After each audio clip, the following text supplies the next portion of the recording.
going on, guys? Welcome back to United View. Hope everyone is doing very well. Welcome back to Match View Live. Yes, we are live. We are ready. We are strapped in. It is Manchester United versus Sheffield United, two of the most out-of-form teams in the Premier League right now, going head-to-head at Old Trafford this evening for an 8 p.m. British Summer Time, UK time, whatever you want to call it, kickoff here. And we're going to be guiding you through all of it. Yes, team news is an hour away. Kickoff is 2 hours away. And I'm going to be bringing all of it to you. Certainly. Strap in. We've got so much to get into as well. Even before team news comes out, I've got to talk about Erik ten Hag's press conference last night, the embargoed part of his presser. I've got to talk about a story today, talking about Jason Wilcox saying to Erik ten Hag, right, starting today, tonight, against Sheffield United, I want to see you play the Manchester United way. Very interesting. Also a story about pay cuts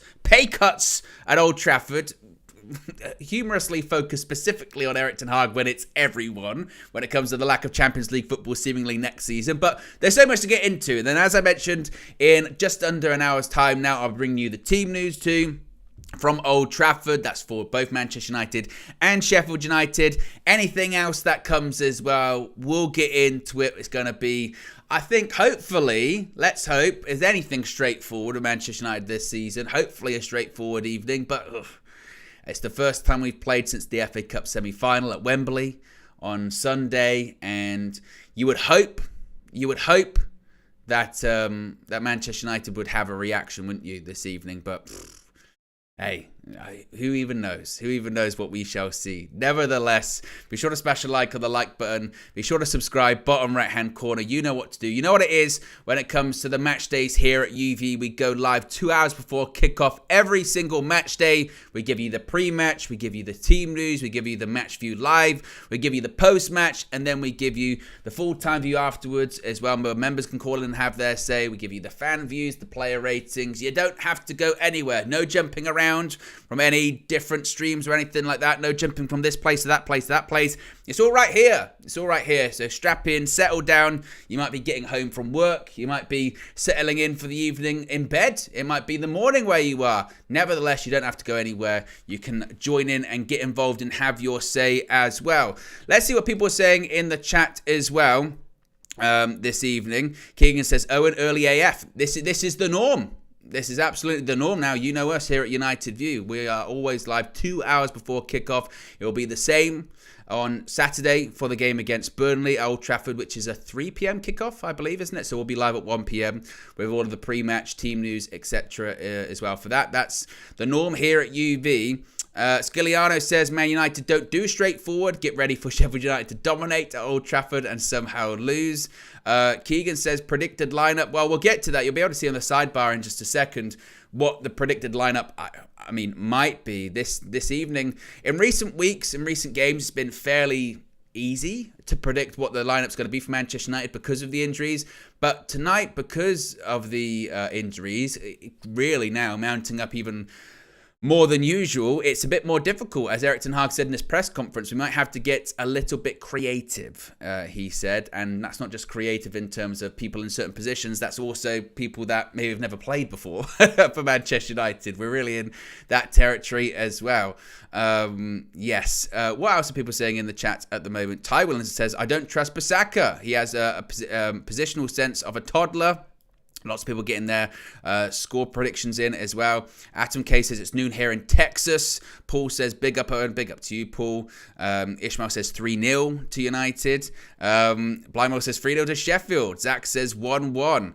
Jabroni says I will always say United, but let's be real, this will be a draw. This will be a draw. We steal it in stoppage time. We will steal it in stoppage time. Well, if you do want to get your prediction in, that's not in the live chat, you can also do so in the poll. The poll is in the chat. It's always there the moment the stream gets set up, which was a couple of hours ago at this point. Already we've got 155 votes rather, and 81% of you, 80% of you saying that Manchester United are going to win. 10% going with a draw, 10% going with a Sheffield United win. There's always some ops. There's always some ops in the chat. And to be honest, that poll, I leave it up throughout the whole game. Do you know why I leave it up through the whole game?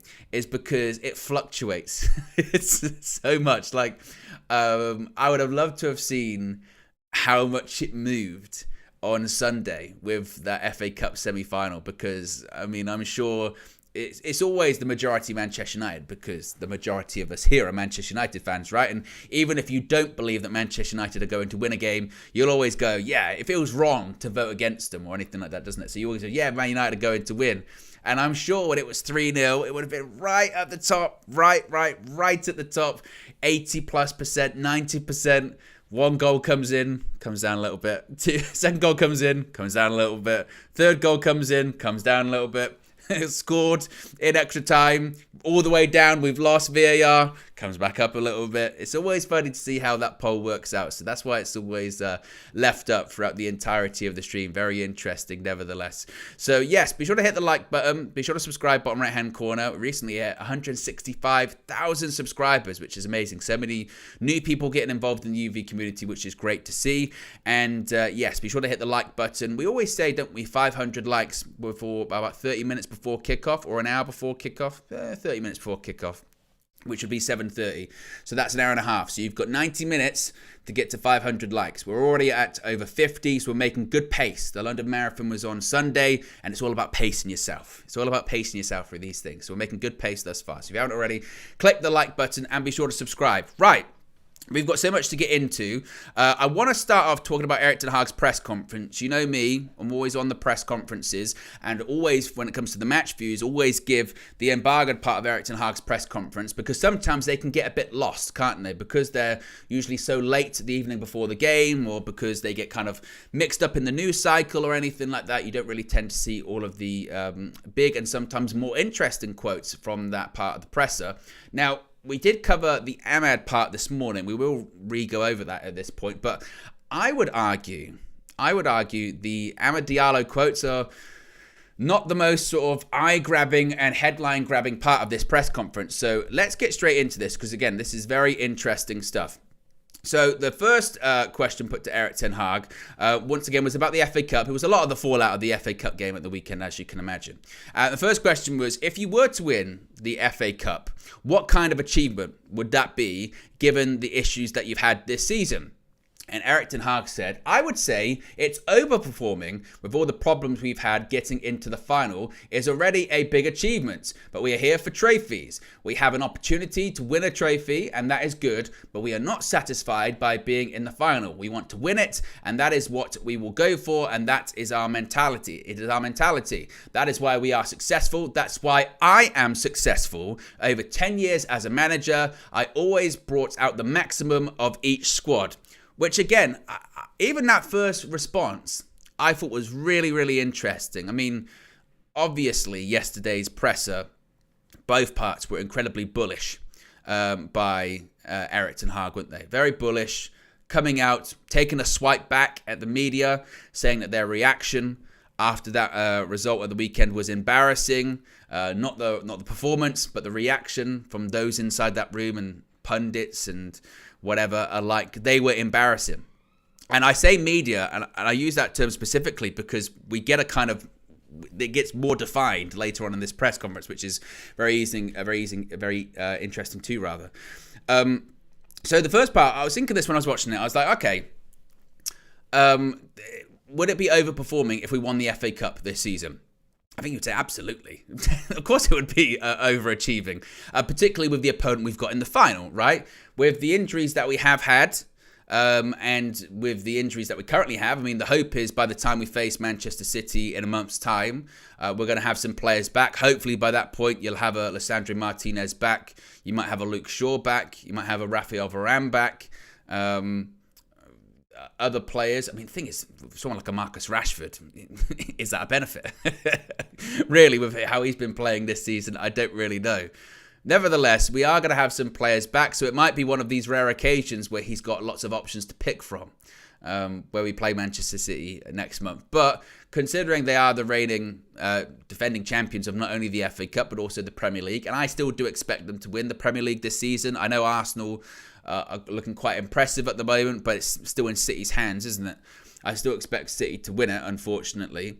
If we were to win the FA Cup, considering our form, considering our injuries, absolutely, it would be an overachievement. Is it overperforming to reach the final? that's when you get into the territory of splitting hairs, don't you? Because there's an argument to be made that obviously, again, because I've just mentioned the injuries and how we've been performing, reaching an FA Cup final could be seen as an overachievement. I am a big believer in you do have to look at the opposition you face in tournaments, because I've criticised Gareth Southgate for this. I can't change my argument depending on a manager, because that's when you get into the territory of agenda. I've criticised Gareth Southgate even though he's reached a final of a major competition as the England manager, because for me, his route there was an easy one. You could make an argument with Erik ten Hag this season at Manchester United. It's been a fairly, not totally, but fairly easy run to the FA Cup final. The most difficult game would have been Liverpool, which of course is an incredibly difficult game. You could argue that victory was an overachievement considering Liverpool's form this season and considering our form and our injuries this season. But apart from that, all the other teams we have faced, you would expect us to win, and we've had a fairly easy route to the final. But as we always say, it's not about sometimes with these kind of things, particularly in cups, it's about beating who's in front of you, and do you win it? That's also the thing, isn't it? So do you win the trophy? So I thought when he said that I thought it was a fair response. I thought it was a fair response to say that it would be certainly overperforming if they won the FA Cup this season. And that last part where he's saying, that's why I am successful. Over 10 years as a manager, I always bring out the maximum in each squad. My goodness me, how loaded is that statement as well? Because there's lots of different ways you can look at that. My initial first thing when he said that is, once again, because he mentioned it in the first part of the presser when he said, for me, 4 finals in 4 years as a manager. He's talking about his record, isn't he, again? He's doing the Jose, respect, 3 fingers up, 4 finals, 4 years, and him, that's why I've been successful in over a decade as a manager, because this is what I do. I always reach finals. I win trophies. I always bring out the maximum of each squad. And you can look at, again, the latter part of that sentence as also probably as much of a swipe at his players as you're probably going to get, I think, in a presser from Erik ten Hag. Even if he didn't really mean it, that is as much of a swipe as I think you're going to get, which is basically, mate, I got to a final with this group of shit. So, that's pretty impressive. It reeked of Jose. To me, it just reminded me of respect, 3 Premier League titles. My greatest achievement is finishing second with Manchester United, which you go, what? You've won Premier Leagues, you've won Champions League. How is that your greatest achievement? Whereas when you then dissect it, you go, oh, is it because you're saying that is, an overachievement with that group of players that you could get second? So I did find that very, very interesting. And this is when we get into the territory, and we'll get into this as we carry on through this press conference, is there are lots of different things which are true and can be true at the same time as well. So I found that very curious, to say the least. But I thought largely what he's saying there is pretty fair. You could argue, though, the critics of Erik ten Hag could argue, is he getting the maximum out of this squad? And this is the debatable point, isn't it? This is the point that we've debated ad nauseum here in recent weeks. This is the debatable point that gets people so cross and so angry. This is the point that, for instance, you get a KG that will say, no, he absolutely is getting the maximum out of this squad. They're not even as good as Brentford. And then you get the other side of the argument which says he should be getting more out of this squad. I understand injuries and mitigating circumstances, but we should be getting more. They should be getting more out of those players as they're international players. And that's the debatable point, isn't it, as well? But I thought that was certainly very interesting there as well. Now, this goes into a bit of the team news for this evening, talking about all of the injuries we've got. Mentioned Scott McTominay expected, or he's a big doubt. Marcus Rashford not expected to play. Harry Maguire is kind of 50-50. So the question is, are you going to even struggle to put a team out? And Ten Hag said, and we still perform. Tomorrow, we will be creative and put a team out which is able to win the game, even if we have to be really creative and put players in other positions. Now, we kind of, again, talked about this morning on the Morning View. And looking at sort of my predicted team, which I think is going to be Onana, back four of Dalot, I mean, this is the debatable one. If Maguire's fit, which I think even if he's 50-50, I think they play him. Maguire, Casemiro again, Wan-Bissaka. Then I think you get a midfield of Kobe and probably Eriksen. The sort of front four is going to be curious to see if Ahmad gets a start. It could be Bruno in the 10, Garnacho on the left, Anthony on the right, or Ahmad on the right. Or if Bruno is a doubt, maybe Ahmad starts in the 10. We'll have to wait and see. So it's going to be curious to see how creative he means. Not necessarily, I think, by team shape, because I don't think he's going to change his shape that much this evening. But if he does look at someone like an Ahmad, who he does mention in just a second that he brought on as a striker at the weekend, then he ended up in midfield, is he going to be asking an Amad Diallo to play not as a right winger this evening, but maybe as a 10, maybe as a false 9? Is that what he's going to be doing? Is he going to be asking Bruno to play in a bit of a deeper role, perhaps? Is that what he's going to be looking for? So he says we're going to have to be creative, and certainly it's going to be interesting to see how creative he does go. I mean, like I said, people like Fernandes and Garnacho were considered doubts, but they were expected to make it. But considering they are doubts, that would suggest that maybe they're not going to play the whole game. And if that is the case, who is going to replace him? Is it going to be Ahmad in the 10? Is it going to be, I don't know, Anthony goes on the left-hand side and Ahmad comes on the right-hand side? What are they going to do? What are they going to do from the midfield position when inevitably Christian Eriksen starts to tire out and they have to make that substitution? You look towards the bench. It's inevitable. Some of the young players are going to have to come on and do something, isn't it? So that's going to be fascinating to see. And as much as we can criticize Bruno, and Lord knows I have this season, when I was doing the stats before this game, he's joint top goal scorer with Rasmus Højlund this season. We do need his goals. If we don't have Bruno on the pitch, as of recently, who's going to even be scoring the goals? Because not many people are doing it. If it's not Bruno Fernandes, especially in the sort of the more recent games, or Scott McTominay. So that's part of it as well. So that's going to maybe be where the creativity comes from this evening too. Now, the next question was about Ahmad. We covered this morning, so we won't spend too long on it.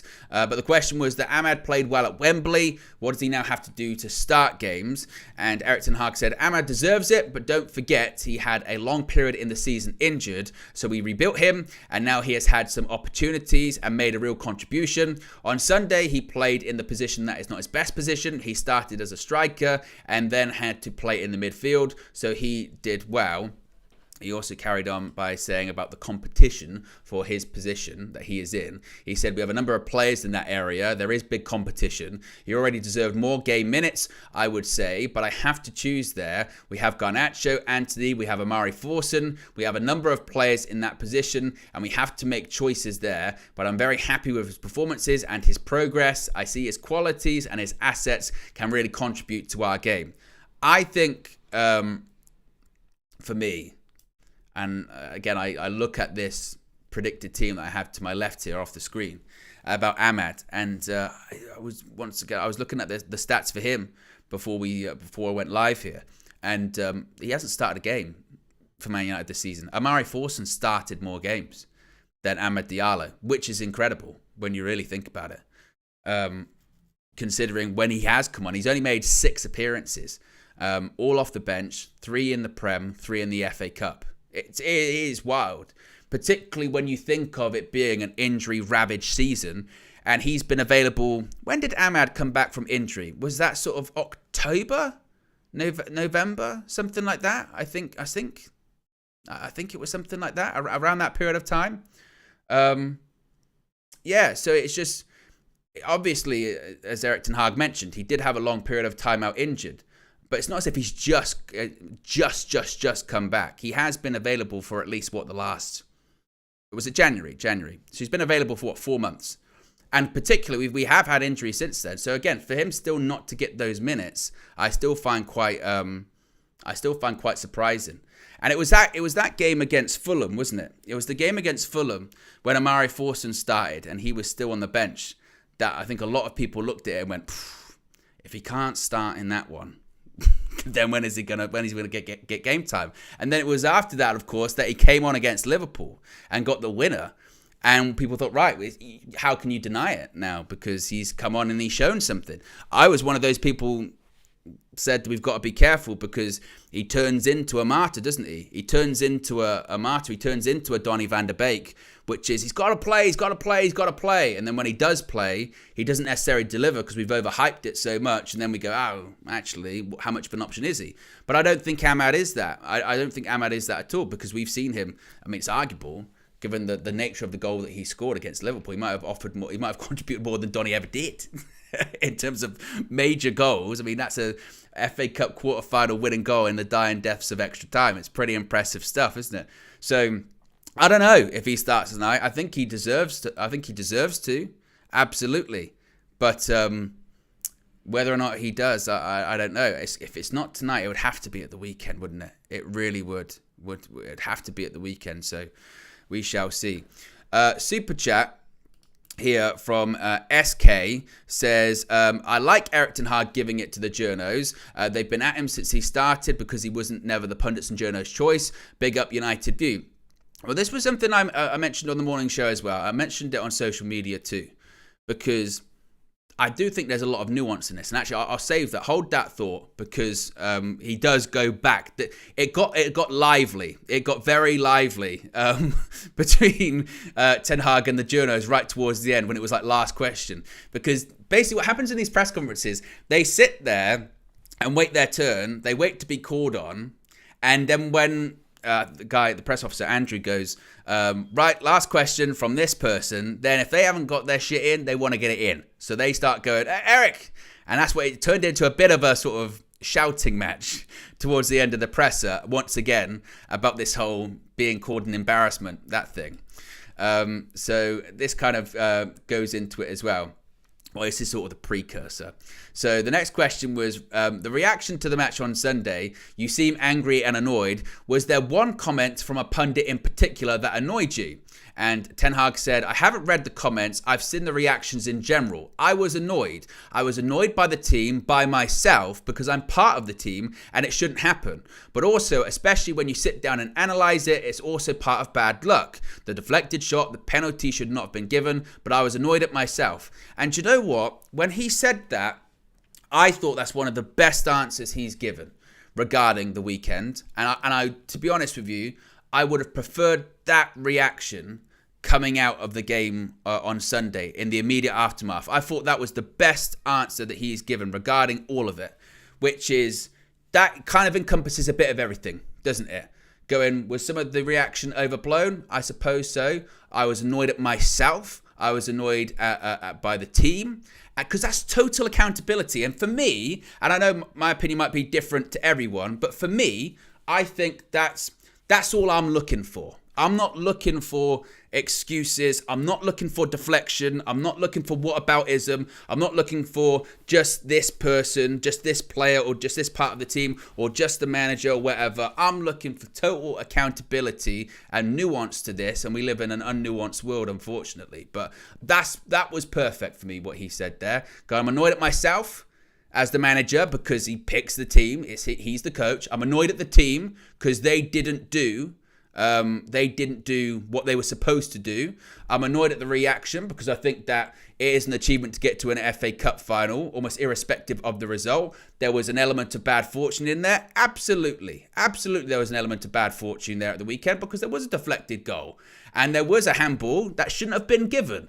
I like to think sometimes you make your own luck in that situation. The analogy I always use is when it comes to boxing. They always say, don't let it go to the judges because the judges will screw you over. So in the football equivalent, don't let it go to VAR to determine a game because if they do, you never know what they're going to do. They're shit. Refereeing in England, in the Premier League, in the FA Cup, it's rubbish. It's broken. It doesn't work. I mean, you don't even need to go down that rabbit hole. But that answer, I thought that was a great answer, saying that maybe the general reaction was embarrassing. I'm annoyed at myself. I'm annoyed at the team. I'm annoyed at the reaction because we got to an FA Cup final and that has been a bit overlooked. There was bad luck, but we want to improve. But I'm annoyed at myself, and I thought that's you can't argue with that, can you? Because for me, that's an answer. I look at that and go, you can't argue with that. There's accountability. There's frustration at poor luck. There's frustration at the media, which I'm on board with having to go back at the media, because I do think their treatment of him has been completely ridiculous at points from day one, going back to Gary Neville and Jamie Carragher, two of them facing one of him after his third game at Carrington, peppering him with comments. It was ridiculous. And the standard that he's held to is stupid in comparison to other managers. Look at Pochettino. Kind of comes with the territory, I suppose, being the Manchester United manager. But I liked that answer. I liked that answer a lot, and I thought that was positive. And I would prefer that than just kind of the head in the sand. We're doing good. We're not doing good.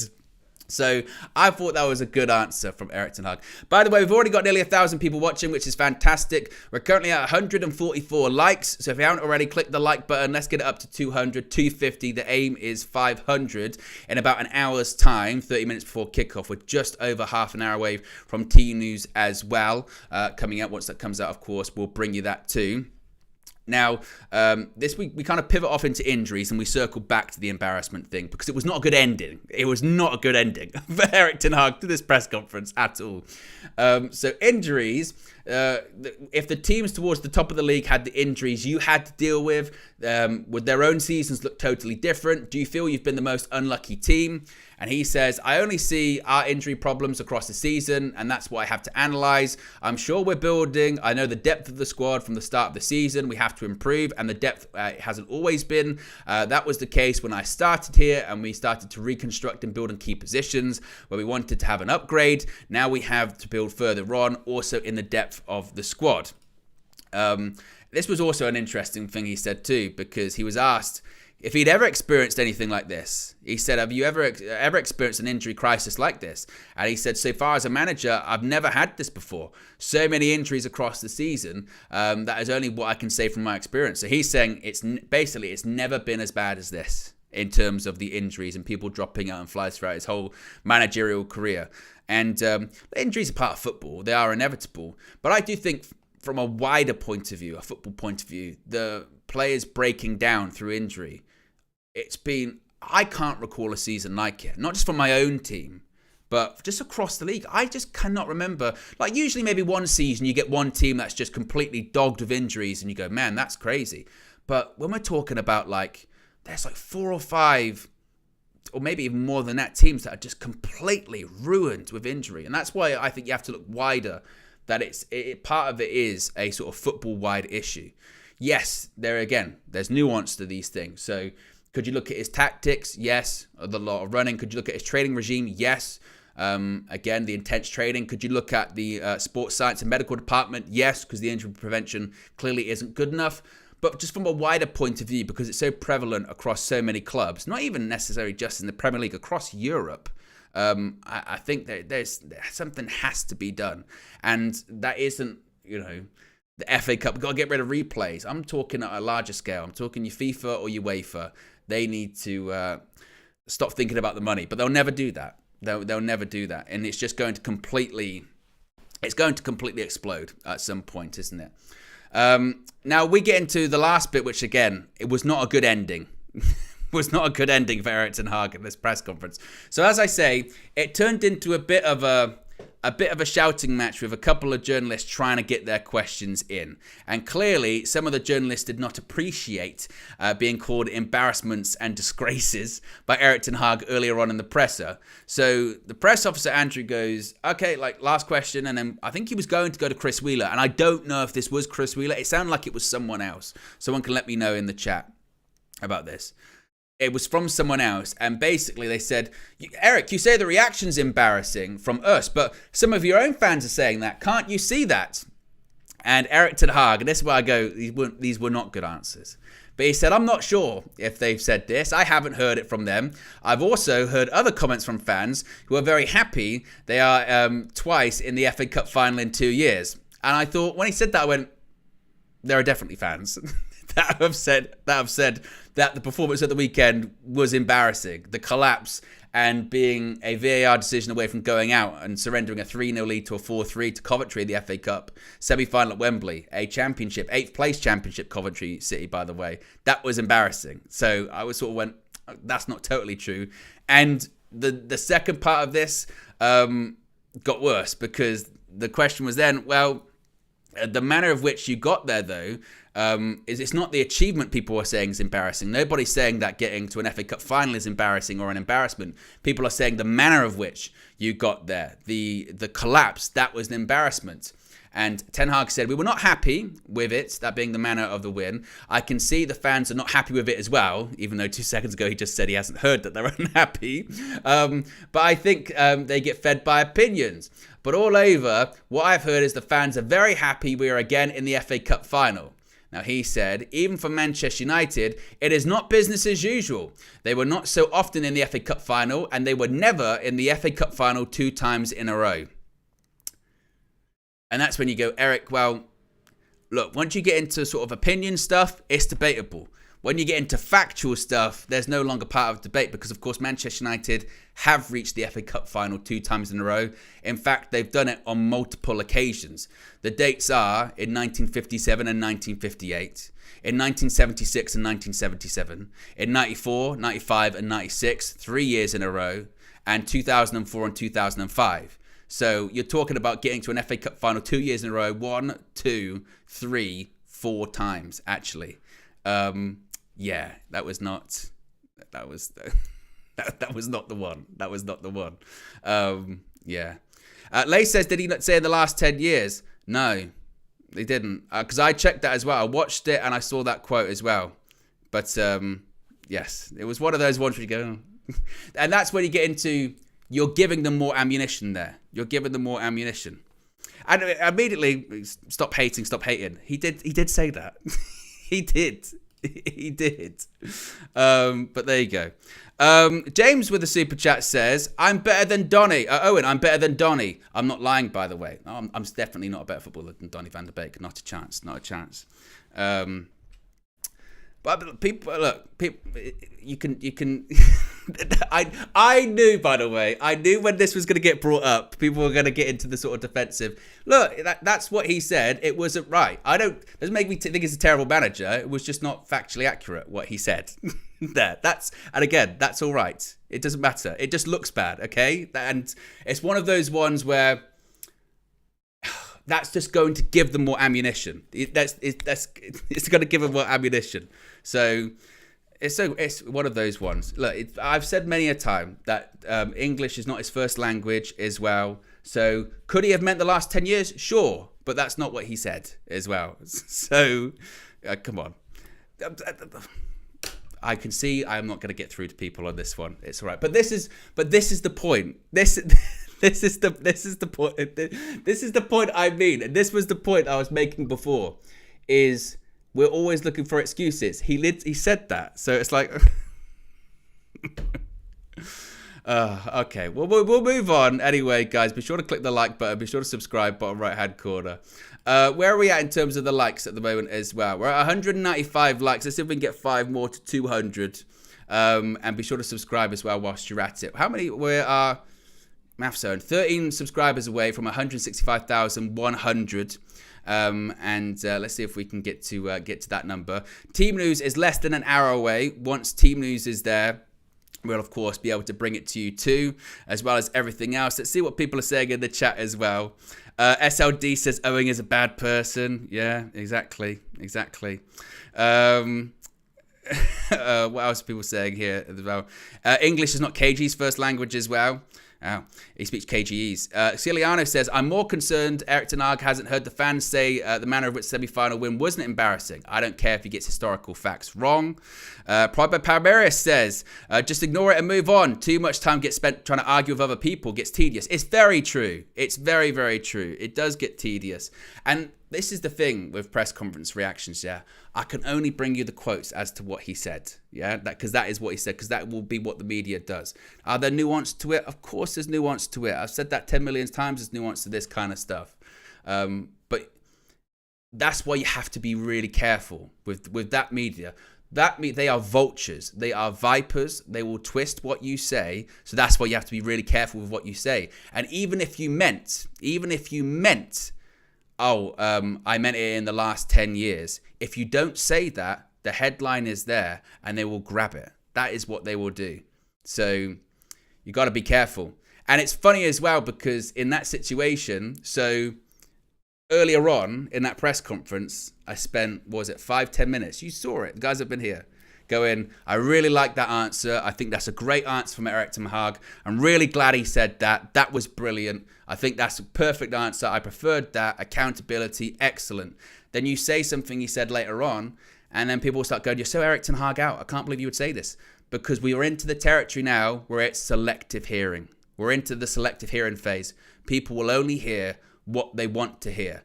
If you say something that they don't agree with, they will jump down your throat and tell you you're an idiot for saying it. But if you say something that they do agree with, you know ball. You know ball. you know ball, my friend. That's what it is. It's very, very, very, we're in defensive selective hearing territory. That's where we're at the moment. I do also want to talk about this because this was a really weird story that came out earlier on today as well.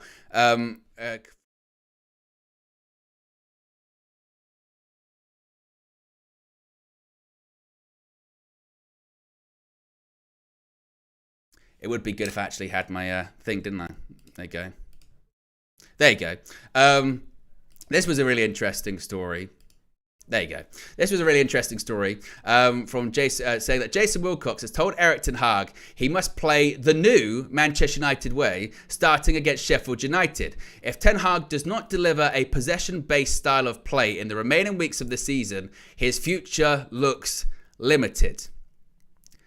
And I looked at this and I thought, well, if that is the case, then he's in big trouble, isn't he? Because I'm not sure we're going to see that. And also, like, that's a story. It just made, to me, I just thought that doesn't make a lot of sense.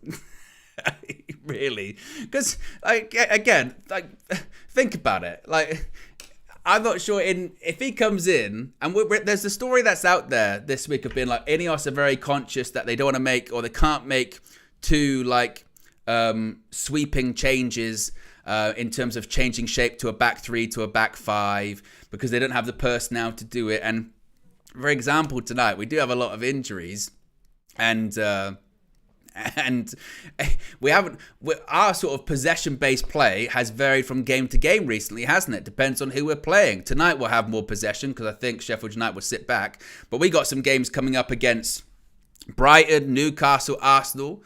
How many games do we have left in the Premier League? Is it, 6 or something like that? So I thought if that is the case, then he's done for, isn't he? Like, he's done for. So I don't know if I buy this story. I think that's quite a lot of bullshit, to be honest. I think that's one of those stories that's just like, he's come in and sat him down and said, right, you've got to play this. Now, they might say that as the overarching plan for the future. Like that might be part of it, you know. For the overarching plan for the future is, you know, we want you to play a possession-based style. We want you to do this for the future. This is how we want you to play. And I think that kind of meeting would be happening. I think that kind of meeting absolutely would have happened. Of this is the way Ineos want United to play. This is the way that Ineos want you to coach the side. This is kind of the tactics we're kind of looking for. Something like that. But as far as, you know, tonight we want to see you play. Tonight we want to see you play possession-based football, and for the rest of the season, if you don't, your future is going to be very limited. Blah blah blah. I thought, I'm not sure. I don't know about that. So I thought it was a story. People obviously will grab that and twist that. I think if you're expecting Manchester United to play a radically different style, or, you know, this new way this evening, what they're saying, new Manchester United way starting this evening, I think you might be a bit disappointed. I think this game this evening, I'm really selling it to you, I know, but I think if you what we're going to see this evening is what we've seen all season, which is, I don't think it's going to be very pretty or anything like that. Sheffield United will sit back. Sheffield United are really, really poor. So Manchester United shouldn't have a problem with them. You never know, because we shouldn't have had a problem with Coventry at the weekend. But Sheffield United will sit back. They play, at the weekend, I think they played a back four, but usually they play a back three, back five. So they'll have, you know, people behind the ball. It'll be upon Man United to move the ball quickly. If they make poor decisions in the final third, then maybe, you know, they might try and break quite quickly and that might cause Man United some problems, but I think we'll have a lot of the ball and it might be quite frustrating. The hope is to get an early goal and then they have to kind of come out a little bit. But as far as Jason Wilcox, I mean, the story implies, doesn't it, that, sits Eric down, kicks the door open, sits him down. Eric, new Man United way, starting tonight. If you don't deliver that way in the remaining weeks of the season, you're gone. You're out of here. And I kind of think far from it. I think if Eric Ten Hag is going to be relieved of his duties come the end of the season, I think it'll be largely based upon results, not how he played in the remaining sort of 5 or 6 games or anything like that. There's an argument to be made that they might have made their mind up anyway, or they might have made their mind up a long time ago on Eric Ten Hag. So I don't think that, we're going to see any new way of playing for Manchester United this evening. I think that's, quite unlikely in my opinion. The poll is still in the chat, as it will continue to be throughout the show. It's been up for almost 2 hours now. Nearly 1,000 votes, which is great. 75% of you saying you think Manchester United is going to win this evening. 12% going with a draw. 13% going with Sheffield United. SK with a super chat says, I'd say to Wilcox, get Rashi, not cut in and shoot, and I'd give him that possession-based ball.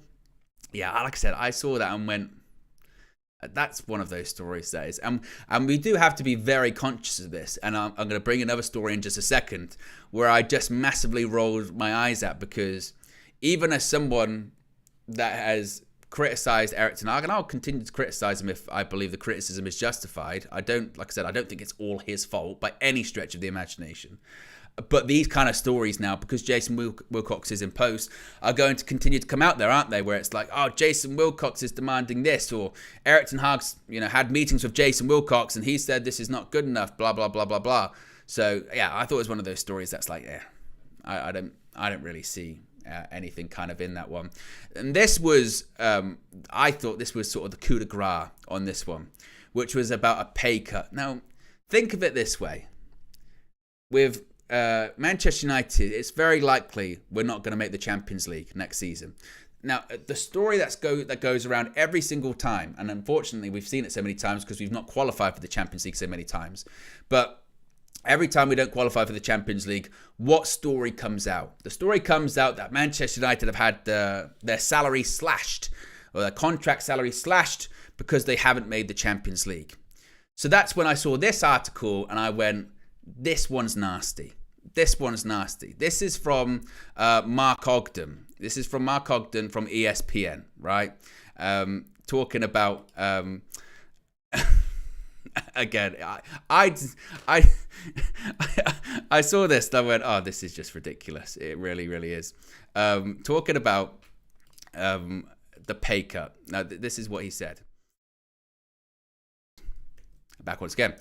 He said Eric Ten Hag will face a 25% pay cut as Manchester United manager next season if he holds on to his job in the wake of the failure to qualify for the Champions League, sources told ESPN. So you go, oh, Eric, how terrible. How terrible is that? But then you go, wait a minute. It's not only Eric, is it? It's not only Eric Ten Hag that gets his salary slashed. It's everyone.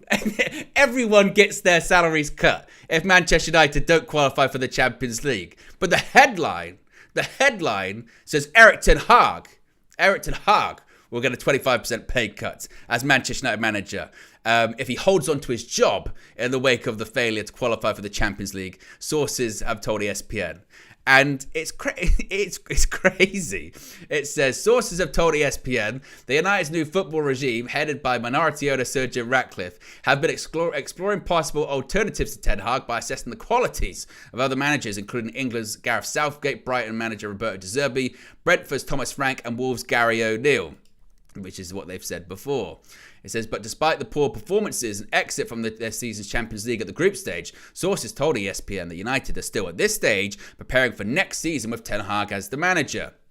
Sources told ESPN that Ten Hag, 54, like the vast majority of his senior players, is on an incentivized contract at Old Trafford related to the team's performances. That failure to secure Champions League qualification would trigger a 25% cut in salary for the season in which the team does not participate in UEFA's Premier competition. So right there,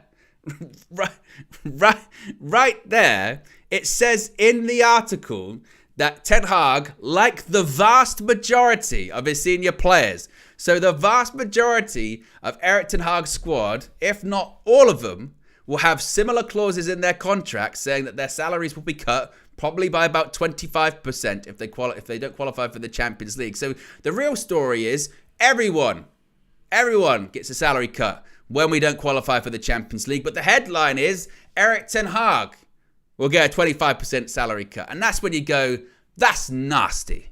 That is nasty. And that's when, again, myself, I've criticised Erik Ten Hag for stuff this season. Go way back to really the early stages of the season for tactical decisions and performance-related stuff. But this is why he is absolutely right to have a swipe back at the media in press conferences, because they chat bullshit. They do. That's why he's justified. That's why when he came out swinging, I wasn't against him coming out swinging. I'd rather it be on maybe like a different issue and maybe sort of parked to one side going, I don't think it was that our performance was an embarrassment or anything like that. I'd prefer him just to go, just in general, you guys have been an embarrassment this season. Just in general, some of the things you've written about me and some of the things you've said about me and some of my treatment versus treatment of others has been embarrassing. Could you be absolutely spot on about that? Absolutely right about it. So that's why I didn't have a problem coming out and him having a swipe at the media or anything like that. But that's why I also say, circling back to that bit about the in 2 years thing, he very well probably meant in 10 years. They haven't done that in 10 years. But if you don't say that, and it's difficult because it's not his first language, they will be over you. They will be all over you, because look at them. They've already started it. They've been doing it the whole time. And now that he's taken a swipe at them, they are going for him. They were going for him anyway, but now they're really going for him, because they're doing articles like this saying Ten Hag's going to have to take a major pay cut, blah, blah, blah, blah, blah, because he's not going to qualify for the Champions League. But in the reality is the whole squad's going to have to take a pay cut. So we're into some dangerous territory, I think, right now. I think he's right to have a go at the media, because the media's bullshit. And yeah, it's a nasty one. It's a really nasty one. And it concludes by saying, with Ten Hag earning $9 million a year as United manager, an absence from next year's Champions League would see his salary drop to £6.75 million and potentially open up the prospect of a less lucrative compensation package should a decision be made to dismiss him as manager with 1 year remaining on his contract this summer. So you just get that little bit of elbow right at the end there as well, which is your salary will be cut, which will make it easy for them to fire you. And yeah, I saw that and I went, Eric's right to have a go. Of course he's right to have a go back for them saying that kind of stuff. Absolutely. And that's not the first time they've done something like that. And I do think the speculation at points on his future, in terms of talking about replacements and stuff like that, I think has been too much. I circle back to when we did beat Liverpool in the FA Cup, and immediately we went into an international break and all people would talk about was Gareth Southgate, and I thought that was wrong. I did. That's why when people go, why wouldn't you say Erik Ten Hag out? I don't know why people are so focused on saying that, but I won't say, because I never want to do that to a manager. Never, ever, ever want to do that to a manager. Never call for anyone to lose their job. I've said I don't think he's going to be in the dugout next season because I don't think he's going to get the results. That's my prediction of the Ineos decision. But if you look at, again, that article, I saw something that Samuel Luckhurst wrote saying that Ten Hag needs to get his facts straight and blah, blah, blah, that as well.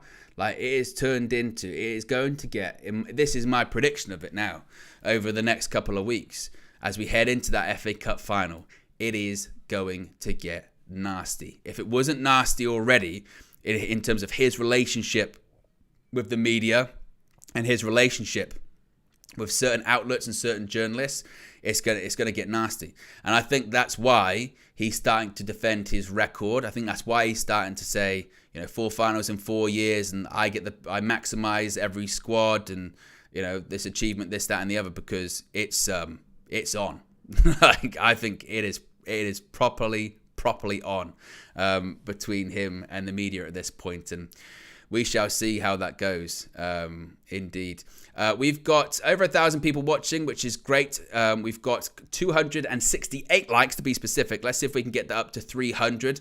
The target is still 500 before 7:30. So that's 40 minutes time. So if we can get that number, that would be fantastic as well. Team news is out in, about 9 minutes time. Once the team news comes out, of course, I will bring it to you too. Just a couple of little bits that are seemingly coming out on social media at the moment. Rob Dawson from ESPN is reporting that we kind of already knew this, that Marcus Rashford is absent from the Manchester United squad to play Sheffield United tonight due to an injury. It's the same injury he picked up against Coventry City at the weekend as well. The report is that he's had a minor problem all week. Whether or not he's going to be available to play against Brentford come the weekend, we shall have to see as well. That was the one where he walked through the mix zone after the game, didn't he, and said it was swollen. Just another quote from Erik ten Hag too. This comes from the Matchday programme. He said, quote, "Our spirit is not in question and neither is our ability, but we have repeatedly made things harder for ourselves this season than they need to be. We have given ourselves a third cup final in 2 seasons to look forward to next month, but we have a lot of work to do before then." And what we need right now, United in general, is we've got the 2 teams that are in they're in 20th and 19th respectively. Sheffield United, they even played Burnley at the weekend. They lost 4-1. Like, they're not good. They're not good, Sheffield United, at all. So this has to be a win this evening. Whether or not it's comfortable, whatever, I don't know if any Man United win can be comfortable at this stage. But we need to get a win. And then we need to get a win against Burnley, get 6 points and just get something going. It's not like, late push for the Champions League. Champions League is gone. It is. Like, Champions League is completely and totally gone at this point. I just a few weeks ago, I was like, we can still do it because I saw things opening up. But I will hold my hands up and say I was absolutely wrong on that because I thought Man United might win some football matches. But Man United have not been winning football matches. So that's off the table. I think now what we've got to look at, or now what United have to look at, is make sure they're in some form of European competition next season from an FFP point of view, a PSR point of view. See what they can do with the FA Cup, and take it from there. My hope is that the season, and I think if it's anything but a win tonight, I think then the season just completely peters out, you know.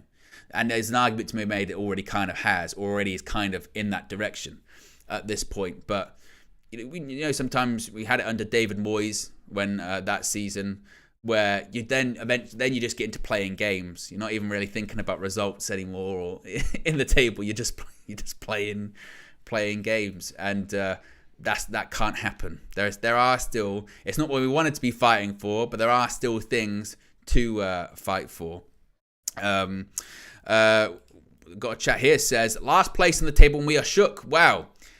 The problem is, I would say we're shook. I'd say we have our eyes open. I think a lot of people have our eyes open. I mean, look in the poll. Over 70% of people say Man United's going to win today. I think even probably a bit of a low number, to be honest. I think most people expect Manchester United to win. But I don't think you can see the performance at the weekend against Coventry, which if that was just a 90-minute match would have been 3-3. And that's against a team in the Championship being 3-0 up. No one knows. The only thing you can expect, really, from Man United at this point, that's kind of a certainty, is that at some point we're going to drop off, and it's just how bad's the drop-off going to be. That's the only thing you can... Even if you're 3-0 up, you can't be guaranteed that United are going to win the game. So I don't think it's being like shook or anything like that. I think it's just a reality as to where Man United are in the last few games. When we played Brentford away from home, they were one of the most out-of-form teams in Europe at that time. And they battered us that day, and we were fortunate to come out of a draw. Should have won it, really, but fortunate to come out of a draw. And again, that was a side that we meant to comfortably beat. So I think that it's just that is just where Man United is at the moment. Rather, it's just we're just not in a good place. Even if tonight, and this is the wild thing, it will almost be a joke, won't it? Because even if tonight Man United are 3-0 up, and it is 70 minutes, and there are 20 minutes left on the clock, all of us will be like, it's not over. Not over yet. I don't know. Not over for Man United yet. I'm not sure. I'm a bit uncertain about it because that's where we are. That's where we are. And especially if they score. Heaven forbid if we're like 3-0 up and they score. Heaven forbid if we're 2-0 up and they score late on. We'll be like, oh my goodness, what's going to happen now? we won't know. So we're kind of, I guess, not in the position to be super overconfident. We should win. Look at even with the injuries we've got, we should win. We said that at the weekend. So time will certainly tell. We won't have to wait too long to find out who the team is going to be. Where are we at with the super chats as well? I think it was up to, was it Joe? Said people put too much emphasis on press conferences. I do. That was something I mentioned previously too, that with presses, people kind of, you have to take them for what they are, which is they're never going to tell the total truth in public and throw their team or themselves under the bus, are they? SK, did I read this one? Says, I'd say to Wilcox, get Rashid to no cut and shoot, and I'd give him that possession-based ball. Oh, yes, we did read that one. Red Devils Down Under's been a member for 11 months. Says, I have a bad feeling about this game. The PTSD is real with this damn team. I'm not ruling out Sheffield leaving with points at all. Again, that's where we are, isn't it? That really is where we are. We have less than 200 likes to go until 500, by the way. Still over 1,000 people watching, which is fantastic. Team news is out in about 3 minutes. So once that comes out, of course, I will bring that to you. Hopefully we'll have some graphics up for you on the screen too. But it's going to be really interesting to see again who plays where. I mean, the scuttlebutt on social media, which is just what it is. Usually when it's this close to kickoff, it's usually pretty right, but you never know. I remember a couple of times when they said Amrabat starting and then he doesn't start. And you go, oh, what happened there? But the rumour is that Anthony and Alejandro Garnacho might be starting for Manchester United this evening. Now, does that mean, possibly it does, that might mean that Ahmad is not starting, but again, we will have the confirmed team news in about 2 minutes time, so we shall see what happens to that. I mentioned it earlier on, didn't I? If Ahmad doesn't start, then he's got to start against Burnley, otherwise he's just never going to play. He's never going to start a game for Man United. But at least the news on social media, which, yeah, you never know. Most of the time it's right. Not always, but most of the time it's right. Is saying that Garnacho and Anthony are going to be starting for Manchester United against Sheffield United at Old Trafford this evening. But again, we'll wait for concrete information on that one too. What else are people saying here in the chat at the moment? Naz says, would you take Zidane as manager? I just don't buy into that story. I don't really buy into that story at all about how he would prefer... I suppose you could prefer to manage Manchester United over Bayern Munich, but that still doesn't mean you'd take the job. So I don't know if I buy into that story, really. I think that I can only see him managing either Real Madrid or France. Like, that's the only teams I can see him managing. Not because that's who he played for, because if you're going to go down that route, you could say, he can manage Juventus. I don't think he will. I think he's waiting for Deschamps to hang it up with the French team and then go with that. So I guess you have to wait and see what happens at the Euros, or would he be willing to wait to the World Cup? Perhaps. But Zidane, the French national team manager, be box office. It'd be the same like he was at Real Madrid. He'd have the players, and then it would just be about be Zidane. Just be him. Whereas at United, I think it would be... Not that he couldn't do it. I don't think anyone... this is what's funny, isn't it? The guy won 3 Champions Leagues in a row as a coach, and people went, he didn't really do anything. Well, you've got to do something, don't you? You've got to do something that. But would he... But I suppose the answer is who could come into Manchester United and kind of, fix this kind of shit show? I don't know. I don't know. Anyway, guys, right. Let's go to a clip of the match preview with Flex and KG. And when we come back, I'll have the team lineups for you. We'll be back in a few minutes. And there are some more injury concerns. Ten Hag says that Scott McTominay, Marcus Rashford, Alejandro Garnacho, and Bruno Fernandes are all carrying problems. He is hopeful that Garnacho and Fernandes will make it, but McTominay and Rashford are really doubtful. Rashford better be more than a doubt. He better be a doubt. He limped off. He couldn't make it through the finals, Flex. He's got to be a doubt. He's injured. He can't play anymore. He might recover. Then it's criminal. What do you Then mean? it's criminal. No, honestly, I said if this guy gets back for that next game, Mad. you're moving mad. Because you know what he did? You know what that was? That was, I'm not taking that was the flip side of the, you know, like when you miss the shot. You know when you miss a shot, and then you look at the grass? Yeah. That's that. Yeah. Or you Or did the boots. take the mud off the bottom. Clogged up, man. Yeah. You did, Bro, you got the wicked firm ground mixed sole. got the- Mixed sole, bro. Soft ground and firm ground in one. Tailor-made to your whole foot. Yeah. They did that one. And they take a finger throw off the imaginary Yeah. grass. Mad, that one. That's what that was. Crazy. That was crazy. When he stepped out, so I'm gonna put this back in. So Yeah. when he stepped out and he's doing the limp, do you see the limp after the game as well? Yeah, he done the proper one. Yeah. Hood up proper. With no anyone around him. Get out, man. Bro, he could be injured, though. He could be injured. Yeah, that's fine. But he's played you poorly. must stay now. In that game that we needed, well, you weren't doing anything anyway. But for me, it felt like a runaway cop out. Yeah. So the last thing I want to see, is you running around in the next game. Nope, not happening. Yeah, it's I mean, look, McTominay was already coming back from an injury, so it looks like he's injured. So He's in the really doubtful. McTominay's a doubt. So Obviously, we still got no centre backs left, so that hasn't. He didn't say that like. Bruno's injured. Well, Injection. He thinks he's hopeful that Garnacho and Bruno will play. Let's be honest, Injection. we know what them two Bruno's are like. playing. Them two are playing. Both of them are playing. Bruno injection. Whatever he needs to take, yeah. Strong pick. Bruno's not out. Bruno's well, not. in our opinion, I'll be stunned if he's out. But he is a doubt. But Bruno's been a doubt bare times. Bruno's. And been Garnacho is a 75 doubt, but it starts. says he is hopeful that Garnacho and Fernandes will make it, but McTominay and Rashford are really doubtful. Those are the two entries. So those are the two main ones. And obviously, there's still no Willy Camboala back. There's no Varane back. There's no Johnny Evans. So No Lindelof. it's got to be Casemiro again, bro. Centre half. Who's the other midfielder? It's going to have to be Eriksen. There's no news. There's no news. Do you know what I'm doing? I got to change it up. Ahmad in the 10. I got to play Ahmad in the 10, Bruno deeper. Bruno Mainu. I've got to do Sheffield United at yards. Bruno Mainu, Ahmad in the 10. I've got no other player, not a wing. I haven't thought about this. What There's we no got? Rashi, potentially. So No, there's Garnacho no on the Rashi. left. Garnacho on the left, Anthony on the right. Forcing, that's You have to ugly. put Anthony on the right. Oh yeah. You have to. Anthony on the right, Garnacho on the left. Ahmad in the Forcing 10. off. We've got no bench. No bench. Which Ten the Hag probably kids. won't want to leave himself with nobody to bring off the bench. Which I've got no means that he'll choice.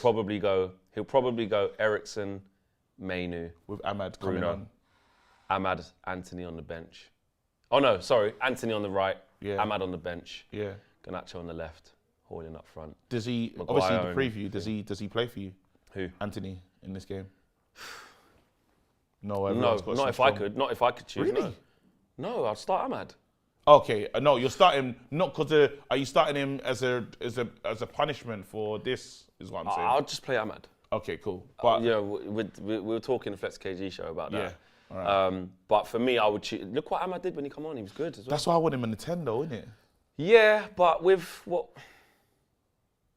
But if I do that, then Anthony's gonna have to play right wing, That's fine. which against Sheffield United, listen, he's got to do I a love job. Garnacho on the left hand Yeah, side. no, absolutely. And Garnacho Anthony- will play on the left. Garnacho will play on Yeah. the left. I think he'll go Anthony, Garnacho, Hoyland. He'll go Mainu, Eriksen, Bruno. Yeah. Mainu, Eriksen, Bruno. Yeah, I think he'll do that. And the back four obviously has to pick itself. Are you worried about this game? Well, we always have to be. I know that sounds bad now, but after what I just witnessed, after what we just witnessed at Wembley, nothing's off the table with the team. Nothing. At home, though. Nothing's off the table with the team. That's I'm not. true. I'm not putting myself in a position to believe that not everything is off the table. We have to get the show back on the road. Of course, this should be 6 points. We've got Sheffield United and then Burnley. 6 points. In that time, Spurs got to play. Game, you know. Burnley gave us a game that was 1-0. Bruno special. Burnley Johnny gave us Evans a over game. the top. Bruno volley. Burnley gave us a They hit the post, header, Onana around the. I was that me and Josh was there, and again, like, mate, we got peppered a bit. Ollie McBurney against Casemiro. Casemiro will be fine. And that ball, and what's good about Casemiro, you see that ball over the top, yeah? Because it's in midfield, because he's in defence, it kind of gets to the final third. That ball over the top in the midfield goes off. It goes off the pitch. All right. Prediction. We are so shocking. We're shocking. I'm leaving. Anything can happen. What's the No, score I'm gonna going be? to say we're going to win. 2-1. We'll concede. We'll do something stupid. Oh, yeah. 3-1. Yeah, but definitely a penny. We give away a penny. So that's the predictions from Flex and KG. And the team news is in. You can see it right there on the screen. And my prediction was right when it came to the team. Unfortunately, when it comes to Ahmad, certainly. But in goal, we have Andre Onana. The back four is the back four that you would expect. That's Diogo Dalot at right back, Harry Maguire and Casemiro once again both at centre back, Aaron Wan-Bissaka at left back. The midfield is the midfield that you would expect because we don't have any other fully fit players. The bench is a little bit interesting with this one, but you've got Kobbie Mainoo and Christian Eriksen in the middle of midfield. Bruno Fernandes, despite being a doubt, starts, plays, and he'll play the whole game, of course. It's Bruno Fernandes.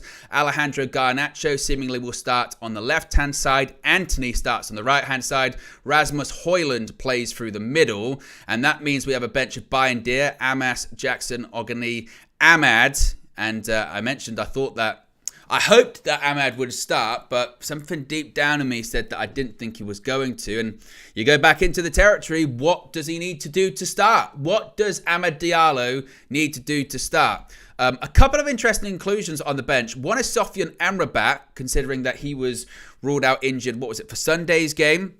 He's back. How fully fit he is, we shall see. Amari Forson's on the bench. Scott McTominay also makes the bench, which again is very interesting considering that Erik ten Hag did say yesterday that he was a major doubt.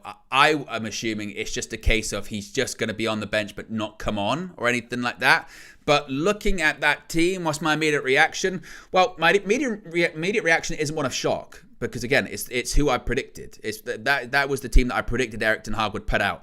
I would have preferred it to be Ahmad on the right, just to see this. But he hasn't started a game for Manchester United this season. I understand injury, but he has been available for the last few months, and he still has not been made. He hasn't started a game. Antony, when he came on against Liverpool in the FA Cup, he did very well. He changed that game. We also saw him come on at the weekend, and I thought he was very poor at the weekend. In fact, it's not that it was his fault directly for the second goal, but it did start with him where he did the Antony special, didn't he? Cut inside, take the shot wasn't on, and Coventry go up the other end and score. Now, a lot happens. That's me oversimplifying that, of course, because it's a deflection and they run through a non-existent midfield, but it was poor decision-making by Antony. So I think it's really unfortunate that Ahmad isn't starting. I don't know. To answer people's questions, I mean, you can maybe let me know in the chat. Like, what do you think? What do you think Ahmad has to do at this stage? What does Ahmad have to do to start a game? I mean, who does Antony have to get injured? Does his hand have to be forced that much? I mean, I know you can argue substitutes coming on, and it's not just about the 11 people that start. It's the squad and all that kind of stuff. But still, I look at that and I go, man, that's just that is that to me. It's just I don't know. I don't know. You could argue that he needs a good option off the bench, but I'd rather that option be an Antony as opposed to an Ahmad.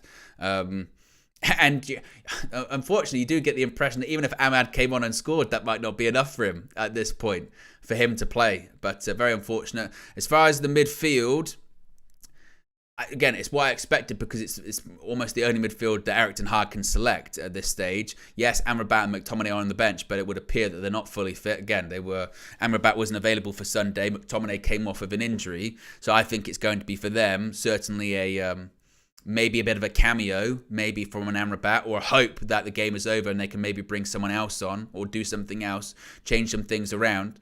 But the one thing you talk about there is mobility, don't you? You talk about mobility, you talk about legs in that midfield.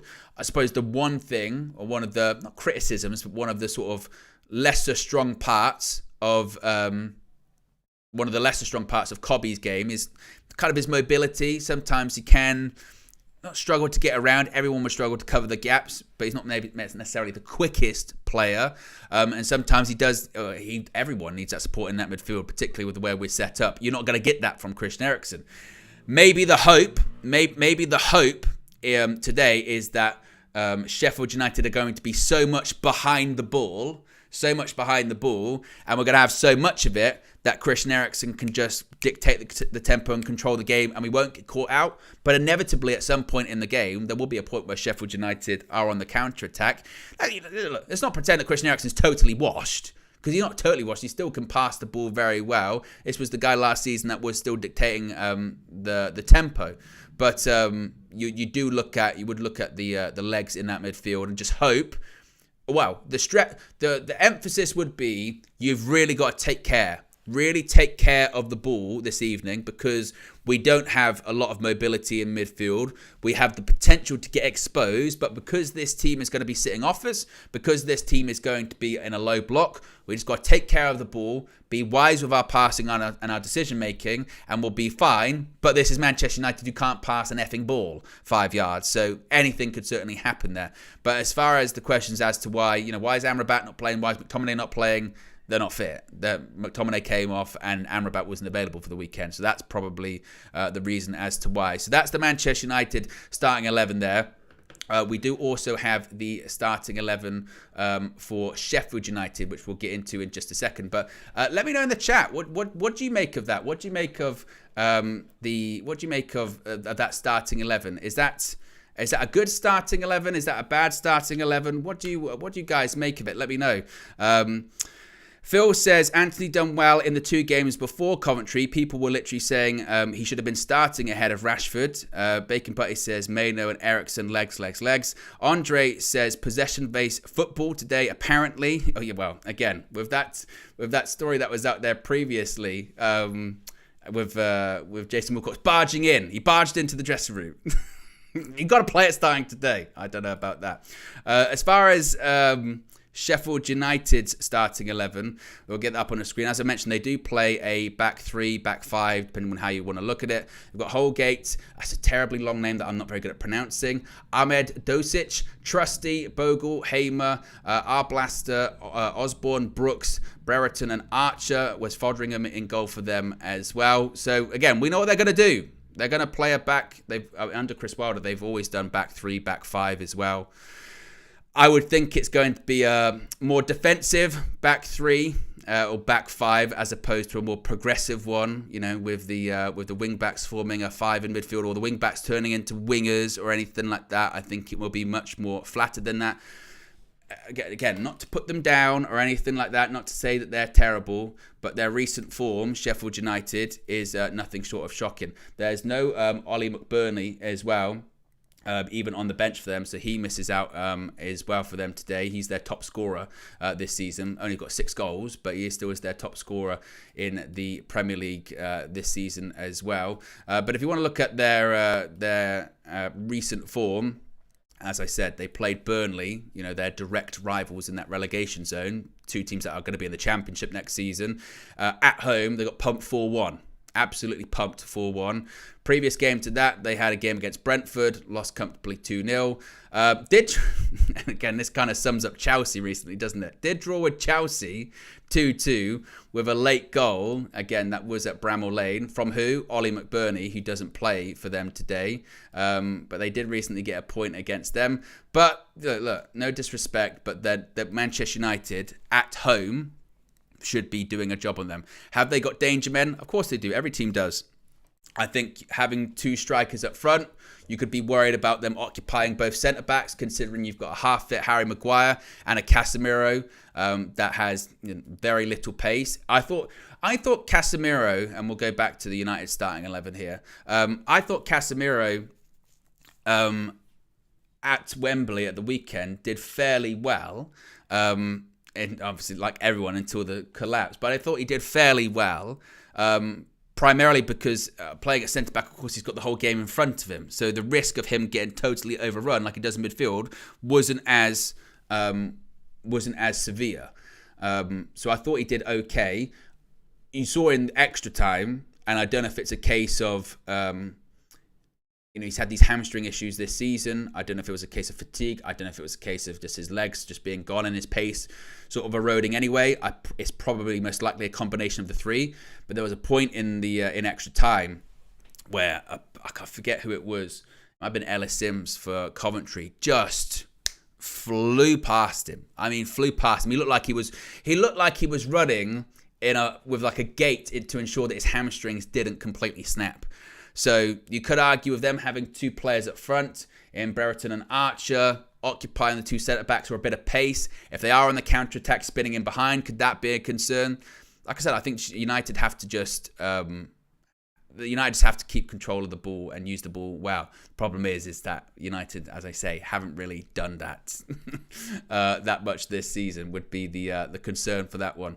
Where are we at when it comes to super chats here as well? Red Baron says, "Did you hear what that ex-Premier League ref said? Was that about the unseeing thing? I think I briefly saw that on social media. You can let me know the thing." Joe Fleming says, "Hate Anthony and love Ahmad. Erik ten Hag is vexing me." And Red Baron says, "We don't know because we don't know what happens behind the scenes. Let's not pretend we know everything." What is that in reference to? Is that in reference to the Ahmad thing? Look, obviously we don't know, but I don't think that should stop people saying that they think Ahmad should start. I think most people would look at Ahmad's recent performances and look at his contributions when he's come onto the pitch, and also with what Erik ten Hag said in the press conference as well. He said in the press conference he deserved more game time as well, and hasn't got it yet today. But speaking of which, actually, we can get Ahmad's player profile up on the screen here, because I think this is also again quite interesting too, because this was kind of the stats I was referring to earlier on, saying just about his sheer lack of play time this season. You can see it right there. 6 appearances this season, no starts. They've all been substitute appearances. 3 in the FA Cup, 3 in the Premier League. Just the one goal, the goal he scored against Liverpool at Old Trafford in the FA Cup. Only 172 minutes played. That is all he has played this season for Manchester United. A real sheer lack of play time for Amad Diallo. Now, of course, yes, he did have the big injury that he sustained in pre-season that carried over into the season. But you had hoped, or I think a lot of us had hoped and wanted to see more of him after that Liverpool game, after that goal against Liverpool in the FA Cup quarter-final in extra time. And we've just seen nothing of the such, have we? Just complete nothing of the such since then. And it's incredibly frustrating. Now, maybe you could argue today, I don't think I'd subscribe to the theory of, well, I think Erik ten Hag's just making sure that he's got options off the bench. I just don't subscribe to that. I always put it this is again a bit of a peek behind the curtain. I'll make these graphics here for these match views, and I'll always have the predicted 11. You see it when we start. It's on the sidebar. We have the predicted 11, and then for the starting 11 graphics you see, or you just saw then, there's like a predicted 11, and then once the team news comes out, you make any changes that you need to it, and you can then get it up here as quickly as possible. And in all of my sort of predicted 11s, I never had Ahmad in the starting 11 today. Not because I didn't want him to start, because I did, because I do think he deserves to start, particularly with the injuries and particularly with the other alternatives that we have. Anthony, who I didn't think shone that much at the weekend. I thought he should start, but I never thought he would. I never thought that Ten Hag would pick him, because he's not done it this season. And I still think that even though it's quite clear this season, Ten Hag's preferred front three has been Garnacho, Rashford and Højlund, so Antony has dropped down the pecking order. I still think if he has the opportunity to have a choice over Antony, if it's Antony and Garnacho, he's going to go with Garnacho. If it's Antony and someone else, he's still always going to pick Antony, isn't he? And that's kind of the part there where Ahmad falls into this, isn't it? That's why I say, if Erik ten Hag is still here next season, then I think over the summer, Ahmad has to go out on loan. Ahmad absolutely 100% has to go out on loan, because I just don't see any intention of Erik ten Hag playing him consistently in the foreseeable future. And by that, I mean in the remainder of games this season and also in the early stages of next season. Because if we've got a fully fit squad, or at least a majority fit squad, then Erik ten Hag has already laid out his preferences for players that he would want in that position, which at the moment is Garnacho and Antony. In the summer, considering targets that are rumoured, possibly an Elise, maybe he'd drop even further down the pecking order. So I think for him, considering we saw the development of his game on that loan at Sunderland, I was always an advocate last summer of him having a loan to a Premier League club or a top league, a club in the top league around Europe, whether it be Serie A, La Liga, something like that. Just that next step, that next step for him. Play consistent first team football at a top league club. And then obviously because of the injury, it didn't happen, which was really, really unfortunate. But I think if Erik ten Hag does stay, I guess kind of irrespective of who the coach would be, because maybe they'll think maybe they might be in the same position with Ahmad. If whoever's the manager at Manchester United or the head coach at Manchester United doesn't have intentions of playing Ahmad consistently next season, he has to go out on loan. Has to go out on loan for me. And the only, and I did mention this earlier on as well, I think that tonight's half of it, I think the game against Burnley at the weekend will be the other half of it. If Ahmad doesn't start either one of these games, then I think the writing's very much firmly on the wall for him under Erik ten Hag, certainly, isn't it? You could argue tonight it just might be a case of circumstances. It might be a case of Ten Hag thinks, well, we're going to have a lot of the ball. We're not going to be playing on the break, so we're going to go with Antony tonight. Or I'm going to have a look at both of you. It's going to be Antony tonight, and then it's going to be Ahmad at the weekend. I don't know. But I think if he starts in neither, and he's not starting tonight, then I would say, I don't know. I'm not sure what's going on with Ahmad in that position. And it's a loaded position when everyone's fully fit as well. Chris says, Owen, you have to realise this is still a business and we already have Sancho not playing. Go ahead and don't play another 200k a week player and see if you don't get talked to. I mean, if that is the case, once again, that's on Erik ten Hag, isn't it? Because Erik ten Hag was an advocate of Antony, and this is, I think, even the most staunch Erik ten Hag-in people will still say that Ahmad should get game time. That is what I have noticed. I think that's like one of the things that even sort of the biggest pro Erik ten Hag fans can't really wrap their head around that one of like, well, what is it then? Because even the biggest pro Erik ten Hag people look at Antony and go, you telling me he's better than Ahmad? I don't know about that. I'm not sure about that. So we shall see. Look, he did well, Antony, against Liverpool when he came on. I thought he did okay against Nottingham Forest. He was unfortunate to come off. But if he doesn't really do all that much tonight, people will be looking at that bench and going, hey, what does it take for Ahmad to get a go? So, yes, we shall see, certainly, for that one. By the way, you can see in the top right-hand corner there, we are 8 subscribers, just 8 subscribers away from 165,100. So if you haven't already, be sure to subscribe, bottom right-hand corner. You know what to do. We're also 110 likes away from 500. So if you haven't already click that like button. Let's get to 500 likes. We are just over 30 minutes away from kickoff. Kickoff is at 8 p.m. BST. It's one of those ones where I think there's a game. What game is it? There's a game that kicks off 15 minutes before this. because there's a few games tonight in the Premier League. There's the Merseyside derby. This is a game that's not televised as well. So I guess a bit of a heads up. Once we get to kickoff, it's going to be one of those ones which people are going to be at different points, because over here in the UK it's not televised. Blah blah blah. You know how it works. So yeah, it's Wolves versus Bournemouth. Kicks off at 7:45.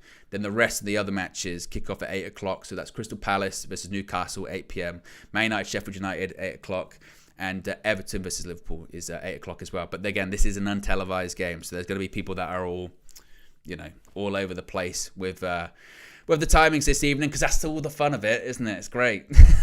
A lot of fun. Look, we're very spoiled as Manchester United fans. It's very rare that we're not on the TV at this point as well. So, but that's kickoffs in about 35 minutes. So there's still plenty of time to go, plenty of more things to get through as well. Let's see what people are saying in the chat at the moment, because lots of people are talking about Ahmad at the moment. Jev says, he's better than Ahmad in terms of work rate. That's facts. Ahmad won't run up and down the wing like Anthony.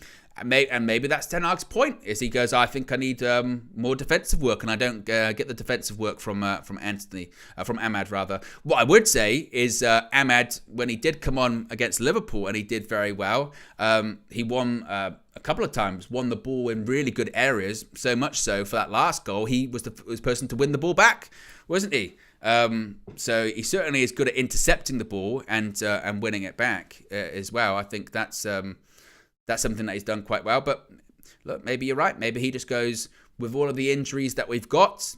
I know Anthony, how old's Anthony? 24, I think. 24. We'll get his stats up on the screen. For his age, maybe he just goes, you know what? Actually, I just want a little bit more experience. I just feel like I need just a tiny bit more experience. I'm going to have to go with Anthony. But if you are going to look at his statistics, you can see it right there. 24 years old, 34 appearances this season, only the 2 goals and 2 assists, and a record of 842 minutes per goal. My goodness me, it's not a pretty sight for Anthony. But I think in the case of fairness for Anthony, so I saw some people bring it up in the chat. I think it's a fair point. We were saying, which game was it for? Was it the Liverpool game where we drew 2-2, or was it the Bournemouth game? I forget. When Anthony wasn't starting, we were like, why does it take for Anthony to start? Why can't Anthony start? He should be starting over Rashford, right? He should be starting over Marcus Rashford. And frankly, who shouldn't be starting over Marcus Rashford at this point? Anthony should be starting over Marcus Rashford. Ahmad certainly should be starting over Marcus Rashford. I think I've got a half-decent shout at starting over Marcus Rashford at the moment.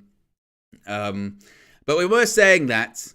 And I think maybe it's part of Anthony's performance at the weekend at Wembley, where he came on, he didn't do all that much. Of course, there's been a lot of talk and a lot of criticism. Well, there's been a bit of both, hasn't there? There's been a bit of both of his celebration. Was it justified? Wasn't it justified? You had Erik ten Hag in the press conference saying that there was provocation. I think he said he'd rather he didn't do it, but he said that there was provocation and what have you. He did a post on social media. Actually, I'll read it out, explaining his rationale for his celebration against Coventry. He said, quote, "Coventry proved why they reached the semi-final. We seeked this spot in the final for our fans, and we achieved. The way our fans were treated by their player was not nice, and in the heat of the moment, I've reacted to the provocations in a natural defense of my club." And therefore he cupped his ear. People have different viewpoints on this. Mine is, I don't really care about provocation. I think if you play for Manchester United and you get rattled by a Coventry player, I sort of go, you play for Manchester United, you've already got sort of the high ground. You've already got the whole thing. You've almost got to, in that case, just look down and be like, all right, cool. Who won the game? And just move on.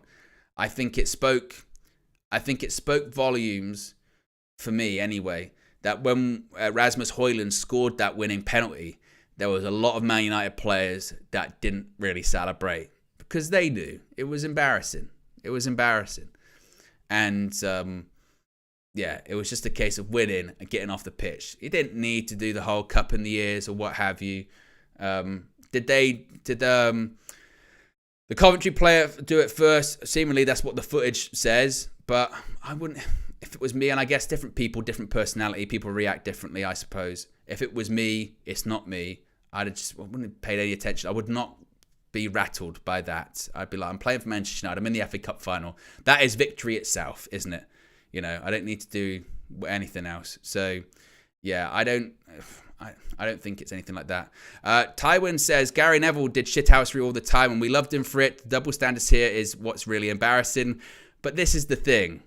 This is also the thing. Gary Neville did it to Liverpool at Old Trafford, scoring a last-minute winner, running over to the away fans and doing that. To me, that's a lot different than cupping your ears to a Coventry City player who's a championship player because he did it to your fans in an FA Cup semi-final. By the way, in that game, you were 3-0 up and you got back to 3-3. It's just not the same. Like, it's not. It's a massive difference. And this is when I get into, like, people, they start deflecting or whatever. Like, it's not the same. For me, I don't think that's the right thing to do. Some people, they say it is. And that's cool. For me, my opinion, I would have done that. That's what it is. Tywin says Gary Neville would have done the same thing. I don't think he would have. I mean, maybe you think he would. I don't think he would have. If we were playing Liverpool and he did it in the FA Cup semi-final, then I think he would have. But Coventry, not so much. I don't think so. I think it's a lot different. A lot different, in my opinion. But you know, people got different interpretations on it. Again, for me, I was like, oh, you don't need it. You just get off the pitch. You just get off the pitch. You thank the fans for their support, and I think to an extent you probably apologize, go sorry, but yeah, for me, and it's not even. This is the thing too.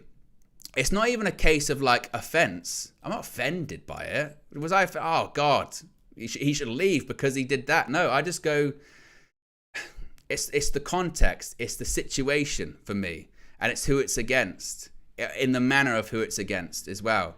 If, put it this way, yeah, if Coventry went 3-0 up in that final and their player was giving it that or whatever, and you fought back and then you won and you give it back because you'd be like, don't be so cocky, rah, rah, rah, rah, rah.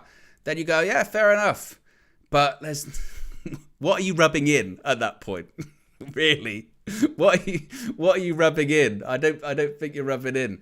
If you're playing Liverpool, if you're playing Arsenal, if you're playing Man City, my goodness me. If we're playing Man City in the FA Cup final and it's a similar situation, by all means. By absolute all means. Because you're having to go back, it's your rivals. It's someone that's perceived to be above you as well, let alone on a level even keel, and not Coventry, who are like below you.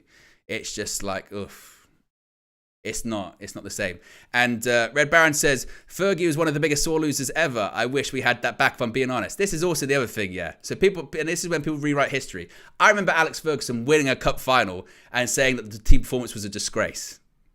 Like that clip's been doing the rounds recently as well. Of Alex Ferguson winning a cup, winning a trophy, not getting to a final, winning it, and going, that performance was a disgrace. You'll never see that again. Never see that happen. Nope, you will never see that happen again. And now people go, well, if Alex Ferguson would have done the same. Alex Ferguson would have not done the same. He absolutely would not. That's it. So, yeah, is what it is. We're 50 likes away from 500, by the way. So if you haven't already, click the like button. Be sure to subscribe as well, bottom right-hand corner.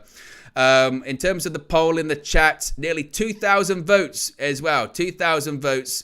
Here, and the prediction at the moment is 73% Manchester United, 14% a draw, 13% Sheffield United. A couple of super chats as well, which I'll get to. Harold says, come on, he was giving it back. Bruno gave it back to the goalkeeper, but no one seems to have an issue with it. It seems we just don't like Anthony. It's nothing personal against Anthony. If anything, that's where I have seen a bit of a double standard. I've seen people. I was critical of Harry Maguire when he did it against Albania as well. Fingers in the ears. Remember that? Fingers in the ears? And the criticism he got for that, justifiably so, because you go, mate, you've not been very good. What are you saying about blocking out the haters? You scored a header against Albania in a friendly. What are you blocking out there? For me, it's the same. It's like, you don't... Do you see the top players need to have to do that? Not really. The football tends to speak for itself. Joe Fleming says, Ahmad got 1 year left. Out on loan means he's gone. Do United have an option to trigger with that as well? I'm not sure. But we shall see. Navaldo says, what channel is the match on? Over here, certainly it's not televised as well. Yes. Where else are we at? What else are we going to discuss about? Actually, let's just once again go through the team news if you're just filing in at the moment. Lots of people are asking about that. Once again, the team news is Andre Onana in goal. Diogo Dalot is at right back. Harry Maguire and Casemiro at centre back. Aaron Wan-Bissaka at left back. The midfield, seemingly because of the sheer lack of options, is Kobbie Mainoo and Christian Eriksen. Bruno Fernandes is in the 10.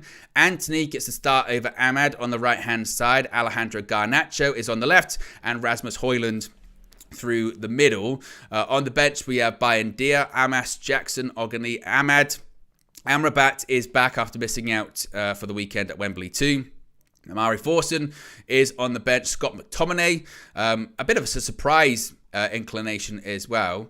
A bit of a surprise inclusion on the bench as well, considering it looked like he was going to be missing out. He said it was a major doubt. I'd be shocked if he got on the pitch. And Wheatley also there too. By the way, shout out to the Manchester United Academy as well, winning the double, defeating Manchester City yesterday to win the Under-18 Premier League Cup as well.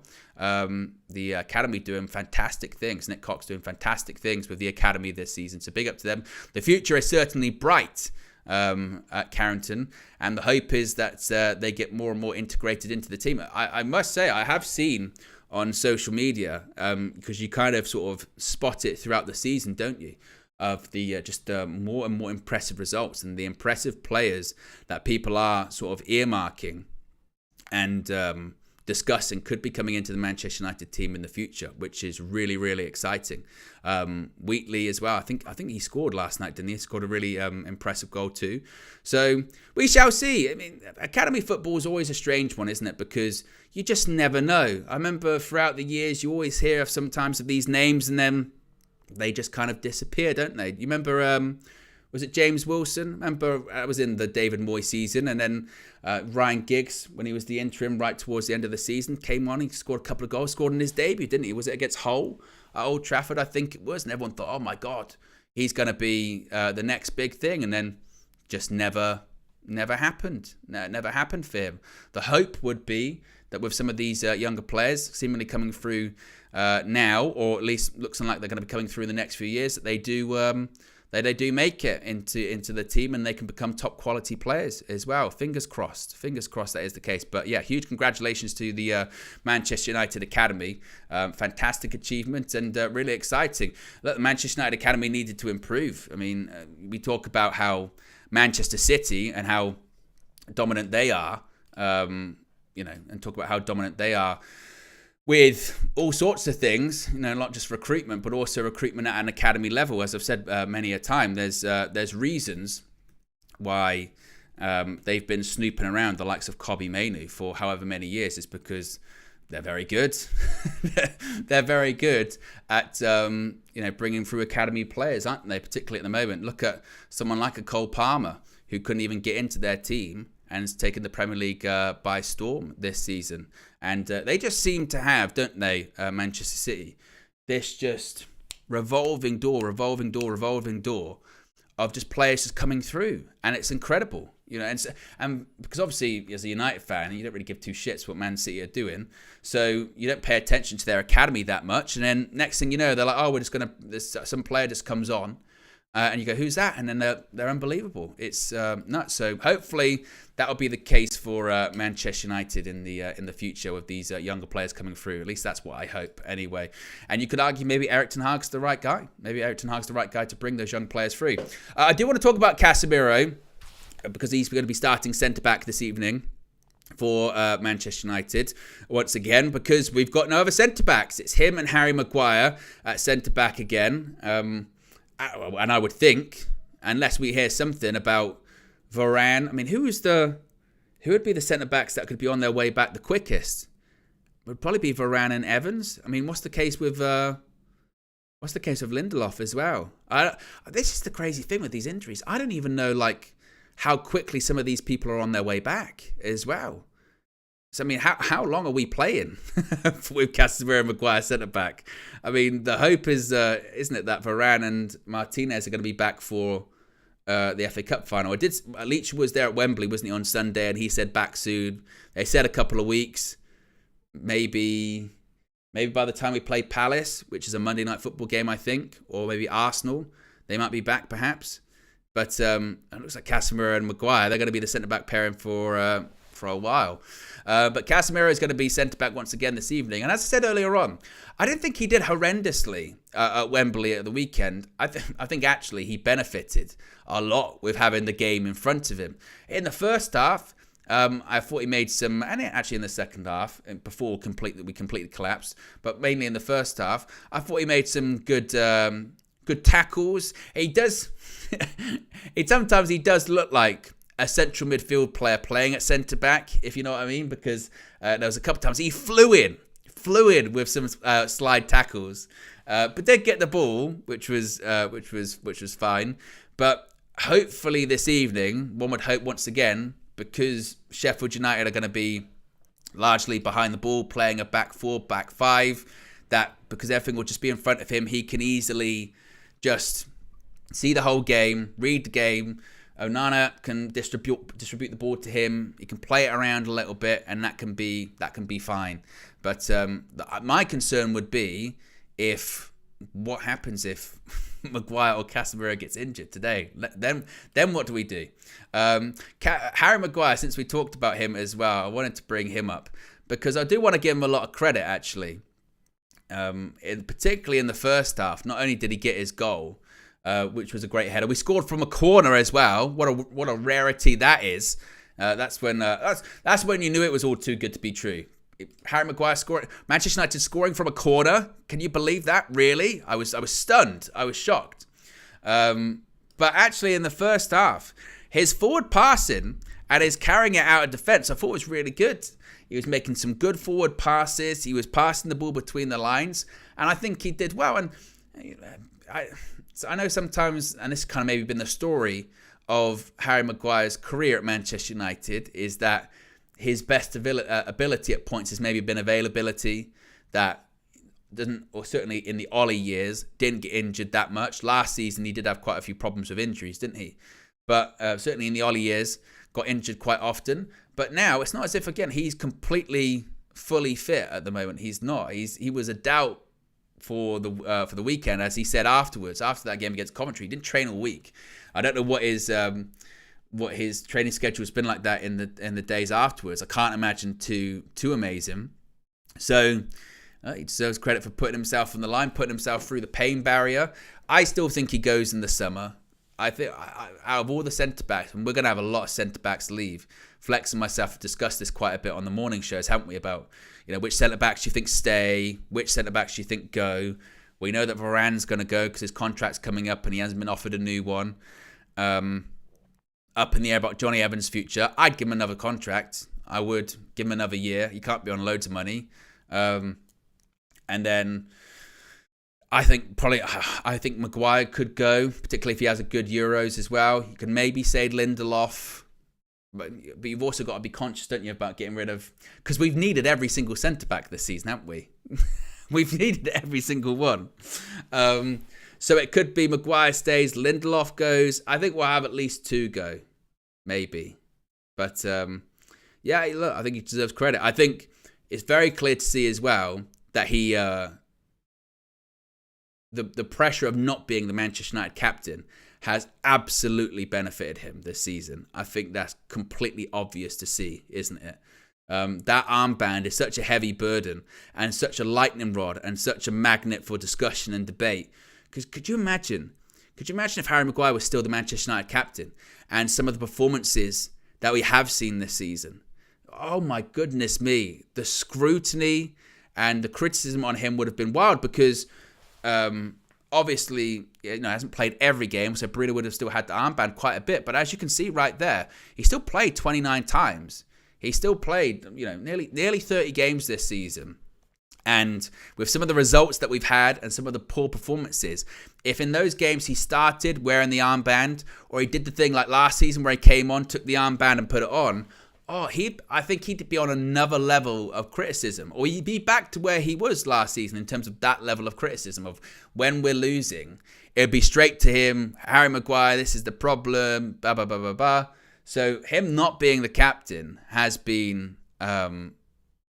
has been such a pressure off him, such a weight off him, isn't it? So, I think he deserves credit, certainly, again, for pushing through the pain barrier for him today and also through the weekend as well. But as far as what happens for him in the summer, who knows? Who knows? What else are people saying here in the chat at the moment? Chris says, I'd keep Maguire if he's happy doing what he's doing, out of the spotlight and media eye, and is willing to drop wages to 100k. Nadir says, why does the armband make these players crumble? Well, this is the curious thing with that, the whole armband debate with Bruno Fernandes, isn't it, actually? And actually, it's probably a good segue to talk about Bruno. Here, let's talk about Bruno. Let's get Bruno's stats up on the screen. Because for all of his criticism, and there has been quite a bit of it this season, some of it justified, maybe some of it not justified, you can see right there, though, he's still got 13 goals, 10 assists this season. So goals and assists combined, 23 this season. He is our joint top goal scorer this season in all comps. He's got the most assists for us this season in all comps as well. So we're still in that weird territory, aren't we, with Bruno Fernandes? For as much criticism as he gets, which some of it is justified, for as much scrutiny as he gets for the negatives that sometimes he can bring, which again, some of it is justified, he's still putting the ball in the back of the net, still puts the ball in the back of the net, and still creates chances. Now, he is still also absolutely infuriating to watch at times, isn't he? Because he is wasteful. Because there is this dichotomy of, and this sums up Bruno. I've had this conversation with a lot of you guys on the full-time view, many a time, a lot of the members, when we say, Bruno scored today or Bruno got an assist, but, and it's always followed by but. You go, but he was wasteful, he was doing this, he was doing that, he was giving the ball away. We talk about how weak we are in transition, and sometimes that stems from Bruno. I mean, we've all seen Bruno have absolute stinkers of games. Liverpool, a great example of this is when we drew 2-2 with Liverpool Old Trafford. That day, he was so poor. He was so bad that day, particularly in the first half. He was rubbish. He was so bad. And you're like, I don't know. I don't even know if he completed a pass. It was so bad. Then out of nothing, with a mistake, scores from nearly the halfway line. It's a remarkable finish. You go, Bruno's on the score sheet. He's played terribly today, but he's on the score sheet. And you go, that kind of sums him up. Or he can play terribly, but I remember Fulham earlier on this season away from home, Craven Cottage, doesn't play that well. Next thing you know, right at the end of the game, scores, puts it in the back of the net. Scored at the weekend as well. It was a deflection, but he put the ball in the back of the net. Against Bournemouth, he scored as well. So it's difficult. It's a difficult one with Bruno because for the criticism that he gets, and again, some of it is justified, I think, because sometimes he is and can be wasteful and it can be frustrating. And again, I think some of it is fair, but at the same time, you cannot argue that he doesn't contribute in terms of goals and assists because he absolutely does. Absolutely does he contribute goals and assists. No doubt about that. But many people would go, but what? And this is where football's weird, isn't it? But people will say, but what else? What else? But this season, if we didn't have those goals and assists, where would we be? Really? Where would we be? Because I don't know. We'd be in a lot of trouble. I tell you exactly that's where we'd be if we didn't have Bruno Fernandes this season because his goals have been, again, very needed and very important as well. What are people saying about Bruno here at the moment? Let's have a look. Barry White, I don't think it's the actual one, says, there's nothing difficult. He's our best player. Atom K says, any other player still gets crucified if they score and play badly, unlike Bruno. Skiliano says, scoring doesn't absolve Bruno's weaknesses. What else are people saying here?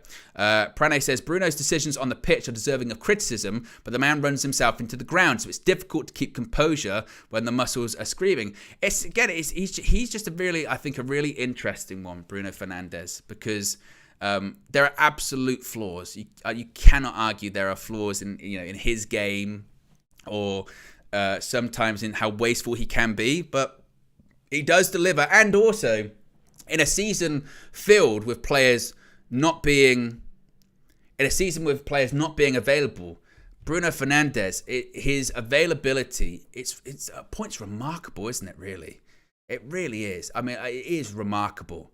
I mean, was it this season? Was it last season? I forget which season it was, when we were playing Spurs, and I don't think I'm just trying to remember, was it at the end of the season? Was it the end of last season or the beginning of this season? Because we played Spurs right at the end of last season. We played them right at the beginning of the season. I think it was the end of last season, wasn't it? When it looked like, for all intents and purposes, he was not going to play. There was a picture, I think his wife put up on Instagram, and his legs were wrapped up, and he was getting compression and what have you. And it was like, Bruno ain't playing. There's no way. And of course he starts next game. Of course he does. Even with Bruno, even with Erik ten Hag saying it in his press conference yesterday, going, Bruno, bit of a doubt, we'll have to wait and see. Everyone knew straight away. They went, Bruno's playing. It doesn't matter what's wrong with him. He's going to play. Now, as far as this injury, did they say it was like a hand injury or a finger injury or an arm injury or something like that? Maybe. Or maybe I've just massively got that one wrong. But Bruno's going to play. Of course he was going to play. He was never going to miss this game. Never, ever, ever.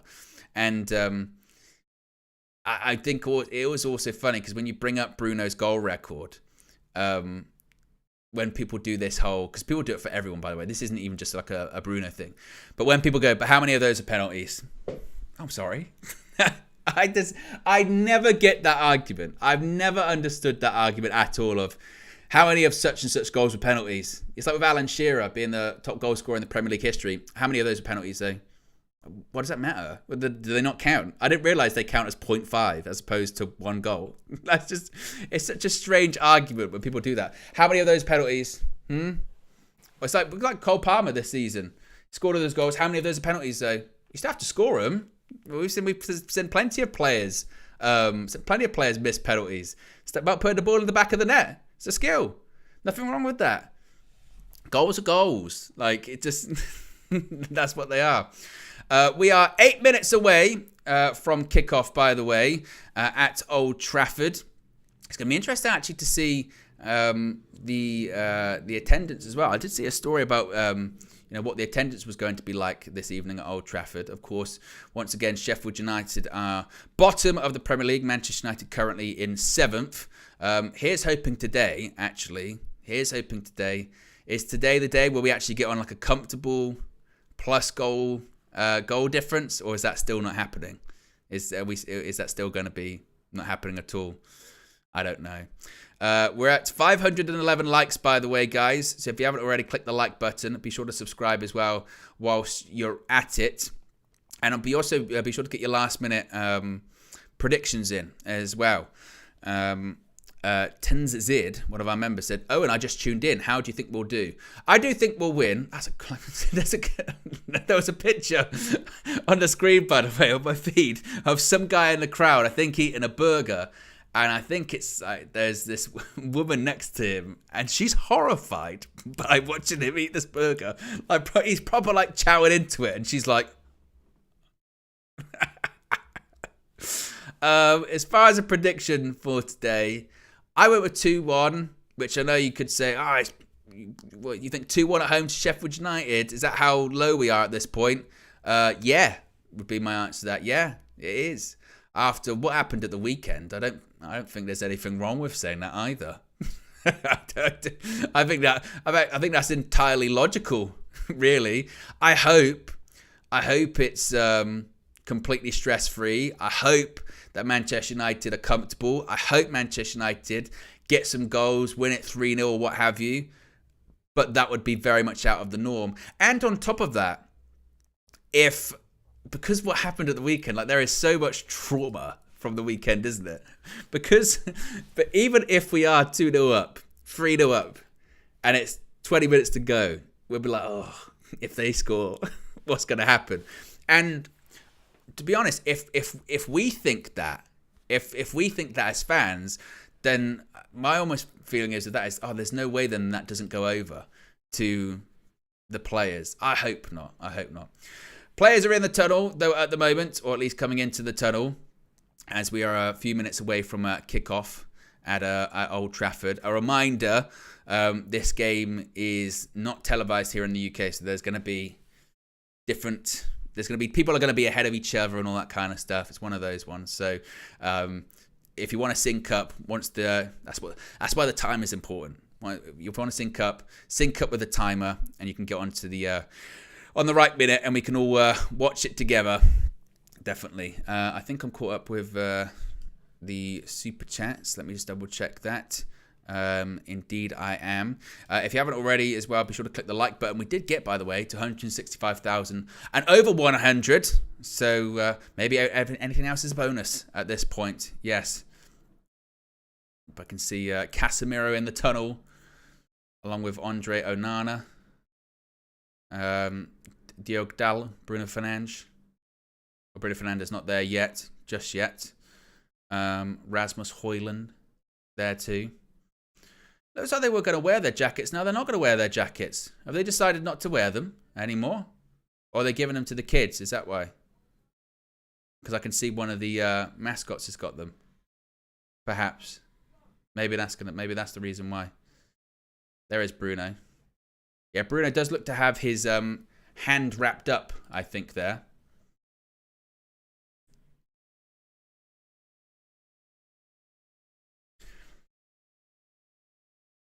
But here come Manchester United out onto the turf at Old Trafford, Wembley of the North. Wembley of the North. That's what they say, right? Wembley of the North. We are playing at Old Trafford of the South on Old Trafford of the South on the weekend. I like that. Is that always just what we're calling it now? Old Trafford of the South, Wembley of the North. That's always what it is. But yes, last minute predictions. Get your last minute predictions in. And you can also get involved in the poll as well, which is in the chat. And also be cautious of scores and what have you in the chat, because people are going to be at different points too, as the team is out there.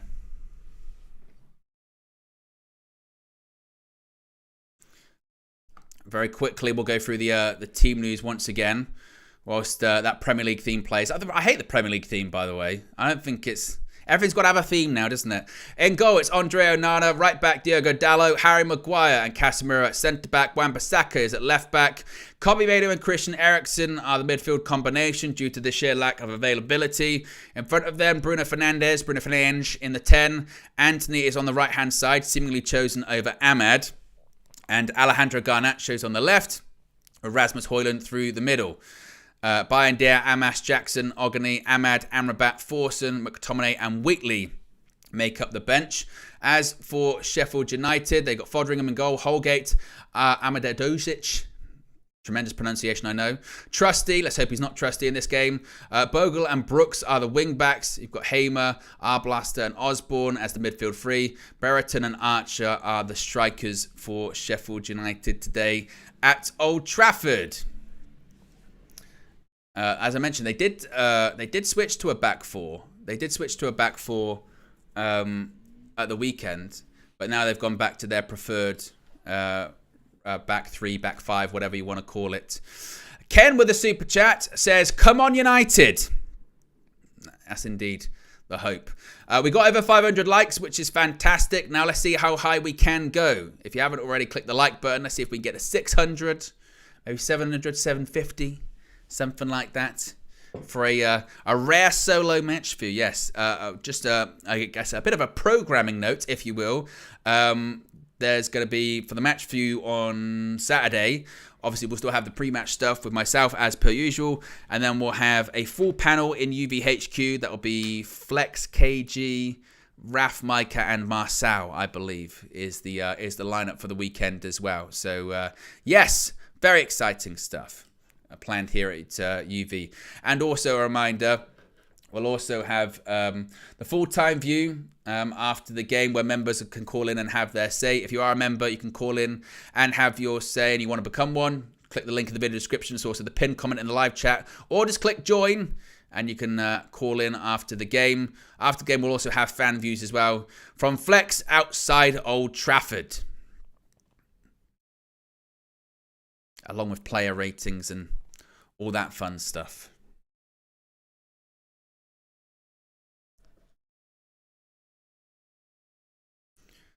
Now we just wait. And we're off! We're off at Old Trafford. Manchester United, or should I say Bruno Fernandes, kicks off for the home side. And hopefully, hopefully we're looking at a Manchester United victory. We need something, don't we, today? Definitely. As Christian Eriksen gives it to Anthony. Oh, already. Cobby cuts inside. Here comes Anthony. This could be a really quick start. Dallo is going to take a shot. He is going to take a shot. Oh, tipped over the bar. It travelled. It travelled more than I thought it was going to there, actually, as well.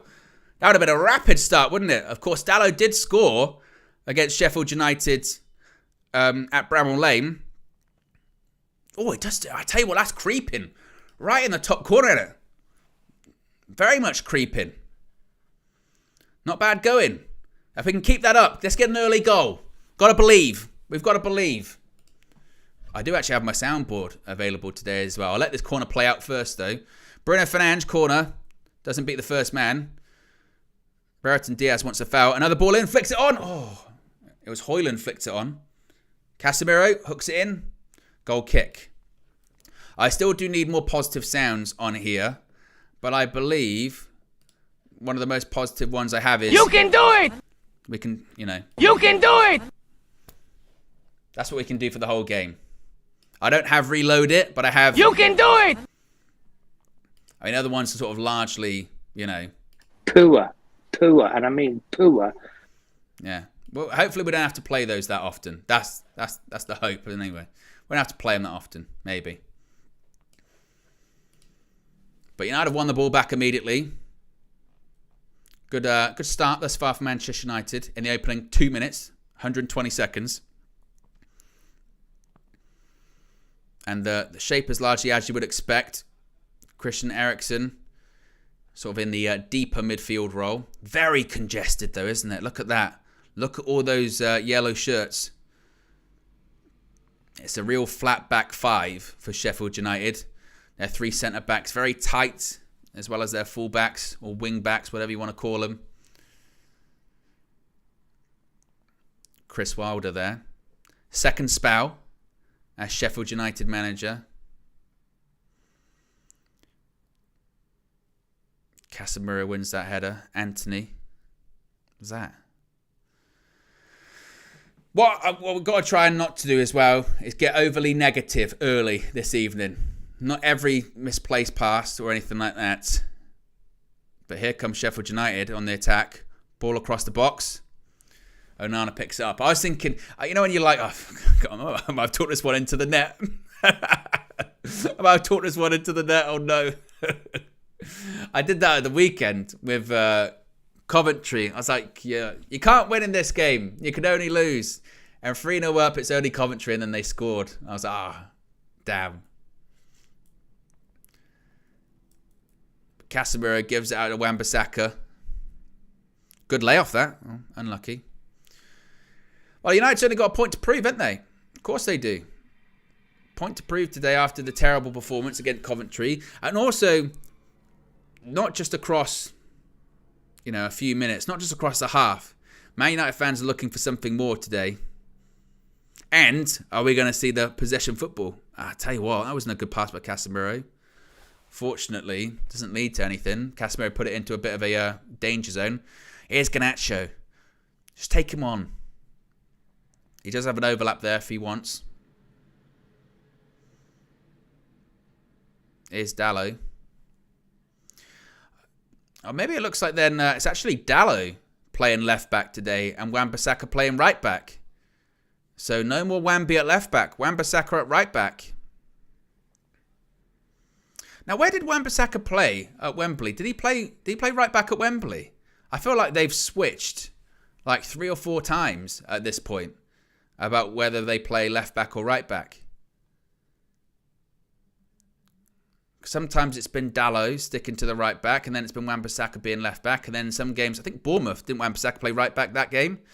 Yeah, because he played alongside Camboire, didn't he? And it didn't go well. Scaliani says he was left back at Wembley. I thought so. Here's Anthony. There you go. Anthony. A nice little flick. Bruno Fernandes cuts it back. Oh, nearly. Oh, it's light, Wan-Bissaka. It's light. Cobby nearly won it high up the pitch there. Oh, Anthony flies in. Well, I would say that United were trying to win it back high up the pitch, but it was easy to play out. But United do win it back. Thus far, 5 minutes in, there at least does seem to be a desire to win it back quickly after losing it, as opposed to not a complete transition basketball end-to-end game. But it's still early. Anthony fouled.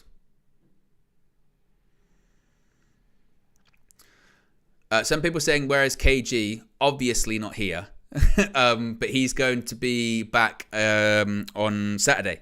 As I said, there's going to be Flex, KG, Marcel, Raf, and Micah, I believe, is the lineup inside UVHQ on Saturday. We'll still have the usual stuff. We'll still be live 2 hours before. But this evening, you're treated. You're treated to a solo stream. A rarity. Although I would say get ready for it, because in the summer, with the Euros, if some of the longer members of the UV community would remember that during the 2022 World Cup, we did a lot of match views, international match views that were a bit like this. That's going to be happening in the summer as well, which I'm very looking forward to. I'm really excited about that. I like the international ones. There were lots of big moments when that happened. There was Panenka in the. I don't even know if that had a name at the time. Was that in the Asylum? I think it was. I think the Asylum was the what we did in this past summer for the pre-season tour. That was the Asylum. I don't know if we ever called that one. There was Panenka Studios. There was Panenka Studios. There was the Asylum, and again that will all be coming back in the summer. We'll have, I guess, I don't know. We'll have to think of a name. We'll have to think of a name for it. Some kind of Euro studio. Euro, because it's always got to have some kind of the Asylum. Maybe it's got to be the Euro studio. Maybe it'll be that. But we'll be doing that in the summer. And also all of the pre-season stuff as well, which will be up at late hours once again. Wan-Bissaka tried a free ball to Højlund. It was cut out.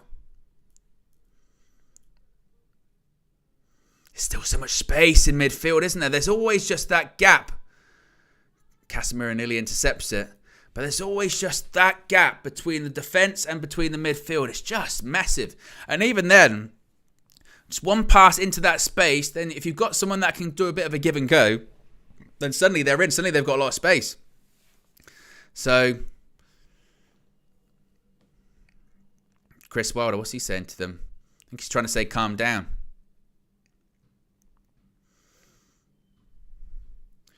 Maguire again. He's in a bit of difficulty, turns out. Fires it. Oh, Bruno's going down clutching is that his eye or his ear? I think his ear.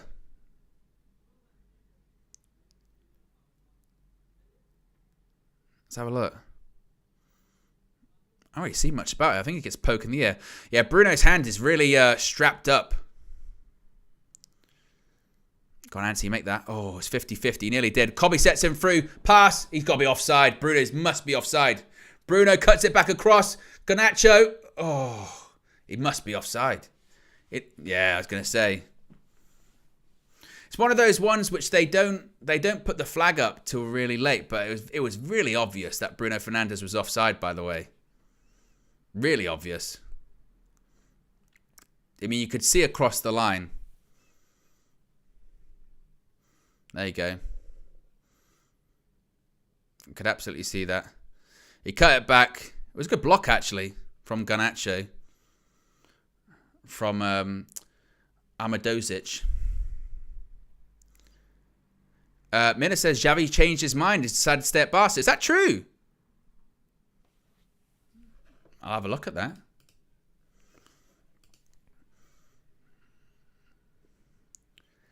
Oh, there you go. Xavi has decided to change his mind and stay at Barcelona. Stay as Barcelona manager after tonight's meeting and Laporta insisting for him to stay. Xavi accepts Barca conditions and will continue as head coach. Formal steps to follow. He's going to remain until the end. He's going to remain until the end of his current contract. Wow. Didn't he, when he went out of the Champions League a couple of weeks ago, was like, I'm definitely not going to be it. I'm definitely not. I'm definitely not going to be here. Well, another big job just went off the market. What does that mean about that pool of managers available? Your De Zerbis, your Tuchels, etc. We know that Nagelsmann, he's staying at Germany. Xavi's now staying at Barca. What if Thomas Tuchel decides to do a U-turn? What if he wins the Champions League with Bayern? And they go, hey, he's going to be sticking around. Garnacho. Anthony overlaps on. Wan-Bissaka blocked. Anthony keeps it on. Wan-Bissaka gives it a little flick. Got to be strong there. Well done. So in these areas, just want United to make the right decision. Don't force it. If it's not there, you don't have to. Dallo. Garnacho. Overlap. Good pass. Dallo. Oh, it's in dangerous area. Good play, though. Good play. I'm happy with that. That's much better play by Manchester United. Good link-up play. No rash decisions in there. That's what I like. In recent games, what we've seen is we get to this area, we get a rush of blood, we don't know what to do, and we either take a shot or we just put a pass just in a bit of a danger zone, and it gets cleared, and next thing you know, they're up the pitch and they're getting a shot on target. Like there, wait for it to come on. If it comes on, good. If not, go backwards. But decent play by Manchester United. Corner. Bruno Fernandes is going to stand over it. Referee's having a look at what's going on in the box. Maguire's involved. Maguire's, as KG was saying at the weekend, Maguire's man. Corner ball, Bruno. Oh, headed over. Casemiro. He looks pretty pissed off about it as well.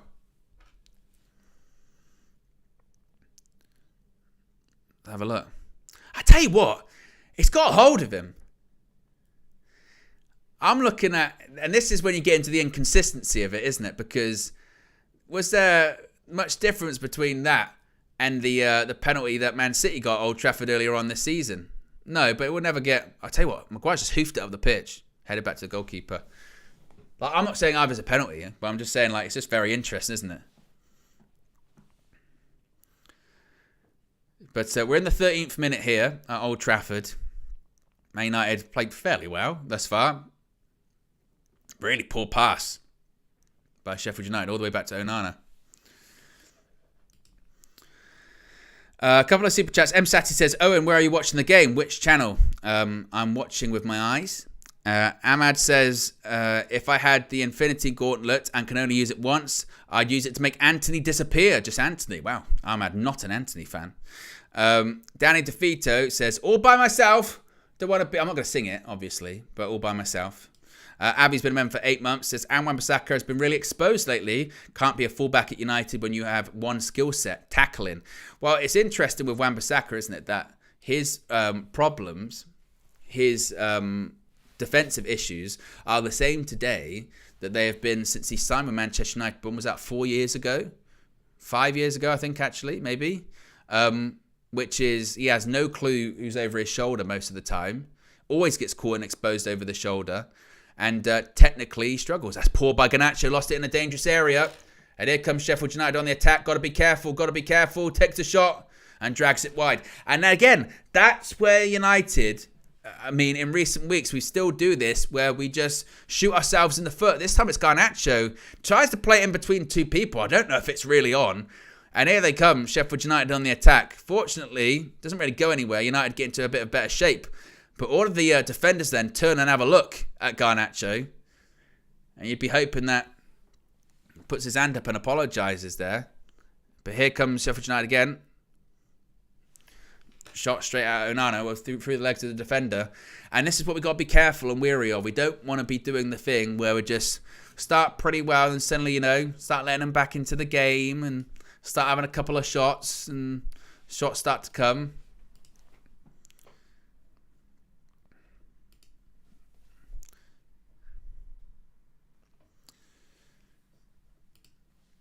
Nice switch to Dallo. Good touch as well.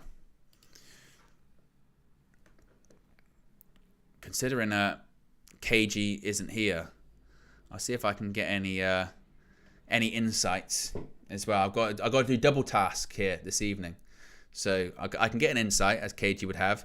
Bruno Fernandes has created 91 chances this season, the joint highest total in the English Premier League, alongside Martin Odegaard. Okay, little insight, as KG would like to say. Just nice little insight. Højlund, nice little turn.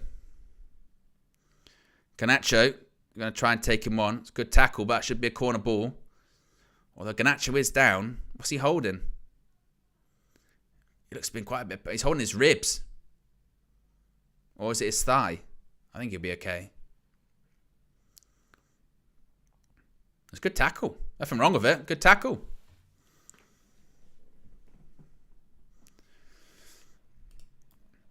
If you haven't already, click the like button as well. We're 4 likes away from 600.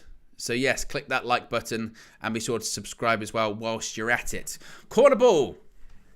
Bruno Fernandes steps over. Whipped in. Oh, Casemiro again. Oh. I tell you what, Casemiro's having a proper wrestle. Every time that ball gets whipped in from that corner, Casemiro's having a proper wrestle with that Sheffield United player. Getting close a couple of times there.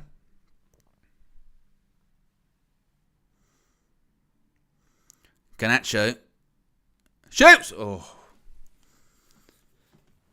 straight out for him. I did a KG there. I remember, if you remember the early days. There you go. Slide tackle by Casemiro, but goes straight back to a Sheffield United player.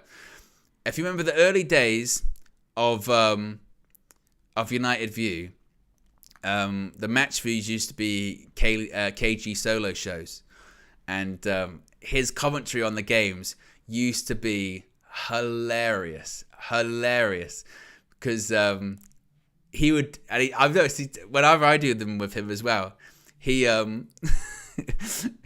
he'll do what I just did there, where it's a shot and it's a very pedestrian shot, or it's a very not that much going on. He'll be like, "It's a chance," and he goes, "It's not." He go, "Oh, he's in," and you go, "Oh, he's not though." Okay, it's very. It's not good for your blood pressure. Casemiro gives it to Harry Maguire. Akshay's been a member for 12 months. Says, keep up the good work, Owen. Need this sort of effort in our midfield. Thank you very much. Appreciate 12 months of support as well from you. With the gold badge as well. A full year. 365 days. Big up to you. In the 18th minute, still 0-0. No real clear, concrete chances thus far.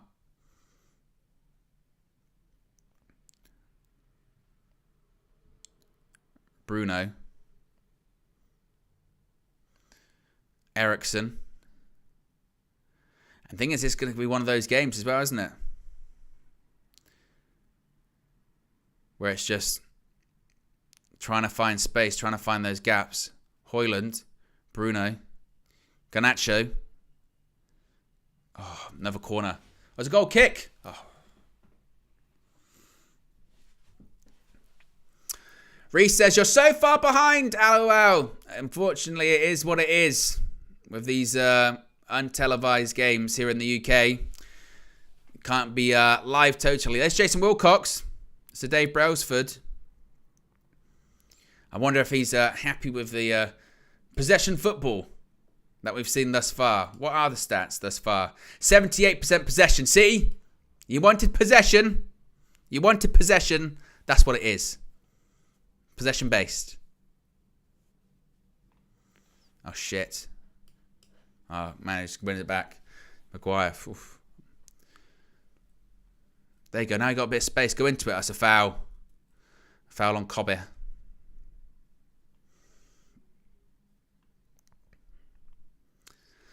Blaster with the foul on Kobe Mainoo. He's their captaincy even. He's only 20. 20 years old. They're definitely going down, by the way. Sheffield United.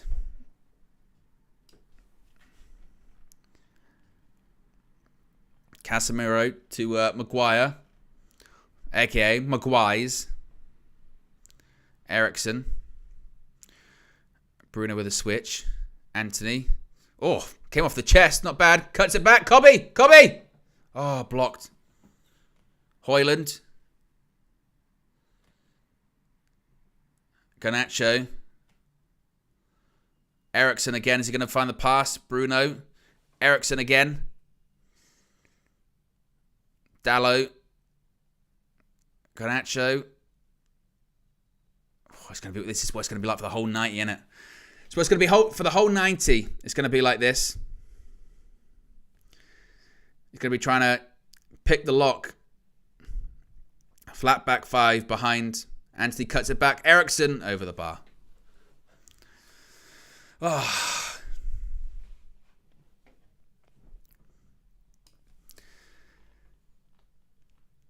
Yeah, it's going to have to be. This is going to have to be a patience one, isn't it? It's going to have to be a patient. Eric Ten Hag applauds the players, though.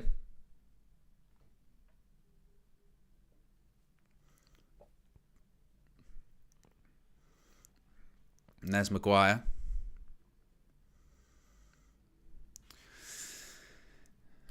Garnacho gives it to Bruno. Bruno out to Wan-Bissaka again. I mean, United's got all the ball. I mean, on the very rare occasion have Sheffield United touched it. But that's going to be the game plan. Sit behind the ball, edge of the box here. Anthony, Ericsson. And I think maybe this was why, you know, we were chatting when the team news came out. And we were saying about, when the team news came out, we were talking about how Ericsson and Kobe, that Ten Hag probably wouldn't be overly concerned. Oh, 1-2. Garnacho. Garnacho. He's through. Garnacho. Garnacho. Oh. That was the one. That might have been the one. Through on goal. Should score. And it would have been a really well-worked goal as well. Again, just proper patience by United. Keep the ball ticking over. Keep the ball ticking over. Pass, pass, pass. Wait for the gap to open up. Gives it to Garnacho. He's through. He's essentially one-on-one. It's a bit of a poor finish, and United just needed that.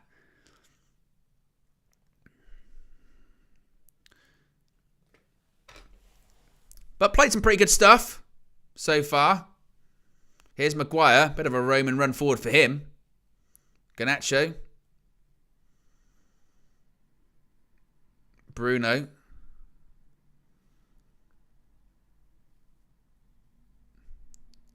Anthony. Wan-Bissaka.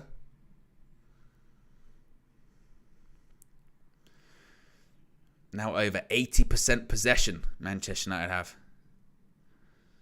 But you got to make it count for something, don't you? 6 shots, 2 on target thus far. There's Wan-Bissaka. Anthony. You know what's going to be as well? With this sort of a lot of possession and nipping it around, people are like, no, Rashford's off the pitch. Notice being able to keep the ball. Oh. Man, I don't think Sheffield United literally have touched the ball in a couple of minutes.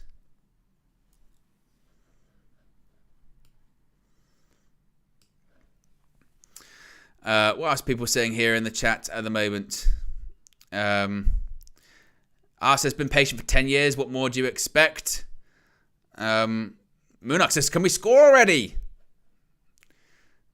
Well, if we keep playing like this, I think chances will open up. It's just a case of taking them. It's Wan-Bissaka. But also, this is what you see from Sheffield United. Really not offering all that much, isn't it? It's a bit like when we play Coventry in the first half at Wembley. They're just really standing off Manchester United, not putting all that much pressure on them. Just completely camped in their own half, trying to make it difficult for United to break them down. And as we saw on Sunday, if you play like that against Manchester United, eventually they will do it. Eventually they will break you down. Ball into the box. Oh, hooks it away. Eventually they will break you down. The game plan to beat Man United, you just got to put a bit on them, don't you? You have to put a bit of pressure on them. If you play like this, they'll keep going past you. Wan-Bissaka gives it to Bruno, puts it across goal, parried out. Anthony, edge of the box, he's going to take a shot. Goes out for a corner. But United do look dangerous. I think it's just a matter of time.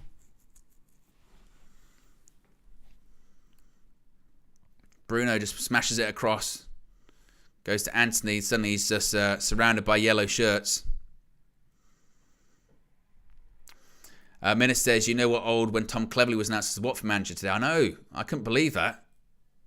I remember when he was the midfielder at the academy player that we're like, oh, he's pretty shit. Is he actually that good?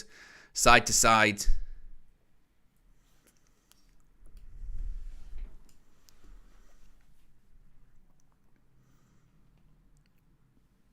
Bruno on the corner. Not the best corner again.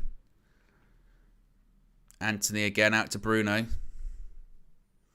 Good pass. Cobby tries to flick it past the player. Does win it. It's not a foul. Wins it back. Højlund. Anthony shoots. Wide.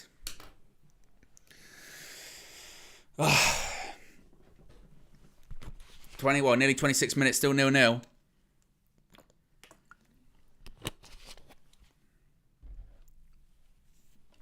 Hit wide by Anthony. What's that now? 7 shots? And look at the possession. If Jason Wilcox wanted possession-based football, Manchester United currently have 84% possession. 84.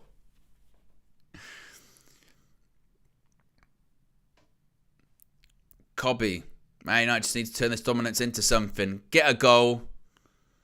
And the spaces will keep opening up. But that's the only thing, isn't it? It's just the longer it goes on, Sheffield United will feel like, well, we're still in the game. We're still in the game. We're still in the game.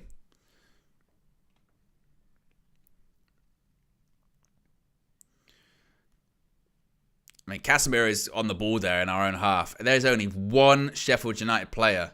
And now, look, all 11 players in their own half, completely camped in their own half. That's the game plan. The game plan for them literally is, let's get a point. Or let's just get behind the ball, hope for a counter-attack, hope for a set piece or something like that. That's all we got to do. Whereas I think thus far United have done all right, to be fair. So Garnacho should have been a bit more clinical. But in these kind of games, it is what it is. Got to just make sure you move the ball slickly, quickly. Chances will come. Chances will open up. It's not as if Sheffield United are so resilient defensively that you're not going to get a chance the whole game. It will come.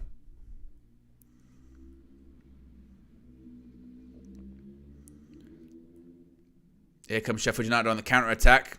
Try that long ball for the middle, but that's why Onana is a sweeper keeper. Picks up the ball, no problem. It wasn't a bad pass, but that's why you have the sweeper keeper. Bruno. He's walking on the ball, pointing with it. Pass it, man.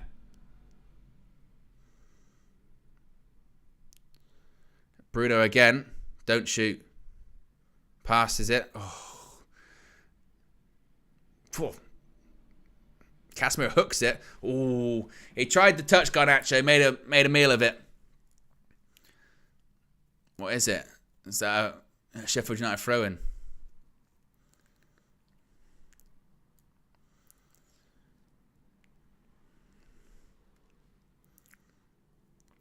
It's that Garnacho chance, isn't it? It's the Garnacho chance is what they're going to be ruminating on, isn't it? I'm hearing some say Everton 1-0 up. Is that true? Everton 1-0 up at... is that at Goodison? It is, isn't it? Yeah, because they lost at Anfield earlier on in the season.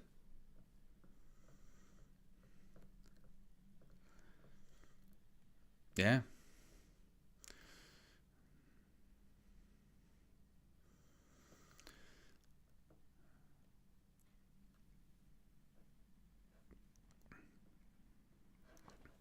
But still 0-0. As I said, it's going to be one of those games. It's going to be one of those games of just again, one team completely behind the ball, low block, and the other team trying to find gaps and trying to find those spaces in between. Casemiro goes for a switch out for Garnacho. Good touch. Sheffield United win it back. It's got to be careful here. Off route. Brereton Diaz. And now he puts up his flag. How long did it take to put up your flag, man? I hate this. I think, didn't they say from next season that's not going to be the case anymore? With this whole automated offside thing? Or semi-automated offside? I mean, I get it. I get the reason why now they don't want to put their flag up. They'd rather just, we'll let it play out. Then I'll put my flag up or I'll decide either way. And then we'll leave it to the VAR. But I think they said from next season they're not doing that waiting thing again. But I tell you, semi-automated offside can't come soon enough. I've been an advocate for it for the longest time in the Premier League. Just take something out of those referees' hands because they don't know what they're doing. They don't. You saw it at the World Cup. You see it in the Champions League. It's quick. Through ball. Højlund. Oh. Foderingham saves. They look towards the liner who's onside. That's another one. Who's it come from? Of course, Christian Eriksen, through ball. He wants passes. He finds one from Eriksen. He just kind of keeps going away from goal.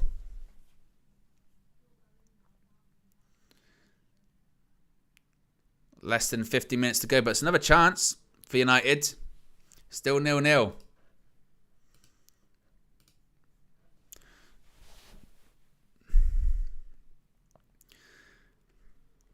Nil-nil on United, still with 82% possession. But this is why Eriksen, like we spoke about earlier on, this is why Eriksen's perfect for this game. Because he's not having to do all that much running. Look at him. He can just walk in the midfield, no problem. Receive the ball. Pick up the ball in those sort of deeper areas. Find a Rasmus Højlund, play a through ball. If the game gets stretched, that's when you get a bit concerned. But as of right now, it's not too bad.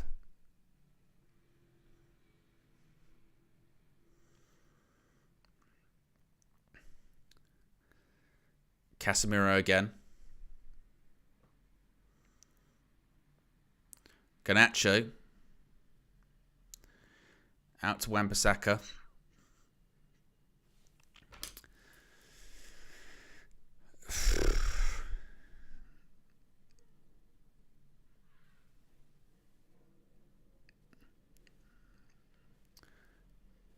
Casemiro tries it over the top. Is he onside? Is he onside? Bruno Fernandes cuts it back. Oh, he overran it. Kobe! Oh, what a save! Oh, fuck. Now the flag goes up. Oh, you fucking bitch. I hate the late flag. That's close. He might have just been off. Really close. Oh, it's a good save as well. And it's not right in the corner, I suppose. Goes down to his right. Sometimes they're the more difficult ones, though, for a keeper, when they're a bit closer to you. But it was ruled out to be offside. I just don't want... You know, when it's like... sometimes there's something about opposition goalkeepers when they come to Old Trafford, isn't it? Something about opposition goalkeepers coming to Old Trafford, and it's like, oh.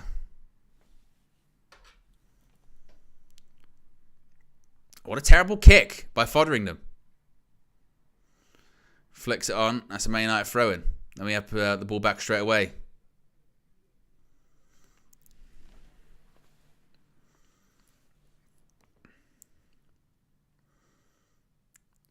Casemiro again. Ericsson.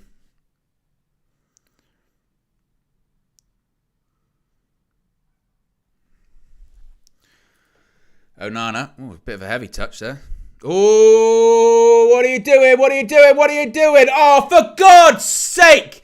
Andre Onana, I can't believe you've done that. Oh, my God. What is wrong with Manchester United? What is wrong? Don't give them anything to hold on to. Don't give them anything to hold on to. You've dominated the ball. 83% possession. 83. And what does Onana do? First of all, it's a heavy touch. Then it's a pass that sells out. He's sold out Diogo Dalot and then beats him in the near post. Andre Onana again. This is the problem with Andre Onana.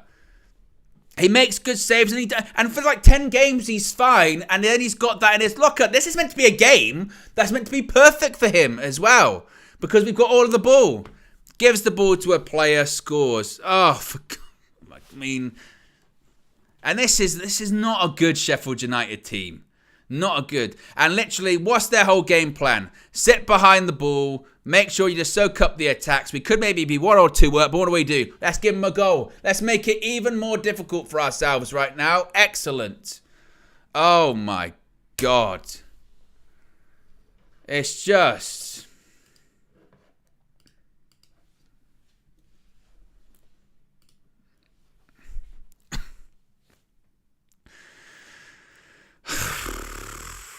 I mean, it's domination with a capital letter, innit? Domination with a capital letter. And then you give it to them. Because why not? Why not? Can't have things go straight forwards. Why not?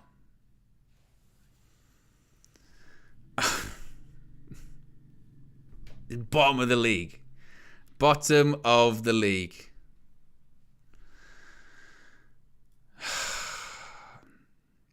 Dalot goes down. I think it's a free kick. Outside. Or is he going to book him? Holgate. It's a booking right on the edge of the box. There's a foul as well.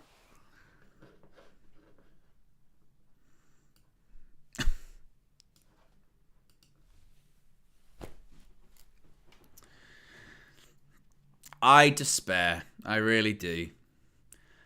I despair. I can't sit here and say I'm surprised either. We've dominated all the ball. I mean, it's at the stage now. We don't have the ball. We still concede goals. We have all the ball. We still concede goals. It's just...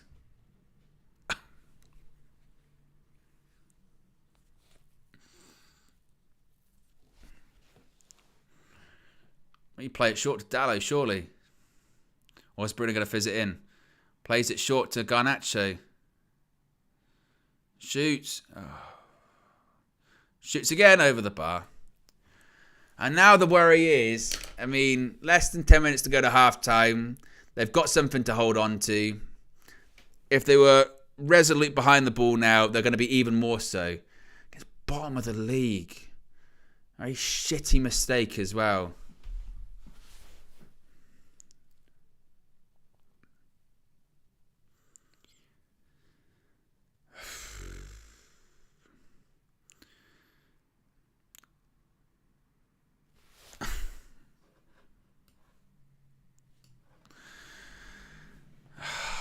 Garnacho, look, I don't give a damn about injuries or whatever. You got to go win this game. Bruno shoots.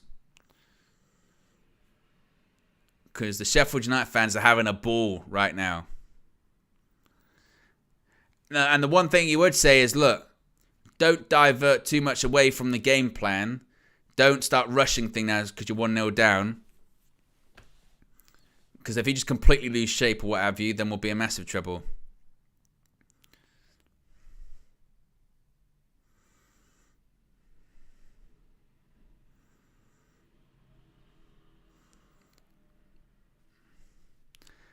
I mean, it's a championship team at the weekend, and for all intents and purposes, it's another championship team. This is a championship team.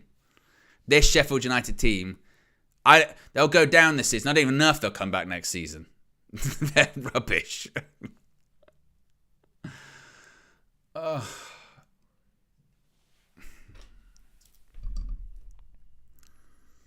Ball over the top.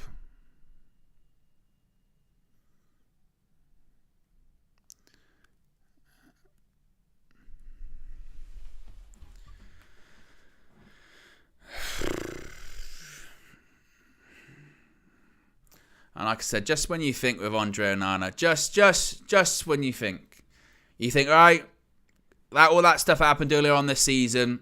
That's done now. He's got that out of his system, got that out of his locker. It's fine, no problem. He's back. And you know that, like, when it's 0-0 and we've got all the ball and we've had a couple of chances, probably should have scored. You know, you got that thing at the back of your head. You got that thing at the back of your head going, I hope this isn't one of those games where, like, their goalkeeper does well and we sort of struggle to score and we struggle to break him down. You go, I hope it's not that. You don't pay any attention to that. You go, it's 0-0. I don't know what you're talking about. When you go 1-0 down, you go, oh my God.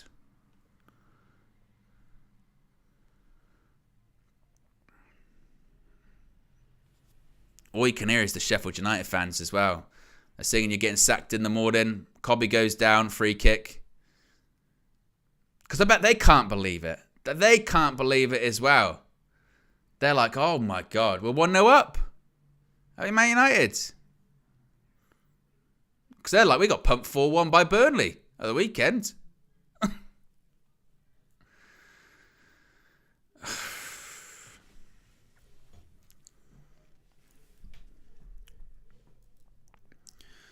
Bruno stands over the free kick with Eriksen.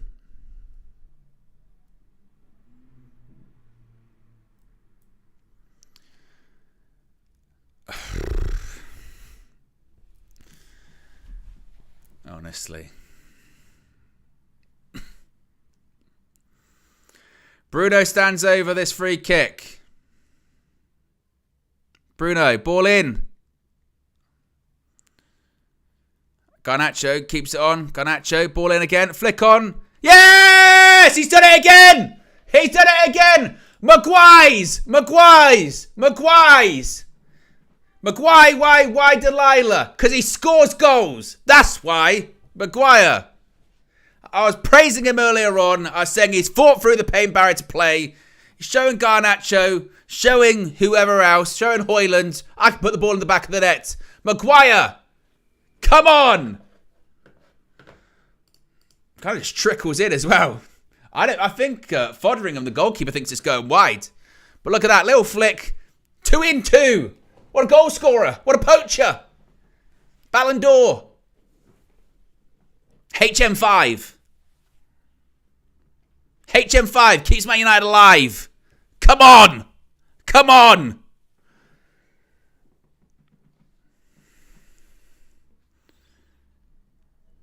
Oh, don't even start. VAR check offside.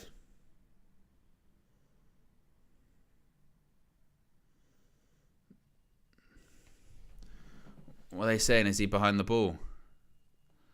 Oh, it looks tight. It looks really tight.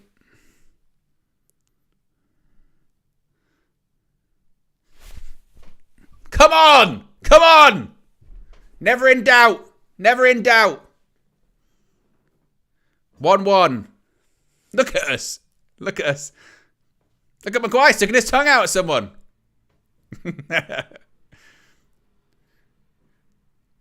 Right. Come on. Got away with that. Ken with the super chat says, watch people still blame Ten Hag. Take your profit. It says, and somehow this is Erik Ten Hag's fault. Right. Woo. Hey, we were saying earlier on, without the pressure of the armband. Harry Maguire. Well, Dallas just tried to pirouette. That didn't work. HM5. HM5, 2-2. About that getting rid of Maguire in the summer. Put him up front. He's the only one that can score goals. Now, do we go back to what it was like before the goal, where it's like we'd have all the ball again and they'll sit back?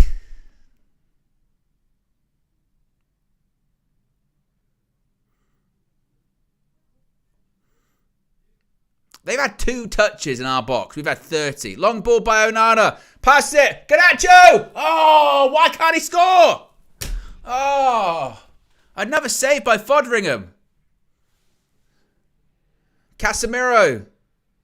It's twice Garnacho. That one's even worse than the first one. He's got to score. Oh. Look at this, and for all the criticism of Onana, look, this is a great pass. He might be off. Oh, I think he was onside, actually. Dalot tees up Garnacho. Oh, Foderingham saves. Man.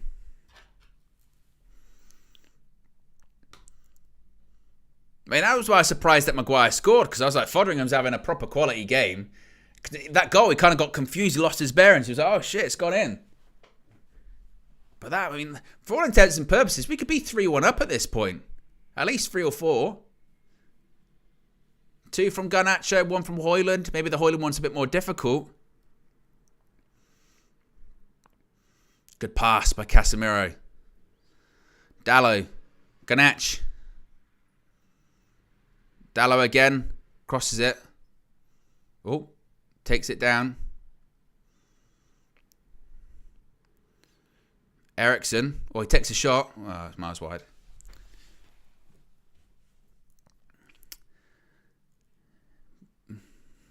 But 1-1. And that mistake from Andre Onana quickly cancelled out by Harry Maguire. United should be ahead. Particularly Garnacho. 2 chances. 2 big chances. Not as if they're half chances as well. That second one as well is worse than the first.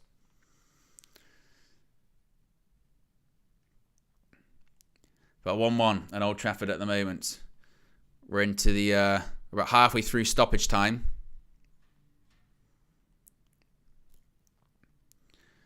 And Foderingham with a goal kick. But Alfred Barnacle says, I thought I had a tough job, Owen. Maximum respect. I hope we're all rewarded with 3 points. Believe. I do actually, again, I keep forgetting that I do have the soundboard, so I can. I've got way too many. Believe. There you go. Oh, there you go. Bruno. Ball in. Oh, it was close. Oh, Højlund's slid off the pitch as well.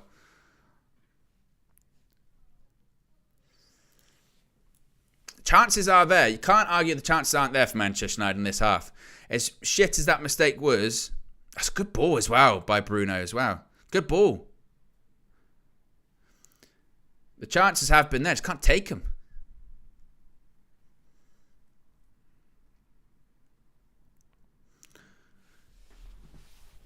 Corner by Bruno. Ball in. There's another corner.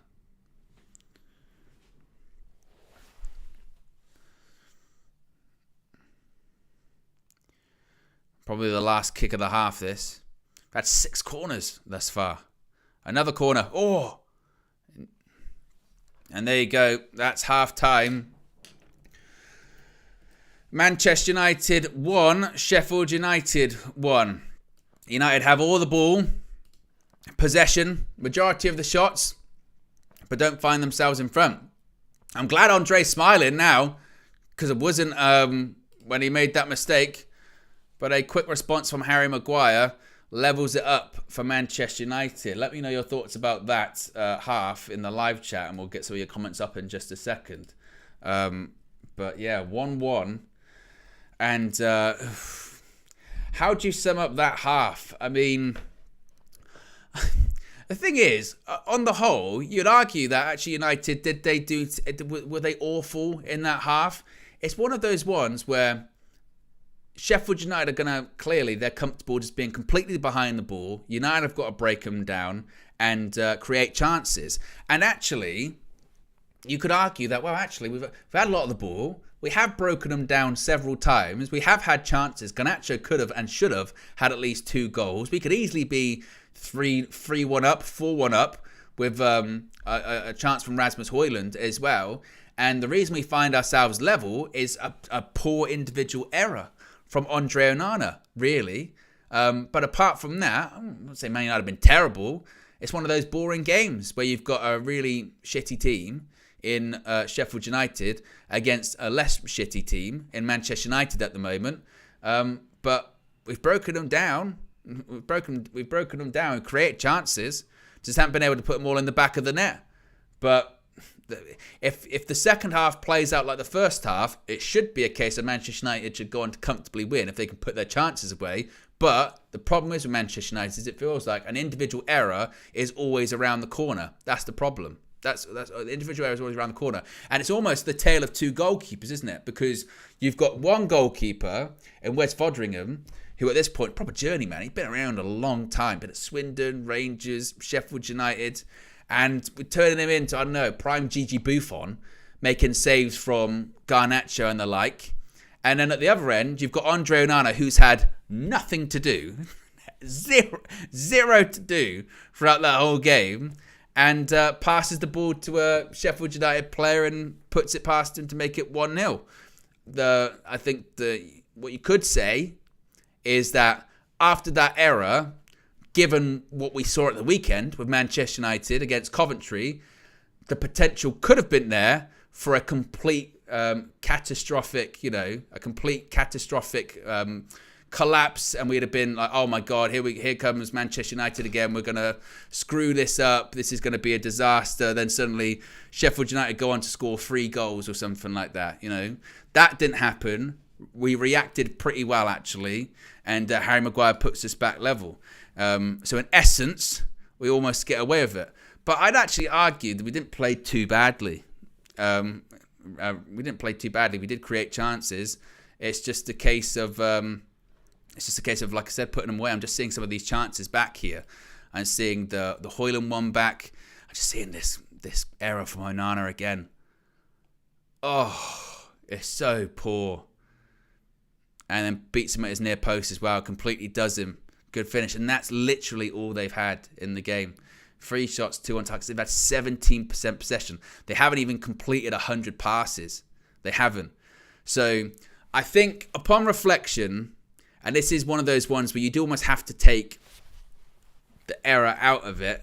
Error aside, Man United did actually play some present stuff, created some chances, and should have had 3 or 4 goals, really. But it's just finishing. It's finishing.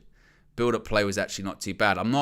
Like sometimes those teams come to Old Trafford, get behind the ball, and you say, well, actually, for all of the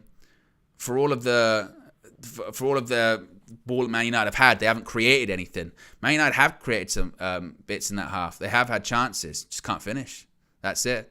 But as long as it's 1-1, as KG and myself always say when we do these match views, as long as it's 1-1, level game, anything can happen. A couple of super chats here as well. Ahmad Deshan says, my summary, Buffon Ringham versus Oh No Butterfingers. Amanor says, believe Africa Ineos, Jason Wilcox will save us. Harold says, isolate the individual error. United was good that half. Need to finish our chances. They are doing exactly what we expect of them against Sheffield United. Matt says, poor, and I mean poor finishing. And I would, to be fair, I would agree on that. Let me click the button because it's requested. Where is it? There you go. Poor, and I mean poor. I'm still working on the Martinez one. We'll get the Martinez one. But actually, after freak out aside, after the terrible mistake, Manchester United didn't play too badly. Just finish your chances. Finish your chances. Be ruthless. That's the difference between this team and a top team. If I mean, look where we are in the league. The teams above us, so you obviously your Cities, your Arsenals, your Liverpools, your Villas, your Spurs, if they had those chances against Sheffield United at home, they'd be like 3-0 up at this point, really, wouldn't they? You know, an individual error that can happen, particularly playing out from the back, particularly in modern football, that can happen, but you got to take your chances. So I would, looking into the second half, don't expect him to make any changes at half-time. I'd be stunned by that. I think he'll just say more of the same and make sure you take your chances. Garnacho, you'd be looking at him going, mate, next time you get a chance, if you don't score, you're hooked. You're coming off because you can't be missing those kind of like proper gilt-edged ones, a couple of those as well. But if you're looking at the stats of that first half, 17 shots from United, 3 for Sheffield United, 7 on target from United, 2 on target from Sheffield United, 83% possession for Manchester United, only 17% possession for Sheffield. Manchester United completed 437 passes. As I mentioned, Sheffield United didn't even complete 100, 91 passes. They completed 91 passes for a pass accuracy of 67%. Which essentially is saying that a lot of them are just long balls, long passes. Whereas Manchester United complete 437 passes, 91% pass accuracy. But what's the key stat? What's the key stat that everyone looks at? It's the scoreline, that being 1-1. So United still with more to do in the second half as well. M. Sati says, selling David De Gea this season was a sackable offence. We've also got close to 1,400 people watching, which is fantastic. We're currently at 721 likes. Let's see. Wow, 1,000's got to be possible, hasn't it? 1,000's got to be possible at the moment. So if you haven't already, click the like button. Be sure to subscribe as well whilst you're at it. We're currently at 165,124. Lots of new subscribers recently. Lots of new people getting involved. So if you haven't already, or if you're one of those people, because I'm like this sometimes, if, sometimes you're like, oh, I watch often, I'm just not a subscriber, or I forget. Because sometimes YouTube does a thing where if you watch so often, you watch all the shows or you watch all the streams, it will just recommend it for you anyway. But sometimes, you think, actually, I'll just click a little subscribe there so I don't miss out in the future. Or click the notification bell, because sometimes you never know, particularly as we head towards the end of the season and we get into transfer territory, or a bit like the other day with Jason Wilcox, something happens out of the blue, boom, you're notified if we go live or if a video is uploaded spur of the moment or something like that. So if you haven't already, be sure to subscribe, click those notification bells as well. You won't miss a single thing. Adam with a super chat as well says, fans will blame Ten Hag for Onana's error somehow. I'd look at the first half. I wouldn't really put anything on the manager, really. I've criticised the manager for quite a lot of things this season, but I think he'd look at that one and go, well, I'm not really sure what more you can do in that half from his point of view anyway as well. The tactics are pretty simple against Sheffield United, aren't they? Sirens in the chat.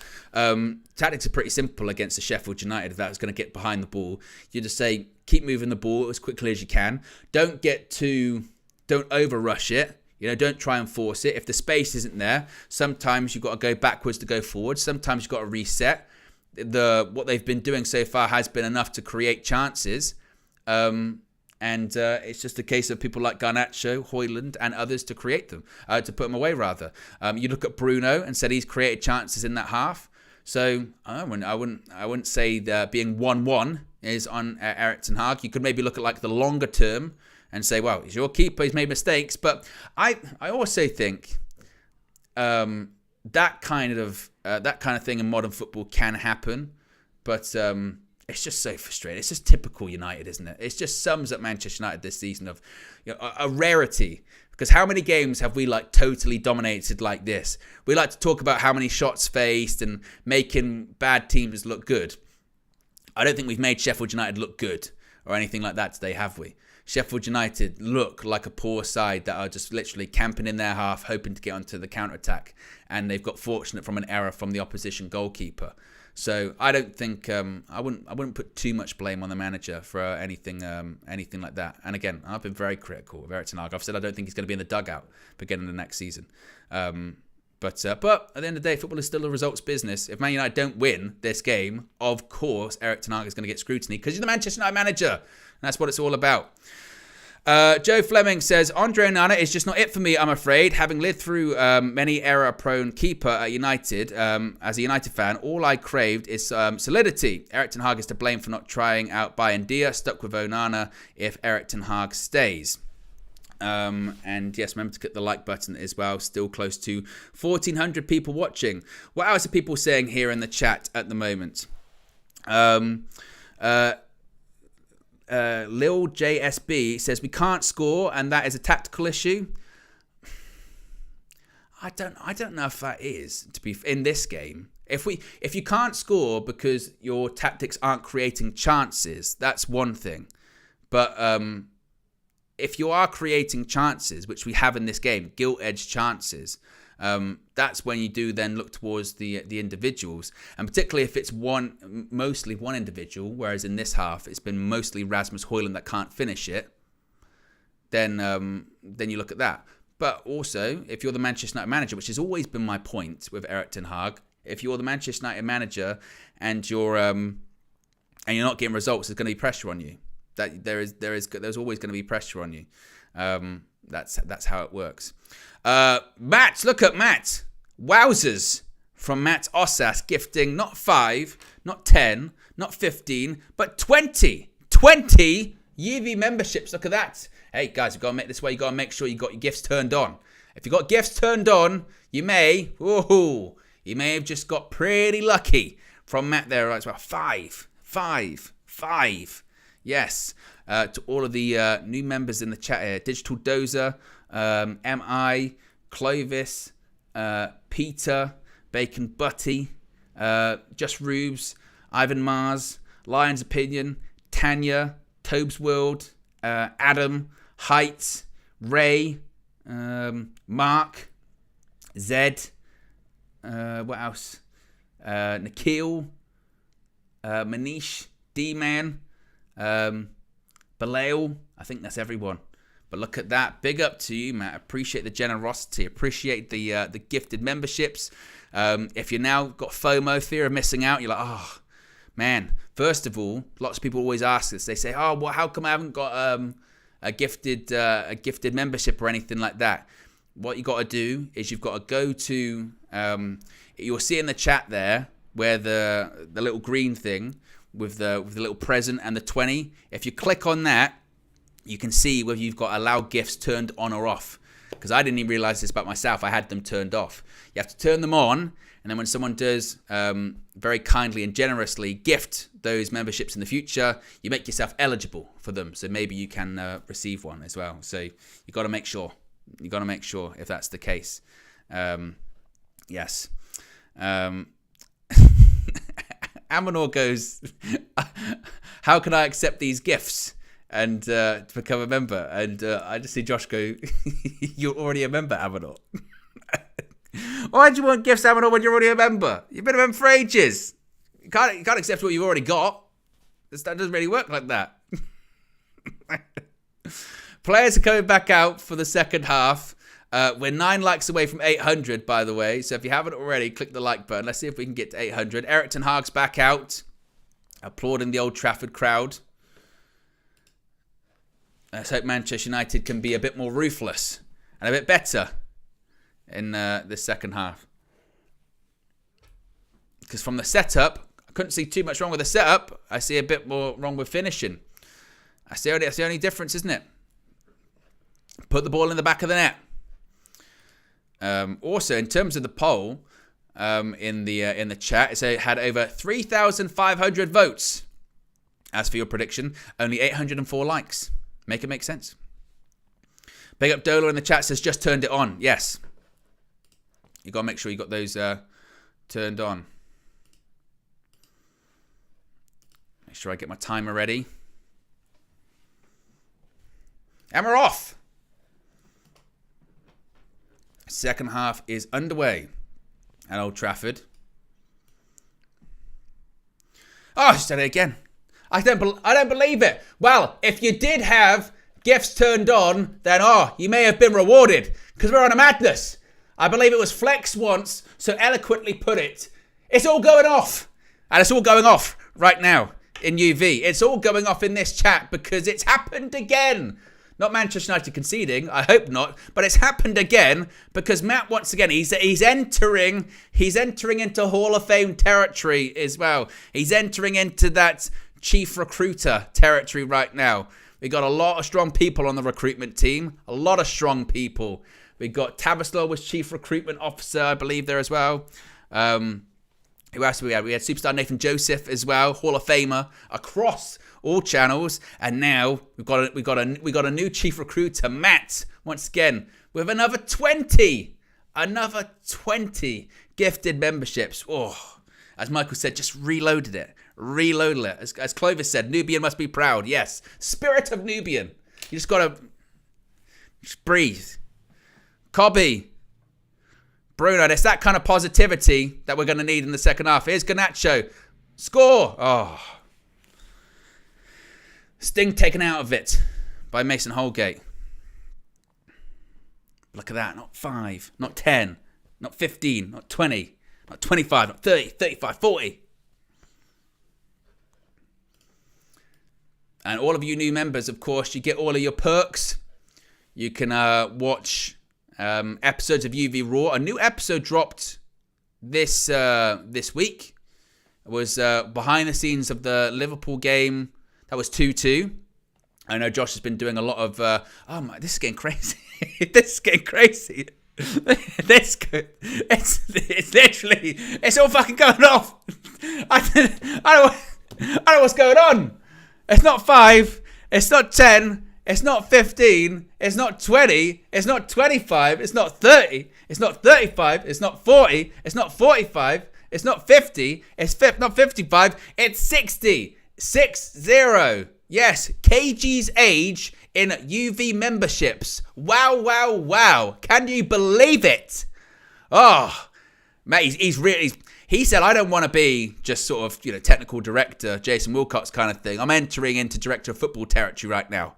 I want the big job, okay? I want Hall of Fame. I'm headlining the class is what I'm doing at the moment, yeah? Spirit of Nubian. That's what he said.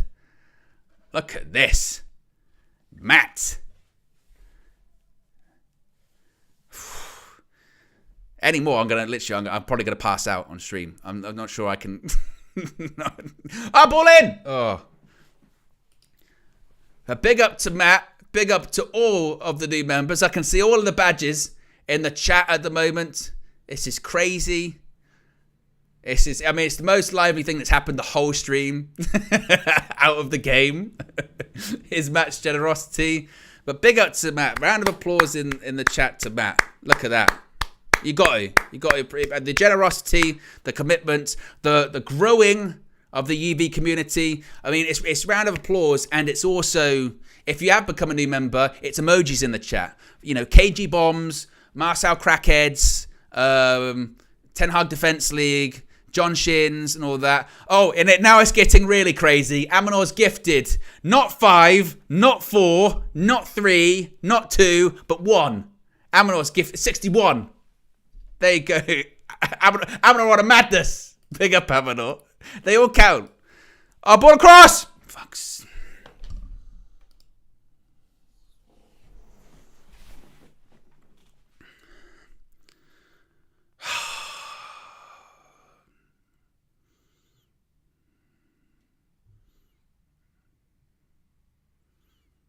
Well, that's just ruined my mood.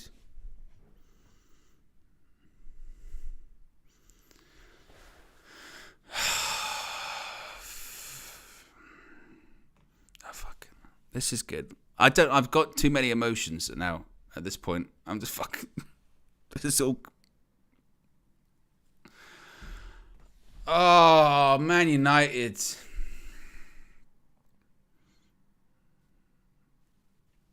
Cuts it back. Cut back again! How many cutbacks this season? How many cutbacks?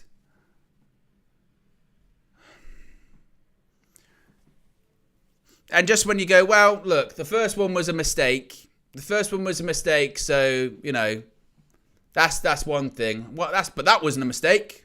Just bad defending. Same old. Same old.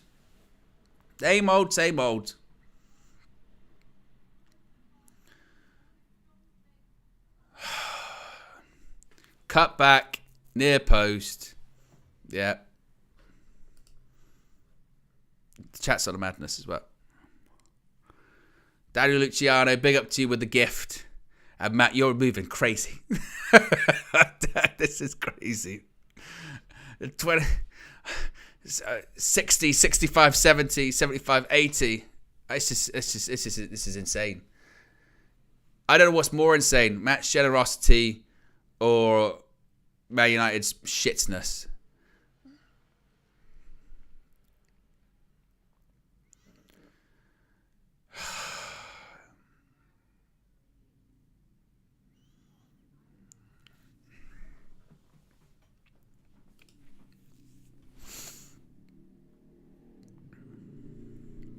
Because just when you go, look, they haven't had a sniff in the first half. That's a terrible switch. And here we go. Here we go. Here we go again. Oh, Eriksen's lost the ball as well. Casemiro with a tackle. Again, the first one I can compensate for because I can go, you know what, that's just an error. You know, that's an error by Andre Onana. But that one, that is the same goal we have conceded all season. All season. How many times were the cutbacks? How many times?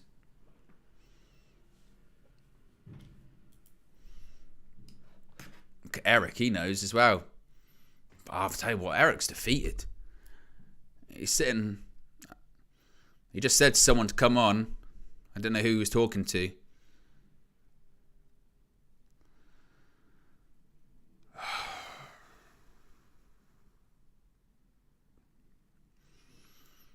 Two-one, fucking hell. And by the way, when we were doing the predictions, and I said 2-1 Man United, you know, or we said like, oh, 1-0, or it's going to be, people are like, oh, really? You're really worried about Sheffield United? Yes. They're rubbish and we still can't do nothing.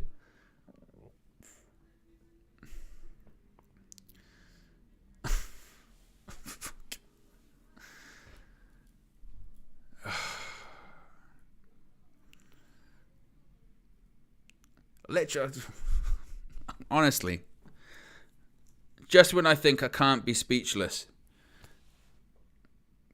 Casemiro long ball goes to Fodringham.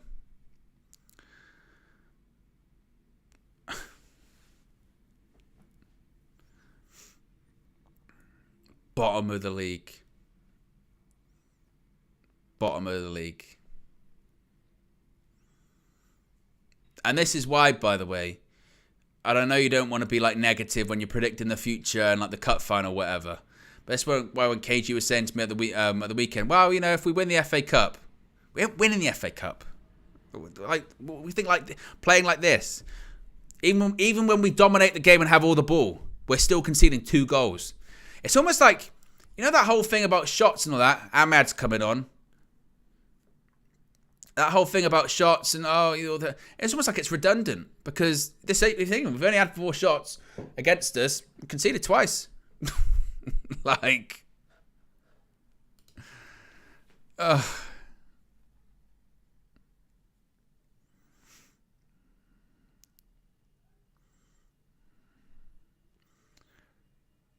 my God.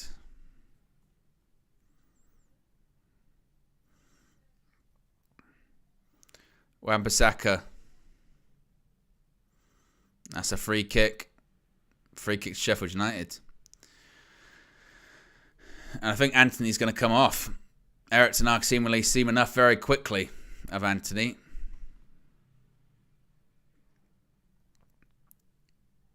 Yep, Anthony off. Anthony off, Ahmad on. Was that a smattering of boos? Amad Diallo comes on. Come on, Amad, do something. Not that you haven't done anything thus far this season. I mean, you did score the winner against Liverpool in the FA Cup, but do something more, please. Oh, my God. I tell you what, lucky he got subbed, because that could have been a red. That was nasty by Anthony. That reminded me of the Jackson one last night. I thought Jackson was lucky to stay on. Brereton Diaz again. Oh, Maguire's just hit it into Casemiro's stomach. What the fuck are we doing? What are we doing?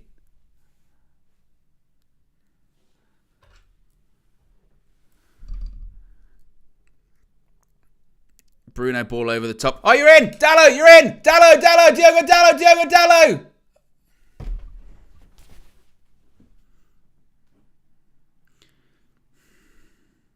What are we doing? What are we doing? Ball over the top. Defender makes a mess of it. Dallo, good run. Through on goal. Oh, and he gets tackled. It's a poor touch. He takes so long. Look, he just keeps taking... Take your chance. Take it.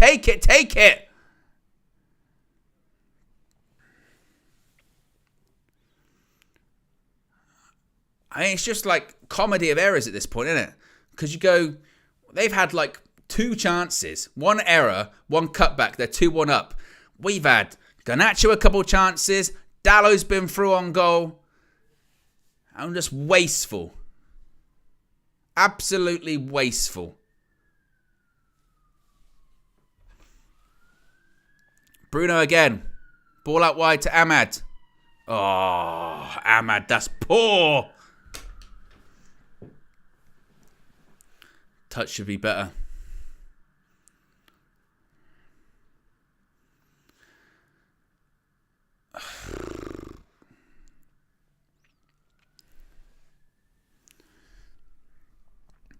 Pressure's on.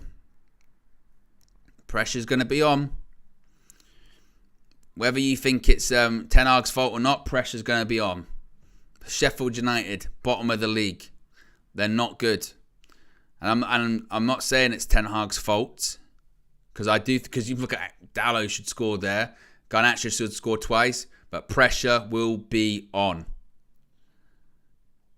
As Jason Wilcox talking to Dave Brailsford.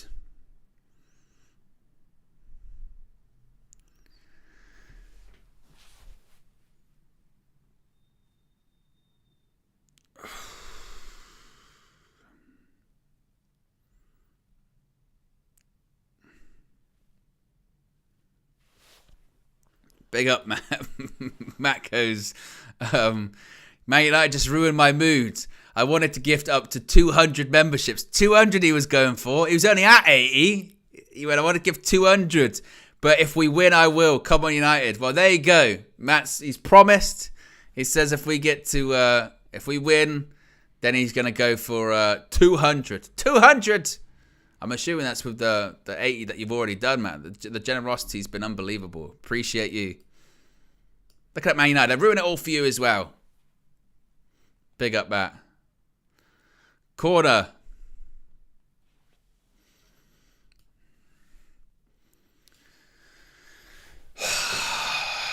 Come on. Bruno Fernandes. Over corner. We need some form of a comeback here. Ball in. Oh, Maguire's down. Penalty! Penalty!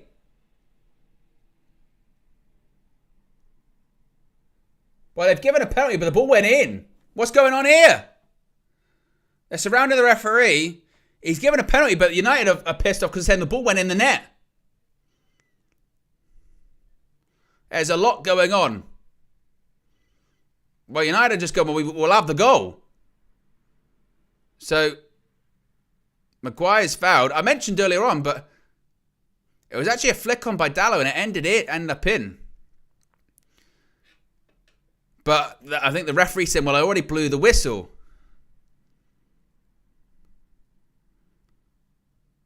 I mean, we got a penalty. But I think, he'd already blown the whistle because he'd already given the penalty. Oh, I'm telling you now, if the ball ended up in the back of the net and we get a penalty and we miss this pissing penalty after all we've missed thus far today. Well, the thing is with that, yeah, you remember earlier on in the game, was it in the first half when, was it Casemiro had that chance? And I said, I tell you what, he was grabbing Casemiro a lot. And I said at the time, I was like, oh, actually, I can't believe the referee didn't look at that. But he's given that. And I don't think that's as bad as the one in the first half. I think the first half was worse. But we've got a penalty. Bruno, level it up. to make it 2-2. Bruno Fernandes steps up. Bruno, come on! 2-2. Come on, come on, come on. It doesn't matter whether that one was disallowed or not. It's in. 2-2. Come on. All right, that's twice now. You've effed up twice. One by Onana, one by just rubbish defending. Right, 2-2. Nothing silly now. Nothing stupid. Let's just show the quality now. Get it done. Right.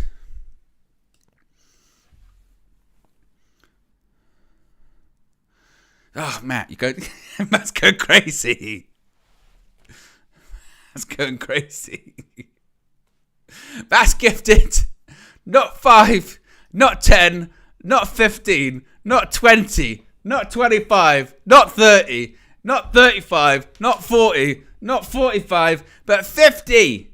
50. 50. 50. That's not even 5 times 10, 50.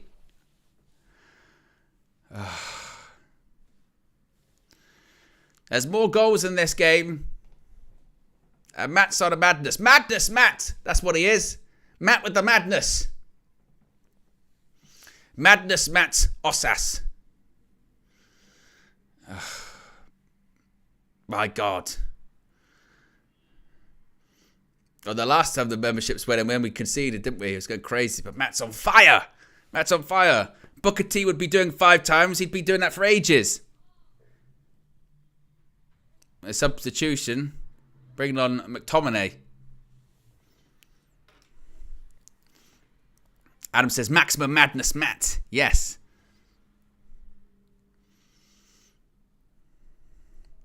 It looks like McTominay is going to be coming on apparently as well. So it's 2-2. And apparently Everton are winning 2-0. Oh my. Matt Madness. Yeah. Forget Murta. Murta Madness. Matt Madness. Oh, giving the ball away. Ahmad. Bruno Fernandes. Oh, it was just his touch let him down. Was that close? I like that. Matt Madness.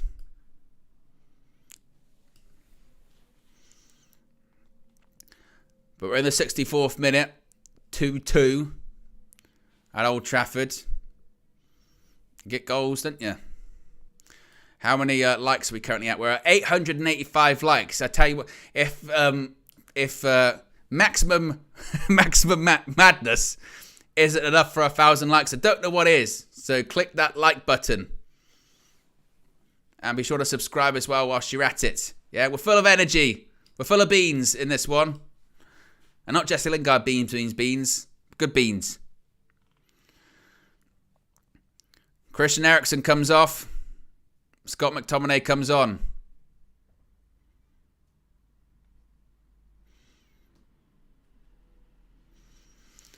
McTominay, of course, he scored goals this season for United, worth 12 points, according to commentary. And we're less than 100 likes away from 1,000, which is amazing. Ball over the top. Heads it back to Fodringham.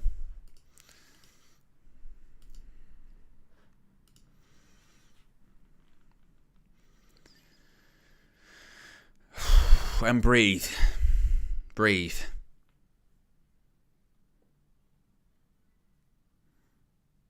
Go on. Garnacho. They've lost it. Garnacho. Travel.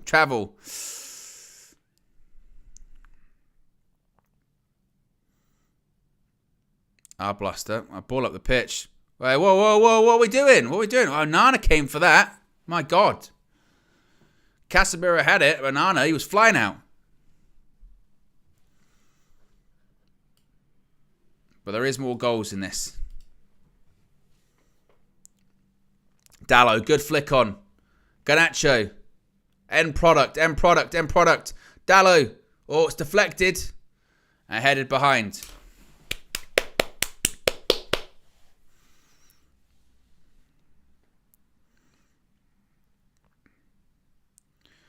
Bruno Fernandes going to stand over this corner.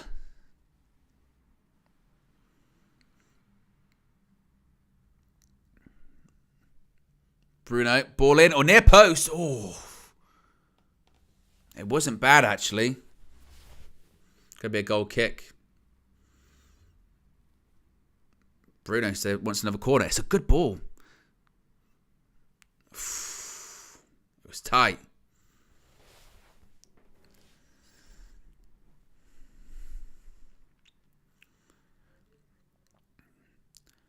"66 minutes, 2-2.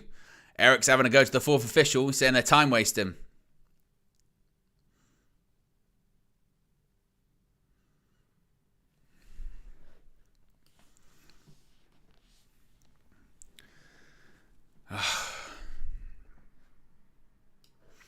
But look, we're back in the game. It's 2-2, but you still can't be drawing this game against bottom of the table Sheffield United. The win, still need a win.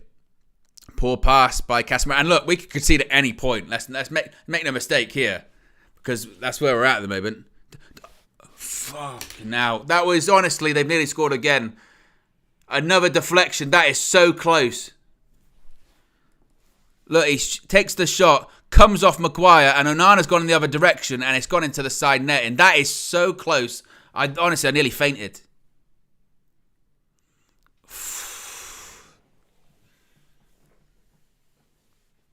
I was thinking, not another deflection. My God. Well, it's end-to-end again, folks. We've got it back. If you tuned in for basketball, you've got it once more. We're into that territory of end-to-end stuff. Whoa! Are you nasty? That's nasty. Book him. Took a swipe at him. Look at that.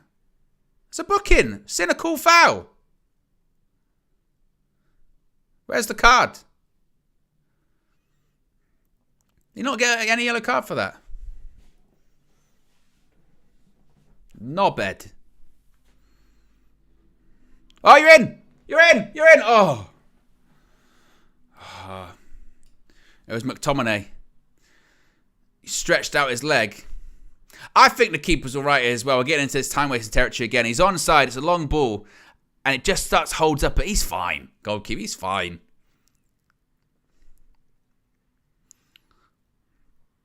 How did he get hurt? He did not get hurt there at all. He caught the ball. Get up, man.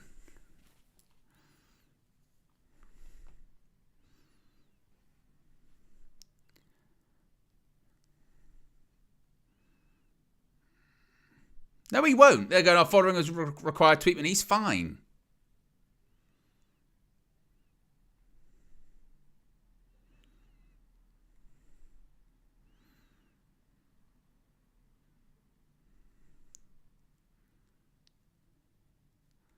We're just seeing the highlights of the goals. These are the Man United's goals we conceded. They're horrid. They are horrid. First mistake from Onana is just horrid.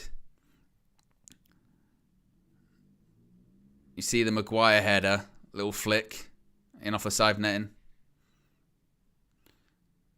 And this one pissed me off even more, to be honest, because it's the same cut back. And here's the penalty from Bruno Fernandes. 2-2.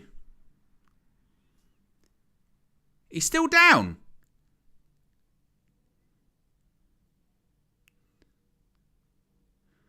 Unless he's like pulled his calf or something like that.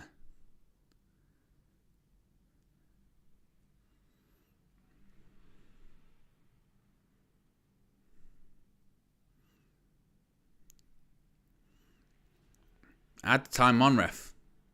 Add the time on.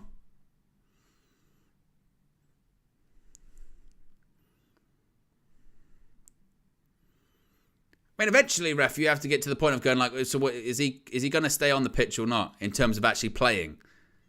I know he's the keeper and all that, but my God.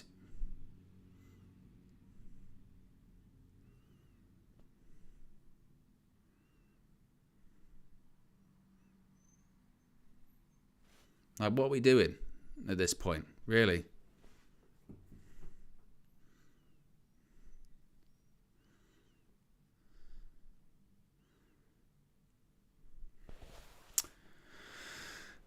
We're less than 100 likes away from 1,000, by the way. If you haven't already, click the like button. I'm still not taking the kick. And he's not even taking it now, because maybe he has hurt his calf.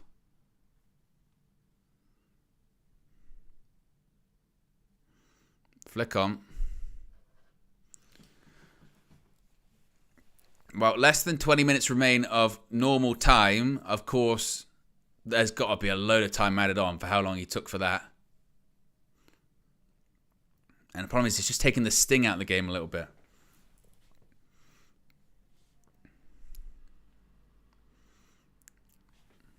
And once again, it's the game with multiple goals, isn't it?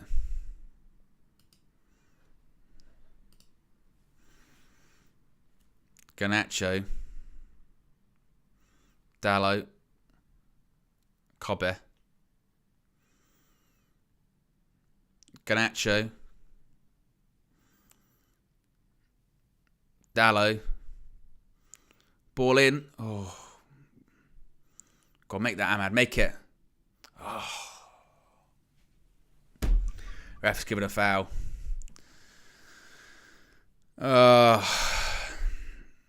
It is a foul.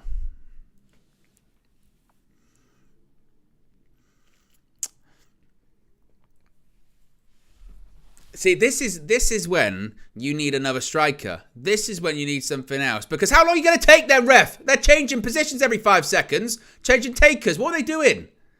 How much time do you want to add on? Who does Wilder think he is? Simeone.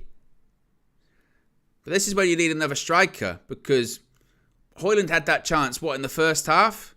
Well, he hasn't really been that involved since, has he?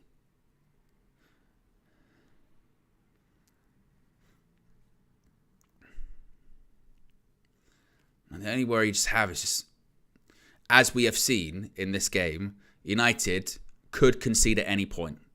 Like, it could come completely out of nowhere.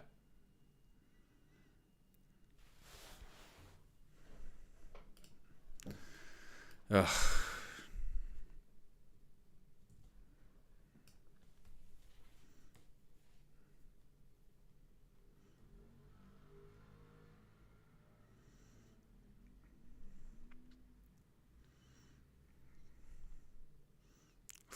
Kind of playing out from the back as well.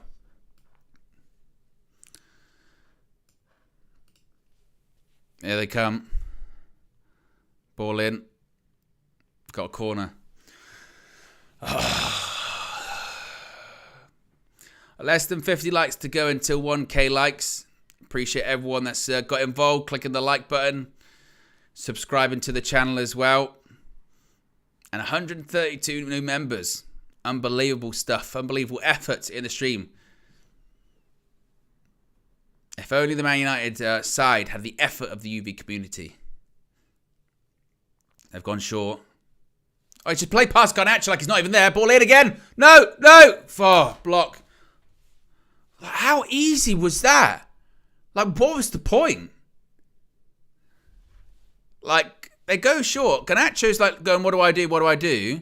And literally, Garnacho's just standing there. Just pass it past him. There's no one there. That is so easy.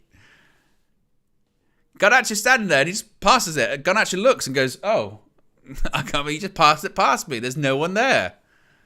My goodness. Oh.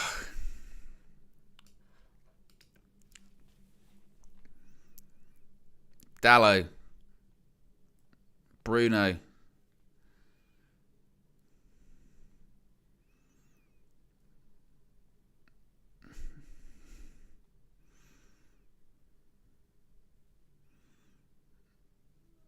Casemiro again.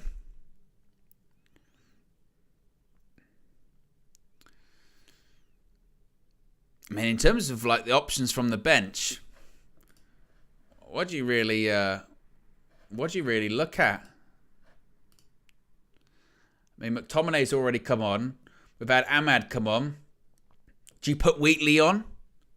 Do you give it a go? Go screw it. Let's put the young striker on. I think at this point I would. I'd put Wheatley on. Why not? Put a striker on. You can't draw to bottom of the league. You've got to do something.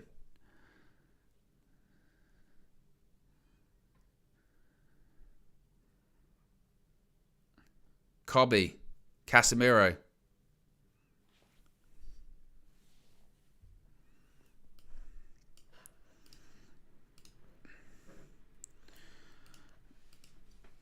Come on, Man United. The thing is, it feels like there's a goal in this game, but who knows where it's going. Oh, for God's sake, and Newcastle are losing as well. Newcastle are losing. We're currently in 6th place. But if we win, we'd be 3 points ahead of them. We need this goal. And how embarrassing is it? We need this goal against bottom of the league to get 6th. That's where we're at. Yeah, Newcastle are 1 down to Palace. Ball in! Oh.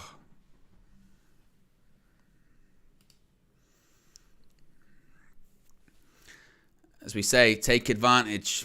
Got to take advantage. I mean, this is when we're talking about, like, pivotal moments, isn't it? Pivotal moments in the sense of, if you don't pick up a victory in this game against bottom of the league, players, managers, I mean, they're already under a lot of pressure anyway, but it's going to be excruciating pressure.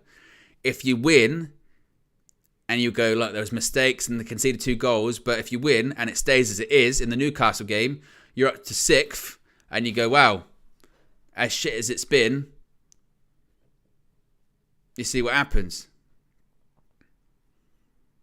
Particularly with, not saying we'll get the 5th or anything like that, but these are pivotal moments.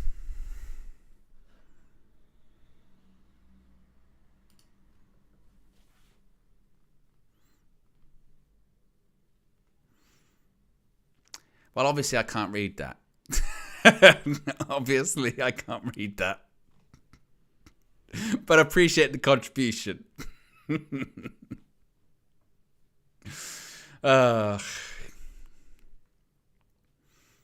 know, one of those ones. But it's, you know,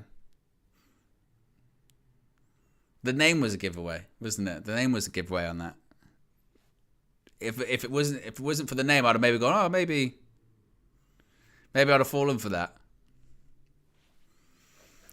But, you know.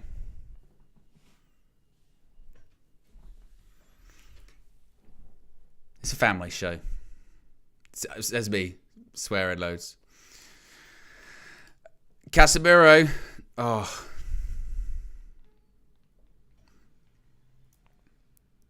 Maguire. Wan-Bissaka. Well done. Ball in. Ball in. Oh, I was nearly there. Come on. There's going to be a chance. Or there's at least going to be a couple.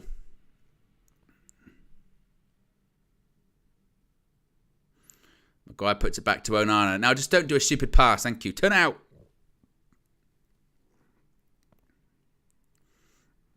Maguire. God. Garnacho at points has been really sloppy, hasn't he? I mean, he's had chances as well. Gives the ball away there, or loses the ball rather.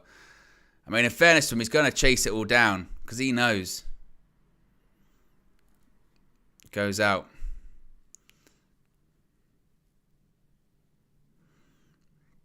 As I said, pivotal moments this. Pivotal moments.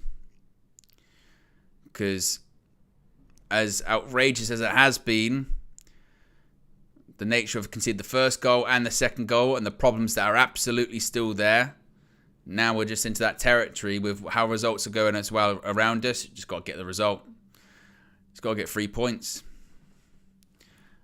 10 remain. Bruno Fernandes takes a shot. Oh my! Oh my! Oh my! Oh my! Bruno Fernandes! We mentioned him earlier on. He can get criticised. People can say, oh, he's wasteful. He's this. He's that. Well, this evening, he's absolutely rocketed one in. And now Manchester United are 3-2 ahead.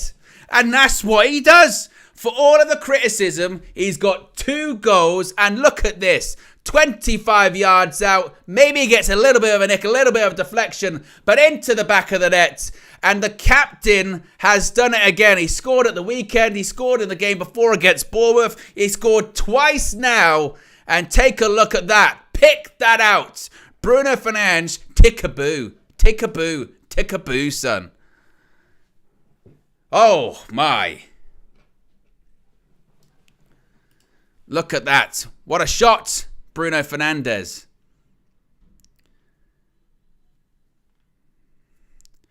(3-2). And that's, again, that's the... We were chatting about him earlier on, weren't we? We were saying earlier on, when we bring up his name, we said about the goals. Someone said, how many of them are penalties? Well, one of them was a penalty tonight, but that one's not. For all of his faults, and he does have them, absolutely he has them. For the wastefulness, for the pettiness, the one thing you cannot argue is he does deliver. He scores goals. He scores goals and steps up when it matters. 3-2. Now, it should be, by the way, now should be the territory of they're bottom of the league. We've scored 3 goals. We're ahead. For the first time in a match, by the way, we're ahead now. Just nothing stupid. No collapse. Nothing mental at this point, please.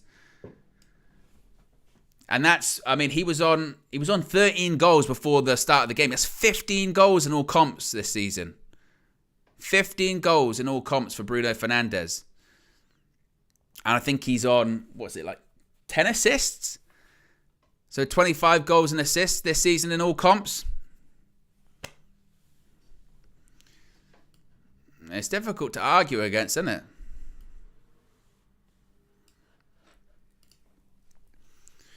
But there is still time to go, of course. That's the thing. Still time to go. We know there is going to be quite a bit of stoppage time because of Foderingham when he went down for ages. So you do feel like there might be... There's chances in this game. United need the second one. Or second one. We need another one. We need it to be 4. Because we know what's around the corner. This is going to be a nervy 10-15, isn't it? Absolutely a nervy 10-15. And as things stand right now, we would be in 6th place, 3 points ahead of Newcastle. And in terms of the pack below us, we'd be 5 points ahead of West Ham with a game in hand over West Ham. So, certainly positive stuff for European football. Certainly not the European football we want, but positive about that.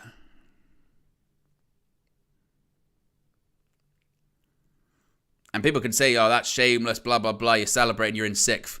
Because Man United, I don't know if you've seen it. Newsflash, Man United are rubbish. So, European football, we won't get Champions League, but European football from an FFP, PSR point of view, we need it. And we'll take it. I have to do the full Jurgen Klopp. It doesn't matter what night it's on. Tuesday, Wednesday, Thursday. Who cares? Who cares? Who cares what it's on? Yeah, that's what we'll have to say. Dallo. In again, in behind. Bruno Fernandes. Rasmus Højlund! It's 4! We said there'd be another chance. Who passed to him as well? Bruno passed to him. Apparently Bruno doesn't pass to Rasmus Højlund. He puts it in the back of the net. It's 4. 4-0, 4-2, game over. We needed the other one as well. We absolutely needed it because you've seen Manchester United this season. 4. And it's another assist for Bruno Fernandes as well. 2 goals, an assist. Look at that. What a pass as well. It's a really good pass to Bruno. Gets it, just plays it behind the defender. Rasmus Højlund. Then that's better. That's a great pass by Diogo Dallo. Nice little hook. Bruno plays it across. Rasmus Højlund taps it in. That's a brilliant goal. Really good play by Manchester United. And he still has a lot to do there, Bruno, to be fair. The ball's bouncing and bobbling. He has to just use the defender, just guide the ball around there. Good run by Højlund as well. Taps it in. 4-2. And there you go. Apparently Bruno doesn't pass to Højlund enough.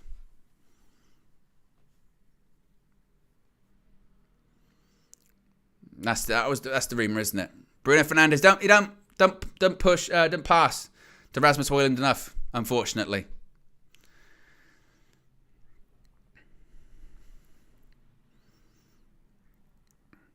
Or certainly a reaction. Certainly a reaction after we went 2-1 down. And this was what was mentioned in the first half, wasn't it? Is that for the first half one, which was the mistake from Onana, it's not as if we hadn't created chances. We've created chances in this game. Created chances, just take them. Just be a bit clinical. And the goals take care of themselves. Bruno Fernandes. Bruno, 2 goals, assists. I mean, when you're not playing particularly well, you do need your captain to stand up. Hey, that's what he's done.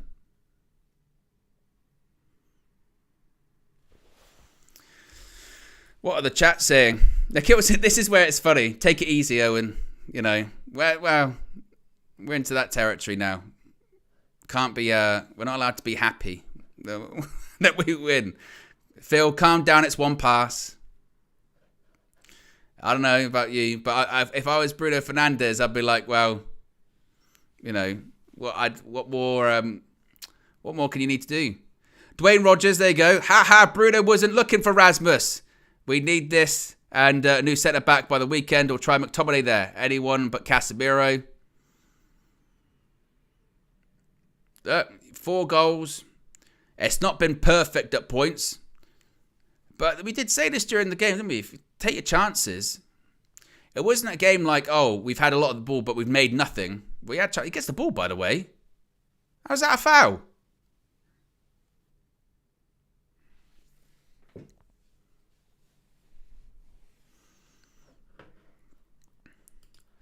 Now Sheffield United got a free kick.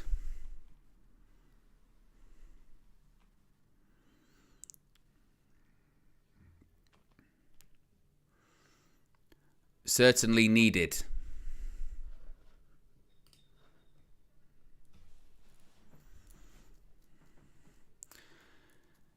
And now this is going to be funny because the goalposts are going to move, aren't they now? Because, well, let's just say let's one play out and wide. Going into this game tonight, what was the point? Just win. Just win. Win, and it won't be good enough still. Is it alarming the goals conceded? It's almost like the first one for me, I'm like, individual error. The more alarming one is the second one. That second one to me is alarming because that's the same goal conceded we've seen all season. But again, we know we're not good. Just win. Win, we're up into 6th. We know we're not going to get in the Champions League. Get into the Europa League if you can. I'll tell you, we've got behind Dallo there. Corner.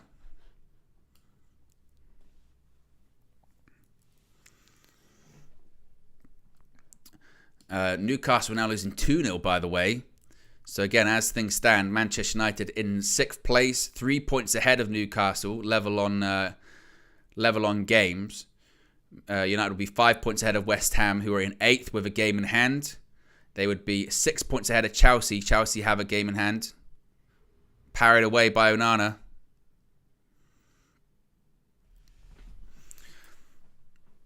And it's amazing how things can... Takes a shot blocked. It's amazing how things can change as well, isn't it? Because it looked like a few days ago, if Chelsea win their game in hand, they go above Man United. Now they find themselves 6 points behind, still with that game in hand. 9 minutes of stoppage time because of, again, those delays.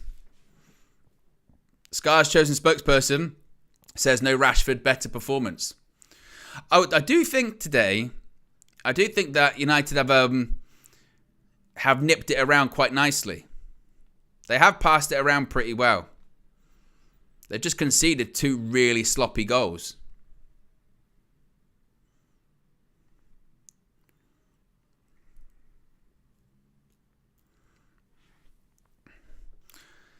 Rasmus is coming off. And Wheatley's coming on. There you go. Look at Ten Hag. Pat on the back. A smile from Wheatley as well.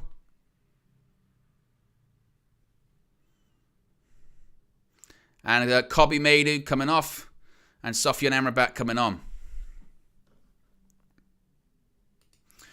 Matt with a super chat says, so happy Liverpool losing 2-0 and Newcastle losing 2-0. Come on, United.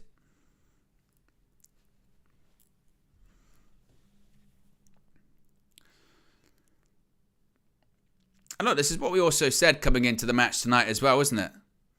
We had to... we've got Sheffield United and Burnley as our next 2 games. At home, that has to be 6 points. Now, the rest of the season... Got some difficult games coming up. We've got Palace, who have away, who have beaten Newcastle at their place at Selhurst Park this evening. We've got to go to Brighton. We've got to play Arsenal at home. So we've got difficult games to come. So you've got to, you've just got to take care. You've got to take care of of it tonight, and then hope you've got a bit of. I'll tell you what, Wheatley left one in on the player. Then you've got to take care of it tonight to get the result tonight and at the weekend. And put yourself in a half-decent position. Because not to be pessimistic, but those games coming up against, Arsenal, Brighton, Newcastle, I'm not sure how well they're all going to go. So we need to, particularly again, with tonight, with Newcastle losing, need to take advantage. You got to. Red Baron with a super chat says, you bring a particular chill vibe, Owen, on Solo. Well, thank you very much, Red Baron. I appreciate that. Appreciate everyone that's tuned in this evening. A reminder for the weekend, for the Burnley game. Obviously, we'll still do the usual match day experience, where we'll be live 2 hours before kickoff. I'll be here bringing you some pre-match, team news, etc., etc. And then 30 minutes before kickoff, I'll be handing over to UVHQ, where we'll have Flex, KG, Marcel, Raf, and Micah as well. So we'll have a full panel inside UVHQ. He's done it again! He's done it again! 50! 50! Oh. Let's let this play out. Goal kick. He's done it again! Look at this. Magic Matt Madness. We're seeing it. We're living it. We're breathing it right now. Magic Matt Madness. With some osas. Not sass, osas. Magic Matt Madness. With some osas. With 50. 50. 5, 10, 15, 20, 25, 50. Unbelievable. What an effort. Round of applause for Magic Matt. Unbelievable. Look at the generosity. As Meikana says, yeah, you get a membership, you get a membership, you get a membership, you get a membership. Look at that. Renzilla's right. Matt is man of the match. Absolutely. If we do player ratings, he deserves a particular mention for the generosity this evening. The UV community is ever expanding. Big up, Matt. He's a man of his word as well. He said, look, I wanted to get 200. I'll do it when Man United win. Look at that. It is growing. Ahmed Desham with the super chat as well said, what would Wheatley call himself when he goes on the keto diet? Hey, I like the pun. Speaking of which, here comes Bruno Fernandes. Garnacho shoots. Of course, Foderingham saves from Garnacho this evening. If you've heard that, if you go, that sounds familiar. We've heard that a few times, haven't we? We may have heard that a couple of times. Garnacho strike, Foderingham save. Just a couple times. Ahmed Desham with the super chat says, Matt broke my daily record. Well, hey, what are records there for? They're there to be broken. That's why he's Magic Matt. With some Magic Matt madness. With some sass on top. It's getting serious when you get nicknames. Jermaine Carter says he is Sir Matcliffe. Sir Matcliffe. I like that one. That's terrific. El Gecko says, how do we get the free membership, Owen? Well, if you click on the chat, you'll see the green bit where Matt has so generously gifted those 50 memberships. There should be an option there that says allow gifts. If that's turned on, then you make yourself eligible to receive one. If it's off, then of course you won't receive one. So yes, make sure you get that switched on, because you never know what will happen in the future. From Sir Matcliffe. 3 minutes remain at Old Trafford. As I said, we had 9 minutes of stoppage time. 182 new members. 182. It'd be a bust in darts. Not impossible.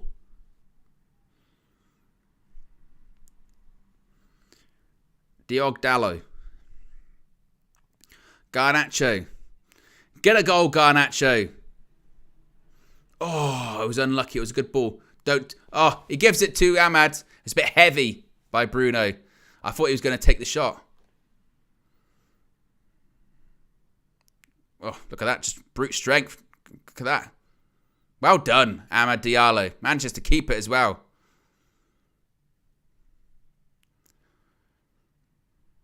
Maguire. Ball over the top. Good pass as well. Bruno. Who are you going to get him? Just leathered it. I'm not sure what that was, Bruno, at all.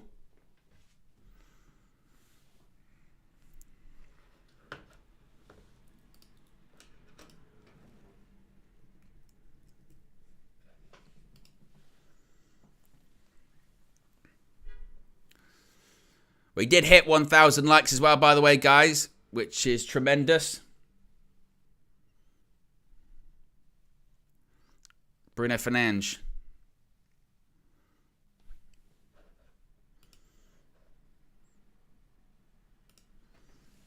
Oh, it's just getting crazy. McTominay. He did say 200s. Oh my God. This is going crazy. Bruno Fernandes. Oh, it only went to Wheatley. Oh, I didn't even know. I'm lost for words. I'm speechless. What a madness we have had this evening. It's Pharaoh's in the chat. Pharaoh's in the chat. You've got to fill up the chat with the UV emojis. You've got to. For Magic Matt, Sir Matcliffe. That's got to be a record, hasn't it? It has to be. That has to be a record. And as Stephen Jenks said, he said 200 if we win, and we're winning. Unbelievable. Matt with the madness. We're on crazy settings this evening. Free kick to Manchester United with just a few seconds left. Head of recruitment. Yeah, head of recruitment. Again, we've got a strong recruitment department. Very strong recruitment department at UV. With Magic Matt, Sir Matcliffe.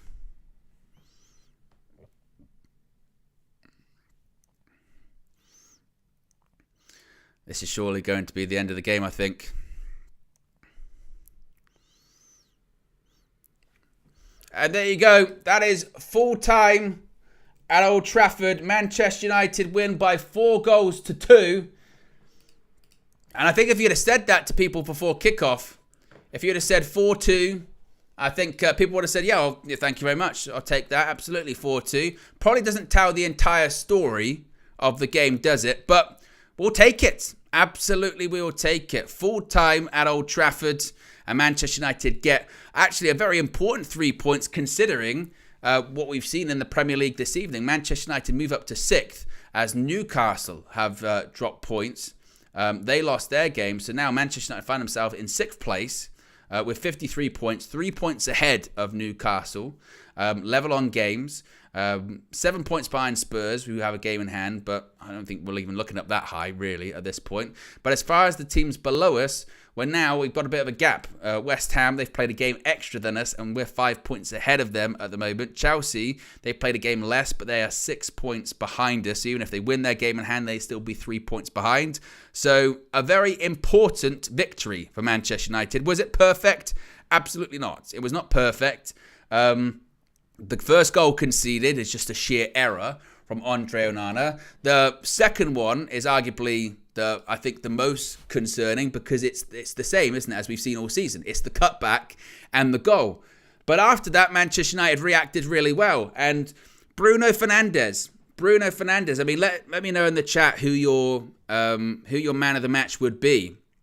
Who your man of the match would be for Manchester United today. I think it would probably have to be Bruno Fernandes, wouldn't it, really? It'd have to be Bruno. Created chances, scored a penalty, scored a fantastic shot from 25 yards out, gets an assist for Rasmus Højlund as well. A captain's performance. And when we needed it in this game, because this is the thing too. This is going to be the conversation now, isn't it? Going, oh, you don't tell me you're really all gassed up because you beat bottom of the table. No, you're not. We're not gassed up because we beat bottom of the table. We're happy that we've won because we haven't won in ages. We haven't won a game in the Premier League since, what was it, March or something like that. We haven't won a game since we played Everton at home. We desperately needed 3 points. Somehow, some way, teams around us have started dropping points as well. We've managed, and this is a rarity for us this season as well. When teams around us have dropped points, we've managed to take advantage. After the collapse of the weekend and the fallout of the weekend, the only thing we needed tonight was a win. We scored 4 goals. Is it perfect? No, but Man United aren't going to be perfect this season. We're just not. We are far from it, far from perfect. And are there concerns and alarms that at points this evening, despite a really poor level of opposition, we've made it a bit difficult for ourselves? Yes, that is a bit concerning. But again, 4 goals. We're in positive goal difference. Positive goal difference. Dominated the possession of the ball. And I think also you would say 4 goals. Realistically, it could have and probably should have been more than that. Alejandro Garnacho will be coming off the pitch tonight being like, how did I not score? Alejandro Garnacho's had 2 proper gilt-edged chances in the first half in particular that he should have buried. So you're looking at that going, you could have had 6 goals tonight at Manchester United. You could have had 6 goals. It's not perfect. I think the idea of going into the game expecting that Manchester United are going to steamroll anyone, we just haven't done it all season. So I would say manage your expectations for that. But 3 points up into 6th, and the season hasn't completely petered out. Not completely, not yet. Could we, at the weekend, play Burnley at Old Trafford and drop points? Absolutely. Of course we could. Look at our performances this season. But apart from those sort of individual errors, largely on the whole, I thought we played quite well this evening.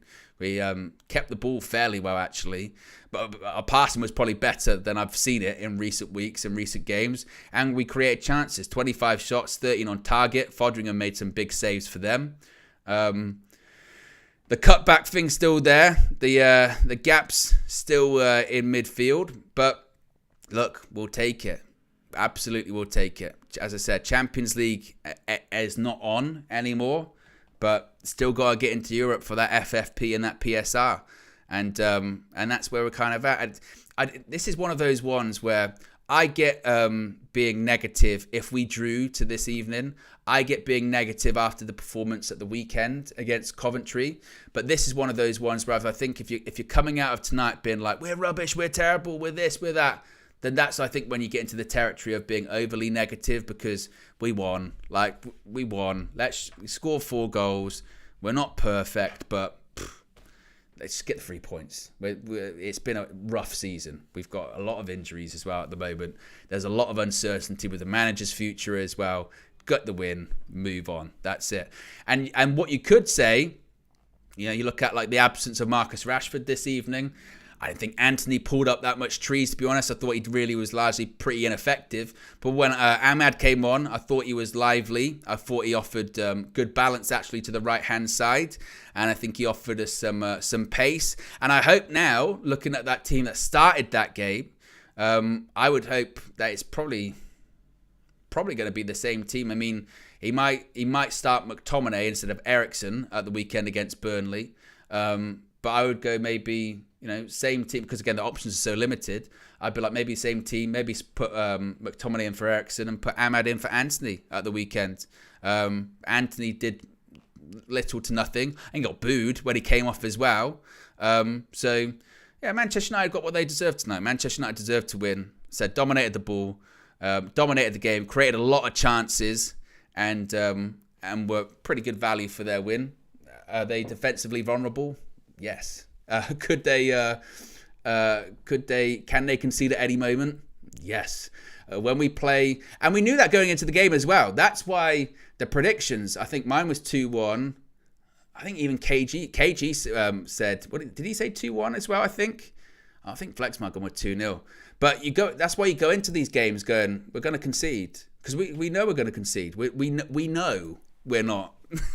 we're not good defensively, and we know that even in a game that we're largely dominating, we're still going to give the bottom of the table chances. That is inevitable. But the most important thing today, after being really poor for the last 6 weeks and not winning games, not winning against Chelsea, not winning against Brentford, not winning against Bournemouth, in normal time against Coventry, not winning, having to beat them on penalties, the most important thing today was the win. And it's hardly like, we shithoused that win, we didn't deserve it. Manchester United did deserve to win that game today. It wouldn't have been one of those ones like when we were playing Brentford. If we'd have won that game, you go, we didn't deserve it. Manchester United deserved to win that game today. They were the better team. There were errors on the pitch in a team that's full of them. That's inevitable for Manchester United. But we deserved the win. We dominated the game. Some sloppy errors that are worrying and will continue to happen, by the way, between now and the end of the season. But we did what we needed to do, which was get the win today. And I don't know about you, but with Marcus Rashford's absence today, I mean, this injury might be the best thing for him. I think he needs time out of the side. I think he needs, and if he's been, almost to the point, if Marcus Rashford has been carrying any other injuries, because they said he had a slight knock all the way through the week. If Marcus Rashford has been carrying any other injuries, now would be the time you'd say to him, mate, sit it out. Sit it out for a couple of weeks. And let's see as well what this team can do. Now, it's not just because Marcus Rashford didn't play that Man United dominated the ball. But now, if Erik ten Hag feels like he's got to consistently start Marcus Rashford for whatever reason, or he's got this just constant faith in Marcus Rashford, then that today should be an example of Erik ten Hag going, wait a minute. If I don't play Marcus Rashford, guess what? Things don't completely go to shit. And actually, we can be fine. We can create chances. So, yeah, I think largely it was a good performance today from Manchester United. And I think it would just be a case of maybe starting Ahmad at the weekend as well. What are people saying here in the chat at the moment as well? Zach's been a member for 2 months, says, Ten Hag Defence League 2 I die. Scar's chosen spokesperson said, surely Ahmad has to start the next game now. I would think so. And it's not even necessarily because and this is where you don't want to take it too far. It's not like he came on, he was he's best player on the pitch. He was best player on the pitch. It was just a case of Anthony offered literally nothing. Ahmad offered a little bit more. And that was in what? How long was he on the pitch? Like 40 minutes? He came on, I think, 55 minutes, didn't he? And at the very least, you would say, Anthony offered nothing, so give Ahmad a go. Because he offered more, it felt like, in that 40 minutes. So give him a go against Burnley. It's not a case of overrating him or overhyping him and say, hey, he's proved everyone wrong. I don't know if he's done that. But Anthony's certainly done nothing today to keep his position, I don't think. Nothing crazy. And we were saying before the game that Ahmad was unlucky not to start. So I would say, well, then, give him a go. Give him a go. United View Scout says, missed you, bruv, back from South Korea. Wow. Says, like I said, since signing Onana, continues to disappoint. Folks should stop bashing Eric Ten Hag and needs more seasons. Remember Fergie's early days. We need to sell Rashford as soon as possible. Austin Baker says, O-Dog copium dancing around the Klopp side. 2-0. Was that the final result, actually? I wasn't paying too much attention. I was paying more attention to that game. 2-0. Liverpool fully just shit the bed at the end of the season, haven't they? Proper. What's their recent form been like, Liverpool? Because I feel like in my head I'm just seeing them lose matches at the moment. So they beat Fulham. They lost to Atalanta. They beat Atalanta, but they're not knocked out. They lost to Palace. They drew to us. Yeah, they've dropped points, haven't they? Well, the quadruple. Jurgen Klopp, he's going to go out. He's going to go out in a blaze of glory, folks. Jurgen, isn't he? He's going to meet Xabi Alonso in the final. They're going to play Bayer Leverkusen. They're going to hand over the torch. Then Xabi Alonso's going to go to Liverpool, and he's going to carry on the dynasty as well. We would never hire a bold manager from the Eredivisie. We would never do that at Liverpool because we got standards. Sorry, what are we doing? Oh. Well, he's really, really good. He's really, really good. Yeah. What do you mean we said with Eric Ten Hag, what's he won? When we said Eredivisie, we said that's not good enough. What was that? Oh, that's interesting, isn't it? Very, very curious, isn't it? Very short memories, Liverpool fans. Very short. Because I remember when we won the Carabao Cup last season, nothing to celebrate. You're celebrating that trophy, and that's all you're going to win. Pretty embarrassing, isn't it? We definitely wouldn't. Oh, what's happened a year later in Klopp's final season? Oh, very interesting. Funny how that works out, isn't it? Life. Funny how those kind of things come around. Very, very, very, very curious, isn't it? But as I said before, this season, so many times. How many times have we said, this result went for us here, or this team lost? Can we take advantage? And we never did. I mean, that Liverpool game is significant in the sense of we hate Liverpool. But the most significant game for us this evening is that Crystal Palace game against Newcastle. 2-0, and we've taken advantage of that and managed to go above them in the table into 6th.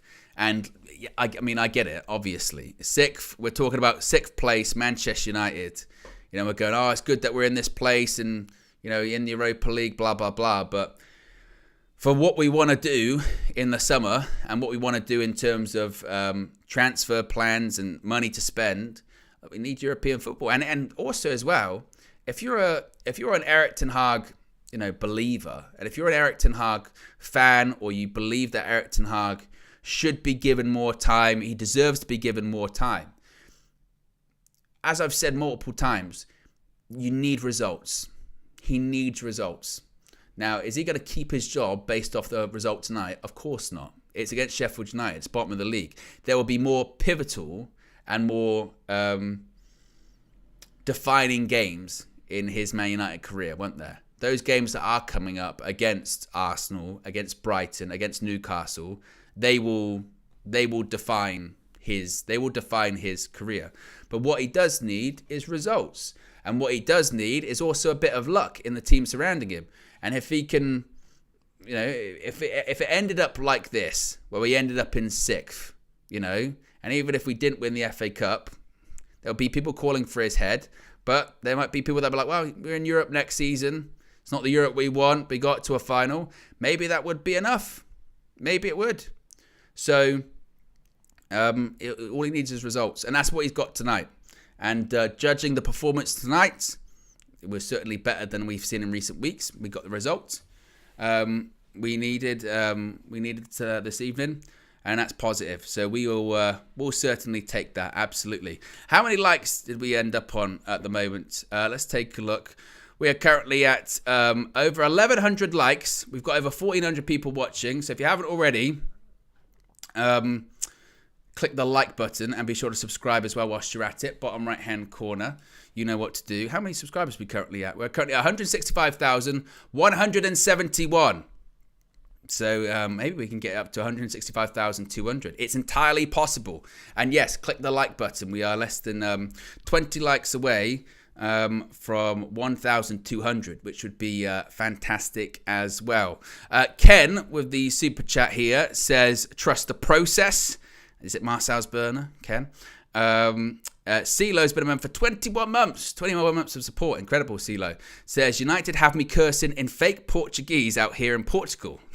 Fake Portuguese? How does that even work? How does that even work? Big up to you. But there you go, guys. 4-2 Manchester United victors at Old Trafford this evening. What's on tap for the remainder of the evening? Well, obviously, right after this will be the full-time view. Members can call in and have their say. You should be redirected straight to it. You'll have to give me like 5-10 minutes as I get everything else ready for that. Thumbnails, titles, all that kind of fun YouTubey stuff. Then after that, you should be getting fan views from Flex outside Old Trafford. Hopefully some joyous ones, actually, for a change as well. Yes, so be sure to check those out. Player ratings too.